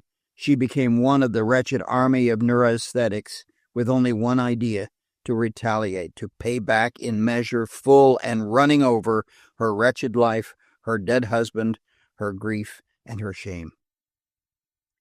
She laid her plans with the caution and absolute recklessness of a diseased mentality. Normally a shrinking, nervous woman, she became cold, passionless, deliberate in her revenge. To disgrace Schwartz and Fleming was her original intention, but she could not get the papers. She resorted to hounding Fleming, meaning to drive him to suicide, and she chose a method that had more nearly driven him to madness. Wherever he turned, he found the figures 1122C, sometimes just the number without the letter. It had been Henry Butler's cell number during his imprisonment, and if they were graven on his wife's soul, they burned themselves in lines of fire on Fleming's brain. For over a year she pursued this course, sometimes through the mail, at other times in the most unexpected places, wherever she could bribe a messenger to carry the paper. Sane? No, hardly sane, but inevitable as fate. The time came when other things went badly with Fleming, as I had already heard from Wardrop. He fled to the White Cat, and for a week Ellen Butler hunted him vainly. She had decided to kill him, and on the night Margery Fleming had found the paper on the pillow, she had been in the house. She was not the only intruder in the house that night. Someone, presumably Fleming himself, had been there before her. She found a lady's desk broken open and a small drawer empty. Evidently Fleming, unable to draw a check while in hiding, had needed ready money. As to the jewels that had been disturbed in Margery's boudoir, I could only surmise the impulse that, after prompting him to take them, had failed at the sight of his dead wife's jewels. Surprised by the girl's appearance, she had crept to the upper floor and concealed herself in an empty bedroom. It had been almost dawn before she got out. No doubt this was the room belonging to the butler, Carter, which Margery had reported as locked that night. She took a key from the door of a side entrance and locked the door behind her when she left. Within a couple of nights, she had learned that Wardrop was coming home from Plattsburgh, and she met him at Bellwood. We already knew the nature of that meeting. She drove back to town, half maddened by her failure to secure the letters that would have cleared her husband's memory, but the wiser by one thing. Wardrop had inadvertently told her where Fleming was hiding. The next night she went to the White Cat and tried to get in. She knew from her husband of the secret staircase, for many a political meeting of the deepest significance had been possible by its use. But the door was locked and she had no key. Above her, the warehouse raised its empty height, and it was not long before she decided to see what she could learn from its upper windows. She went in at the gate and felt her way through the rain to the windows. At that moment, the gate opened suddenly, and a man muttered something in the darkness. The shock was terrible. I had no idea that night of what my innocent stumbling into the warehouse yard had meant to a half-crazed woman just beyond my range of vision. After a little, she got her courage again, and she pried up an unlocked window. The rest of her progress must have been much as ours had been a few nights later. She found a window that commanded the club, and with 3 possibilities that she would choose and would see the wrong room, she won the 4th. The room lay directly before her, distinct in every outline, with Fleming seated at the table, facing her and sorting some papers. She rested her revolver on the sill and took absolutely deliberate aim. Her hands were cold, and she even rubbed them together to make them steady. Then she fired, and a crash of thunder at the very instant covered the sound. Fleming sat for a moment before he swayed forward. On that instant she realized that there was someone else in the room, a man who took an uncertain step or two forward into view, threw up his hands, and disappeared as silently as he had come. It was Schwartz. Then she saw the door into the hall open, saw Wardrop come slowly in and close it, watched his sickening realization of what had occurred. Then a sudden panic seized her. Arms seemed to stretch out from the darkness behind her to draw her into it. She tried to get away, to run, even to scream. Then she fainted. It was gray dawn when she recovered her senses and got back to the hotel room she had taken under an assumed name. By night she was quieter. She read the news of Fleming's death in the papers, and she gloated over it. But there was more to be done. She was only beginning. She meant to ruin Schwartz, to kill his credit, to fell him with the club of public disfavor. Wardrop had told her that her husband's letters were with other papers at the Monmouth Avenue house, where he could not get them. Fleming's body was taken home that day, Saturday, but she had gone too far to stop. She wanted the papers before Lightfoot could get at them and destroy the incriminating ones. That night she got into the Fleming house, using the key she had taken. She ransacked the library, finding not the letters that Wardrop had said were there, but others, equally and more incriminating, canceled notes, private accounts that would have ruined Schwartz forever. It was then that I saw the light and went downstairs. My unlucky stumble gave her warning enough to turn out the light. For the rest, the chase through the back hall, the dining room, and the pantry had culminated in her escape up the back stairs while I had fallen down the dumbwaiter shaft. She had run into Bella on the upper floor, Bella who had almost fainted and who knew her and kept her until morning, petting her and soothing her and finally getting her into a troubled sleep. That day she realized that she was being followed. When Edith's invitation came, she accepted it at once for the sake of losing herself and her papers until she was ready to use them. It had disconcerted her to find Margery there, but she managed to get along. For several days everything had gone well. She was getting stronger again, ready for the second act of the play, prepared to blackmail Schwartz and then expose him. She would have killed him later, probably. She wanted her measure full and running over, and so she would disgrace him first. Then Schwartz must have learned of the loss of the papers from the Fleming house and guessed the rest. She felt sure he had known from the first who had killed Fleming. However that might be, he had had her room entered, Margery chloroformed in the connecting room, and her papers were taken from under her pillow while she was pretending anesthesia. She had followed the two men through the house and out the kitchen door, where she had fainted on the grass. The next night, when she had retired early, leaving Margery and me downstairs, it had been an excuse to slip out of the house. How she found that Schwartz was at the White Cat, how she got through the side entrance, we never knew. He had burned the papers before she got there, and when she tried to kill him, he had struck her hand aside. When we were out in the cheerful light of day again, Burton turned his shrewd blue eyes on me. "Awful sorry, isn't it?" he said. "Those are primitive emotions, if you like. Do you know, Knox, there's only one explanation we haven't worked on for the rest of this mystery. I believe in my soul you carried off the old lady and the Russia leather bag yourself." Chapter 26. Lovers and a Letter. The last chapter. At noon that day I telephoned to Margery. "Come up," I said, "and bring the keys to the Monmouth Avenue house. I have some things to tell you, and some things to ask you." I met her at the station with Lady Grey and the trap. My plans for that afternoon were comprehensive. They included what I hoped to be the solution of the Aunt Jane mystery. Also, they included a little drive through the park and well, I shall tell about that, all I am going to tell, at the proper time. To play propriety, Edith met us at the house. It was still closed, and even in the short time that had elapsed, it smelled close and musty. At the door into the drawing room, I stopped them. "Now, this is going to be a sort of game," I explained.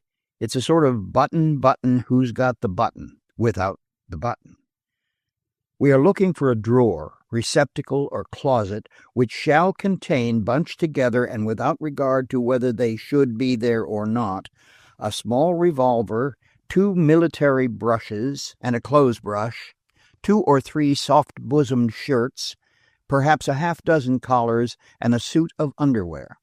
Also a small flat package about 8 inches long and 3 wide."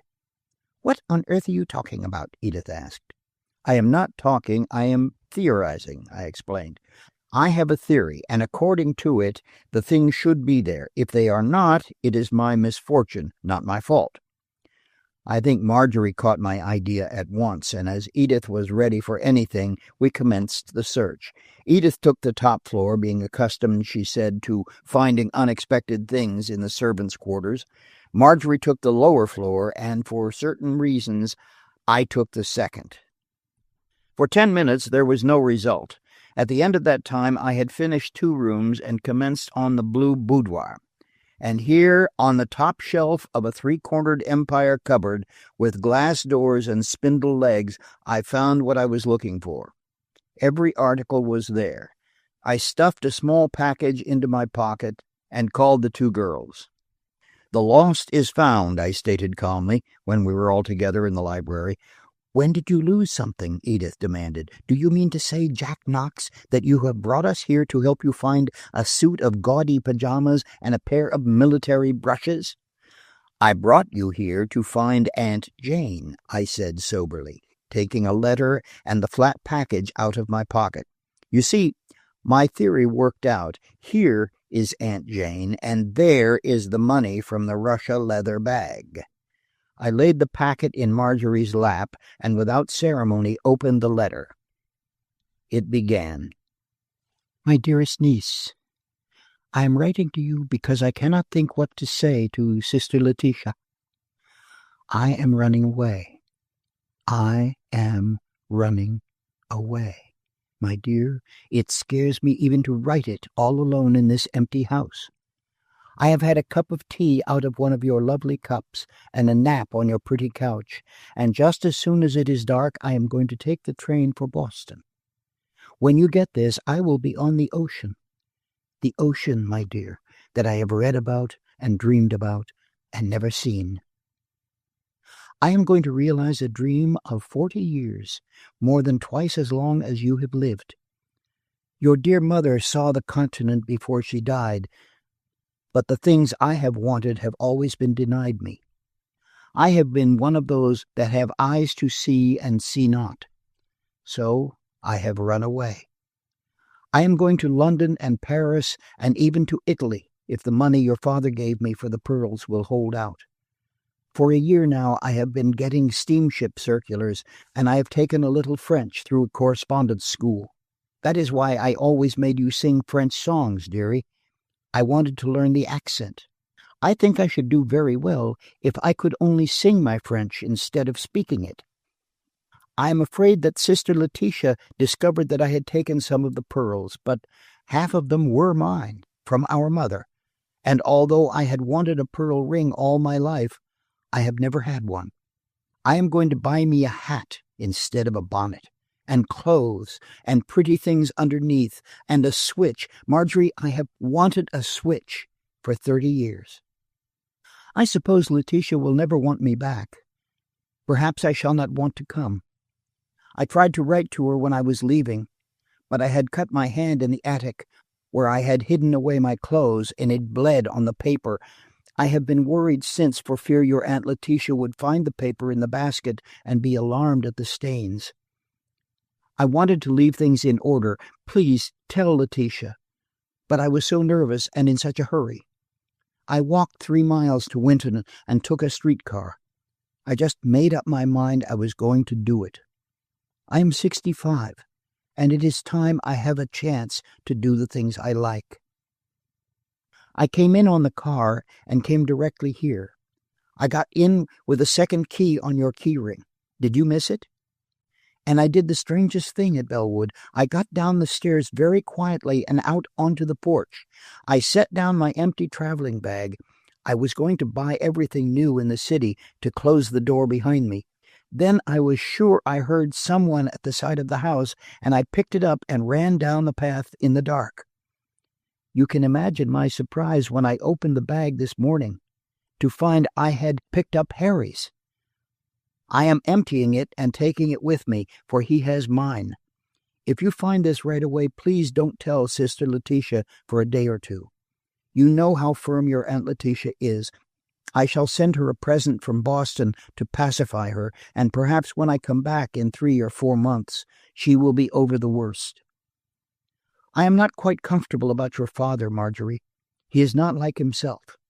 The last time I saw him, he gave me a little piece of paper with a number on it, and he said they followed him everywhere and were driving him crazy. Try to have him see a doctor. And I left a bottle of complexion cream in the little closet over my mantel, where I had hidden my hat and shoes that I wore. Please destroy it before your Aunt Letitia sees it. Goodbye, my dear niece. I suppose I am growing frivolous in my old age, but I am going to have silk linings in my clothes before I die. Your loving Aunt Jane. When Margery stopped reading, there was an amazed silence. Then we all three burst into relieved, uncontrolled mirth. The dear little old lady, with her new independence and her 65-year-old romantic, starved heart. Then we opened the packet, which was a sadder business, for it had represented Alan Fleming's last clutch at his waning public credit. Edith ran to the telephone with the news for Fred, and for the first time that day, Margery and I were alone. She was standing with one hand on the library table. In the other she held Aunt Jane's letter, half tremulous, wholly tender. I put my hand over hers on the table. Margery, I said. She did not stir. Margery, I want my answer, dear. I love you. Love you. It isn't possible to tell you how much. There isn't enough time in all existence to tell you. You are mine, Margery, mine. You can't get away from that. She turned very slowly and looked at me with her level eyes. Yours, she replied softly, and I took her in my arms. Edith was still at the telephone. I don't know, she was saying. Just wait until I see. As she came toward the door, Margery squirmed. but I held her tight. In the doorway, Edith stopped and stared. Then she went swiftly back to the telephone. "Yes, dear," she said sweetly. "They are. This minute." The end of The Window at the White Cat by Mary Roberts Rinehart.